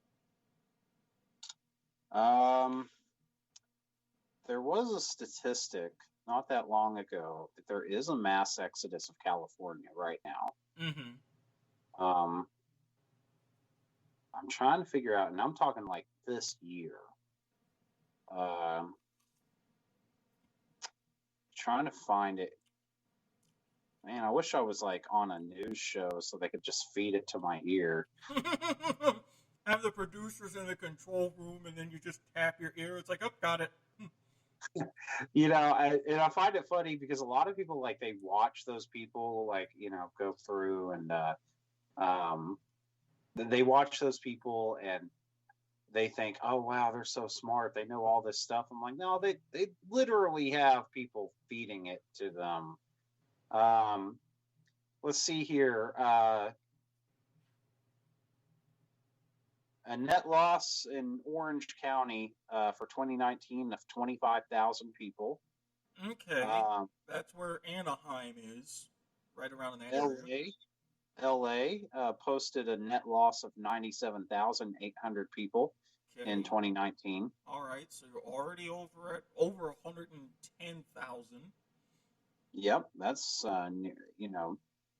that's nearly. Man, I wish I could find the 2020 statistic because I know it exists. I just can't remember exactly where. In fact, it's so bad that the governor of California, or the former governor, Jerry Brown, he was like, why are you guys leaving? He was begging people to stay.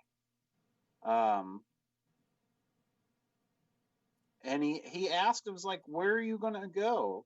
Like, I don't know, somewhere that But the problem is that a lot of people leave California and then bring their voting habits elsewhere. Mm-hmm. That's the biggest problem. Californians don't seem to understand that.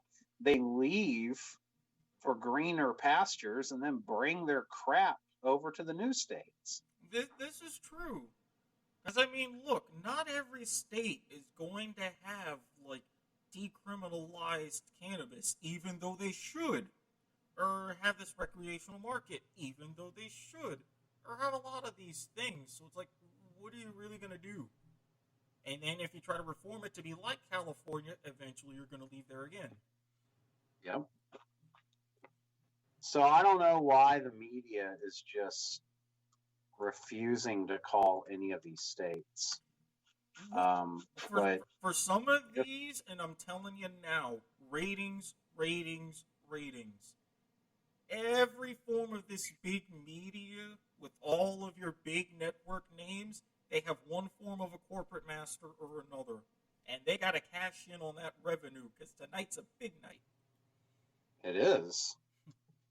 In fact, I'm looking at it, and currently, if things stay the same, Trump is Trump is widening his stance in Iowa. If the current lead stays the same in all the different states that Trump has a lead on,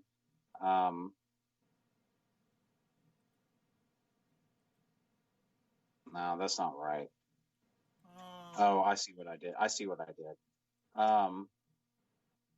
Looking at 293. Yeah, that would be about right. But here's the thing. This is what I'm really scared of. Trump will still have lost the popular vote. Mm-hmm.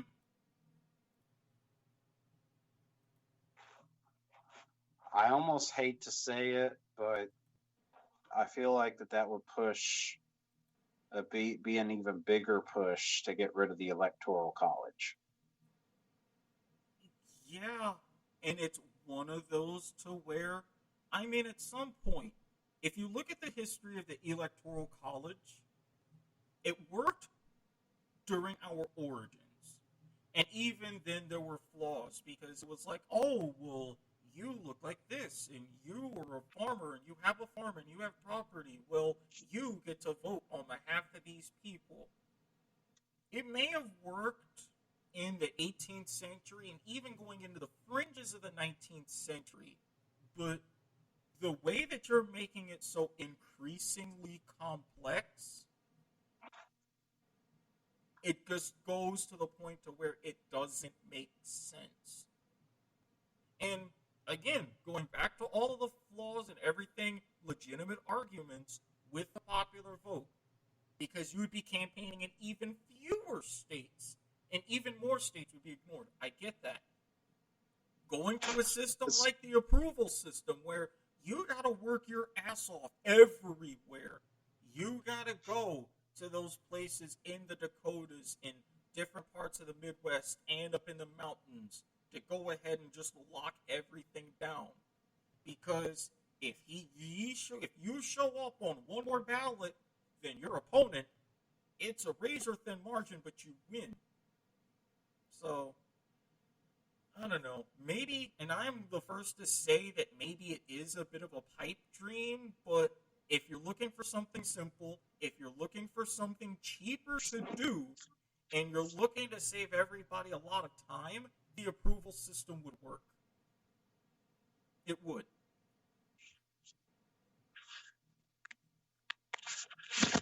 Oh, man.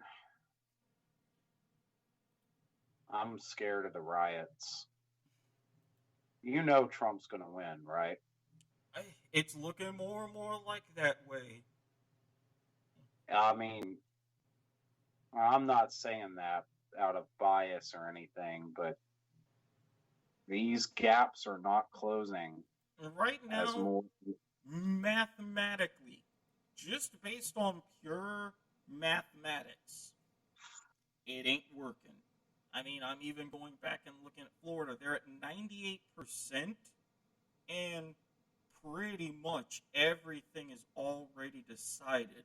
Going at these smaller counties, I don't know if Miami-Dade is going to pull up enough and Palm Beach County is going to pull up enough. I know Collier County and Madison County. No, they already called Florida. Oh, okay. So, yeah, it's... Yeah. Florida went Trump. I don't know why the Guardian hasn't called it yet then. That's weird. But you're right. Oh my God. They just declared Ohio for Trump. Okay. I think at this point it's game over. It is. Because his gap in Pennsylvania is 500,000. I mean they just called Texas Trump.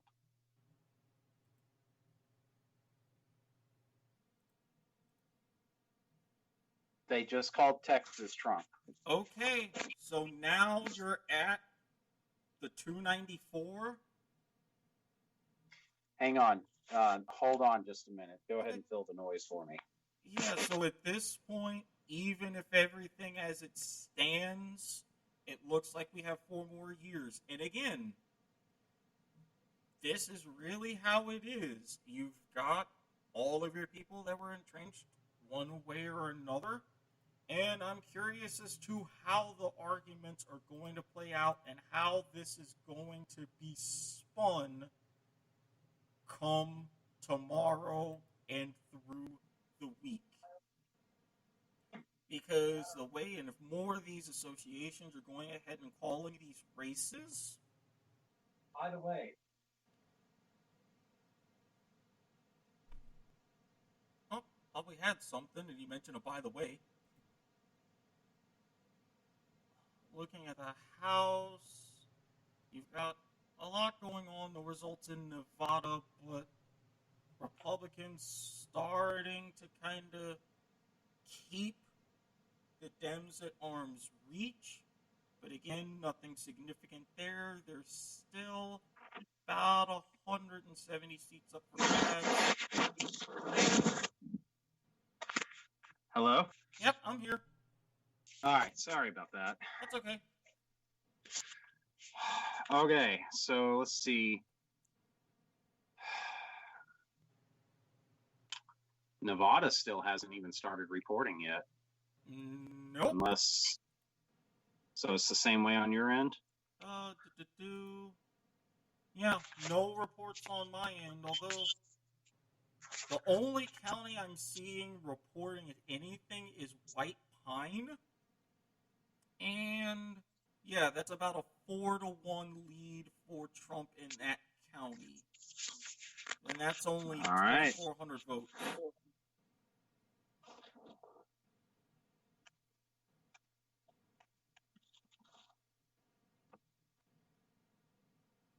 Hang on.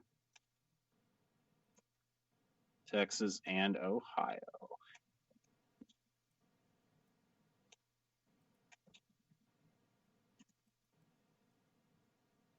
I have to let Marcel know.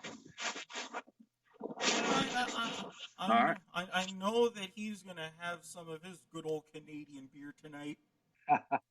But then again, he has that every night, so what would tonight make a difference? Oh, man. Okay, so Democrats are showing that California can't save them. You know, and the funny thing is, I feel like that Donald Trump has done historically worse in California than most Democrats, or most Republicans, I should say. Because I feel like they used to get at least 35 to 40% of the vote there. Yeah, but with all of these, and you can, I don't know if you want to say credit, but with everything with Gavin Newsom, and even with your big tech people, which I'm going to be honest, even they couldn't help because that's been kind of split. For all of those who have said about with Facebook and other outlets silencing conservative voters or conservative voices. If you look at the heads of those organizations, they're right along there with them. Mm-hmm. So, to recap, the vote in Pennsylvania, there's 54% reporting. I know that means there's still 46%, nearly half the state has to report. But that gap has not closed. No. In fact, it's gotten wider.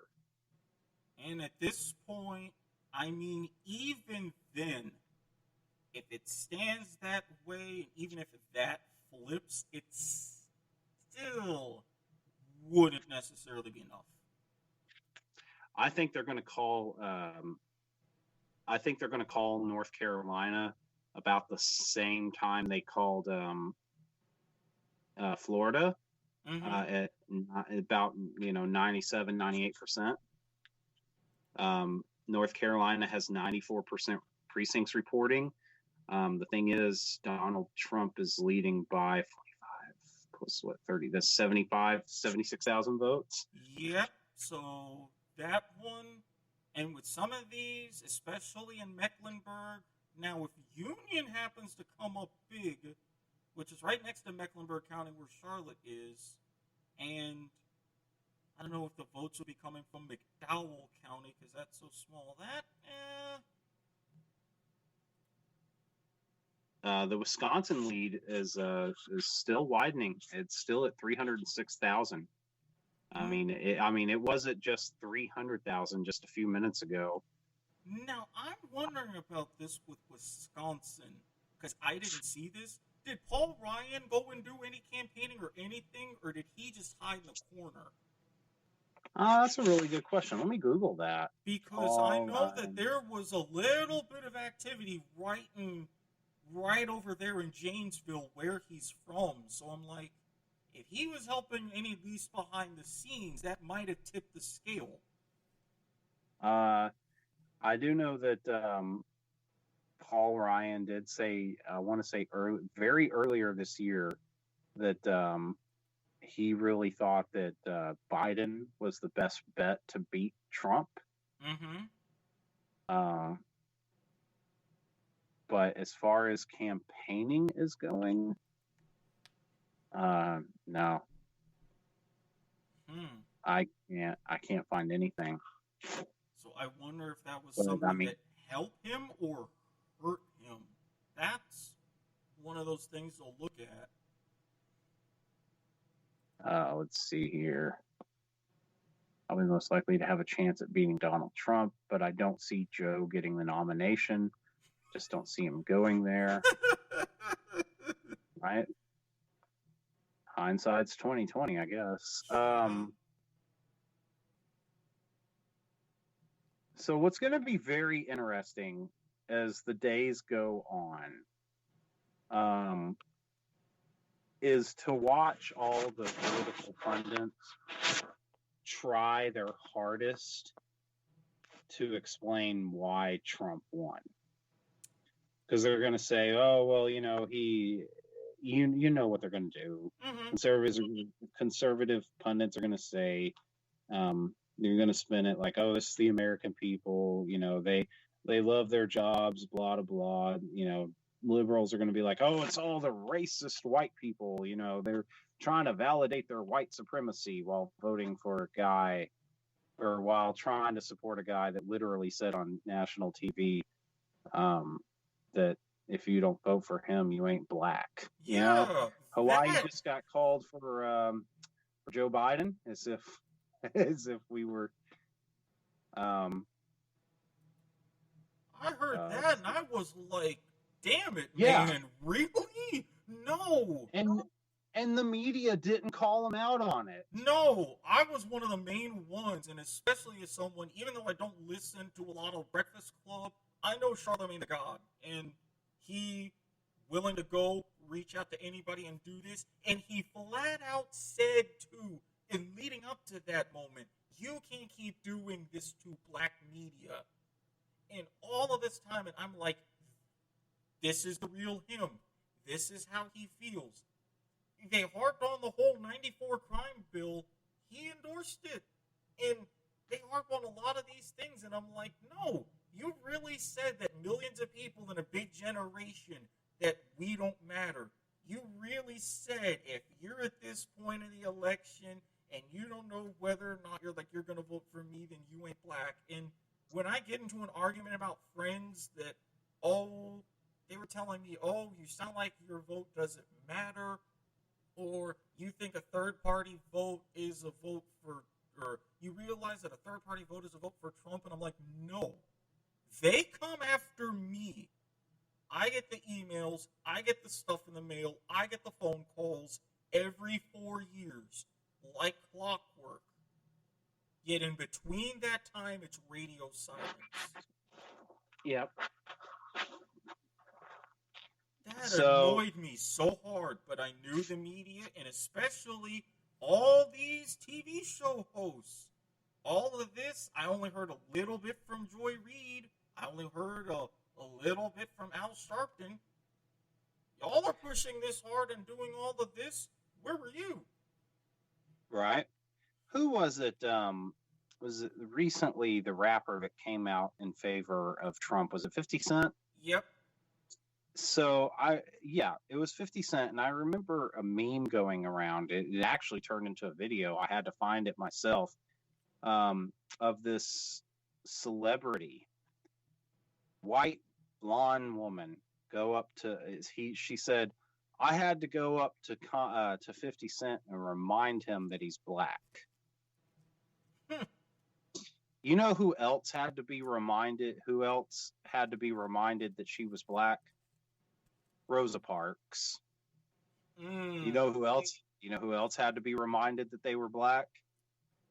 The folks who when the black people who went to sit in white-only restaurants. They were reminded they were black. Yeah, and why is it? And this is why it just bugs me to no end. Why black people en masse vote for the Democratic Party? And because time and time and time again, that Democratic Party has shown that they don't care about black people, and it bugs me. And like, if you go vote third party, for crying out loud. go be like Sean, go be like Diddy and form your own political party. I was ecstatic when I heard that news, because you're absolutely right. And this is being from someone, my mother, she protested. She slept in front of the White House. I have all these people in my family. They were right around and they lived through the civil rights movement. And I put in my research and my time and my vote today because of them. But I'm automatically going to sit for people like Joe Biden, and who automatically says, oh, well, like black thinking. It's not like a Latinx thinking, to where you have all of these different varieties and all of these different mindsets, basically calling my people a monolith. That does not sit with me whatsoever. And when I heard about Lil Wayne going ahead and also saying he was supporting Trump, did I like it? Not necessarily. I understood. 50 Cent, did I necessarily like it? No. But I understood it completely, because he's like, hey, I'm worried about my portfolio. Even Kanye West, which I'm not going into any further detail about for the sake of time and my own sanity.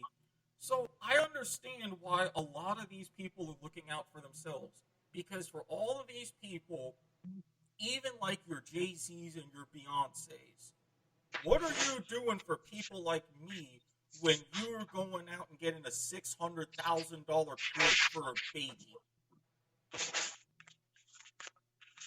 Repeat that last part. What are you doing for people like me when you're getting a $600,000 crib for a baby? How does that help any?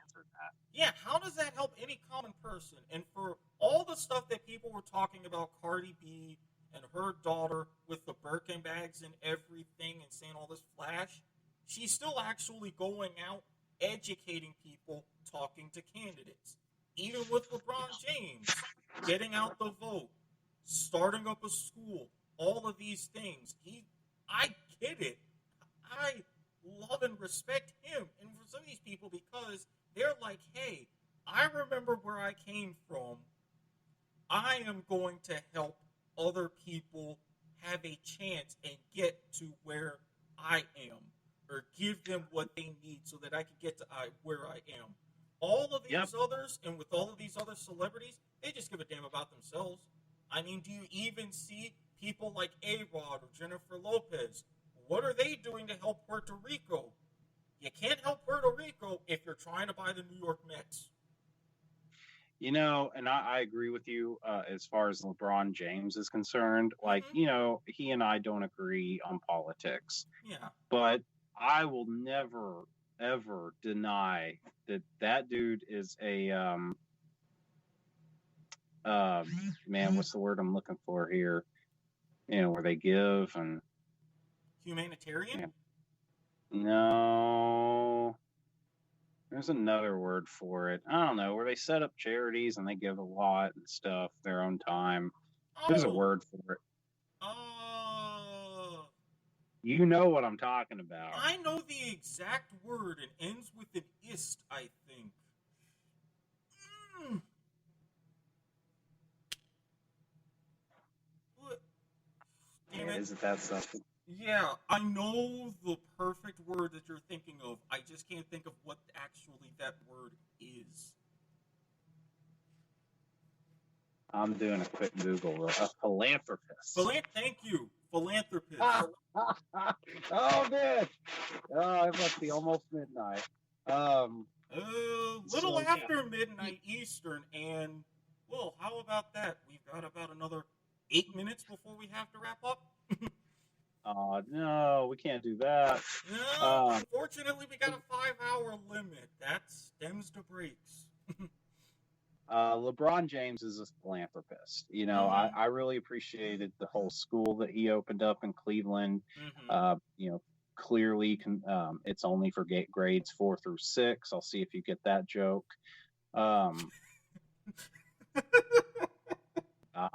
You did get it. Clever. Very clever. And then the kids that graduate from his school, he takes care of their college education, and it's just, I mean, he's a really good guy, and I cannot, under any circumstances, call him a bad guy, except for his stance, his lack of stance on China. Yeah.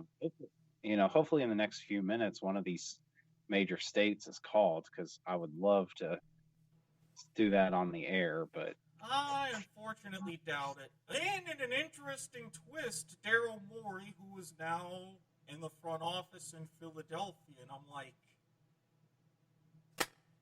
wait, what? yeah, Daryl Morey. The Sixers hired him. And he even had to address the Hong Kong tweet, in which I'm on your side. You have someone, and what was going on in Hong Kong I didn't like. This was your perfect opportunity to stand up to China and be the biggest platform to call them out on something, but you're more in it for the money, so you keep quiet and you admonish him. Yeah, isn't that something? Oh, man, I'm not going to lie to you. I've got nothing left to say.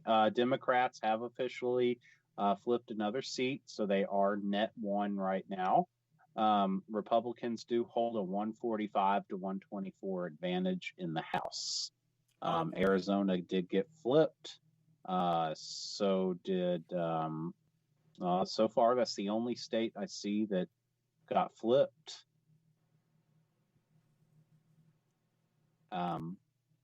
So I think right now we're just sort of at a standstill, and there's nothing really left to report.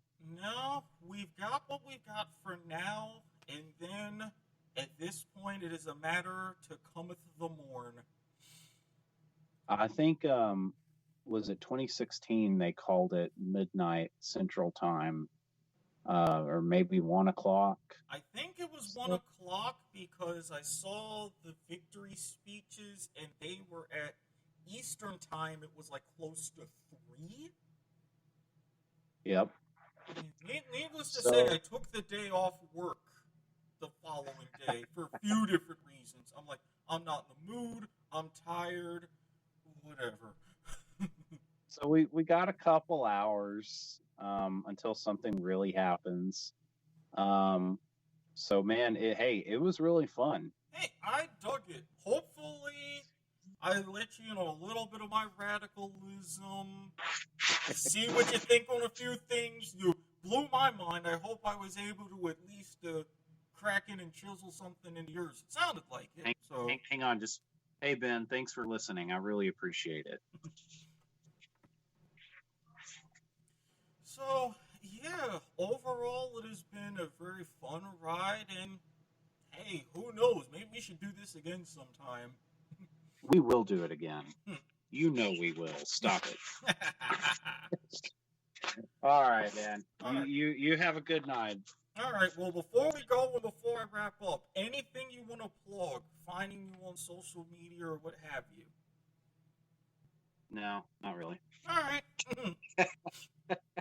And another first. Usually we don't have that on our shows. Amazing how that works. All right, well, Chris, it was a definite pleasure, and we will talk again soon. As always, Eric, you take care. You too.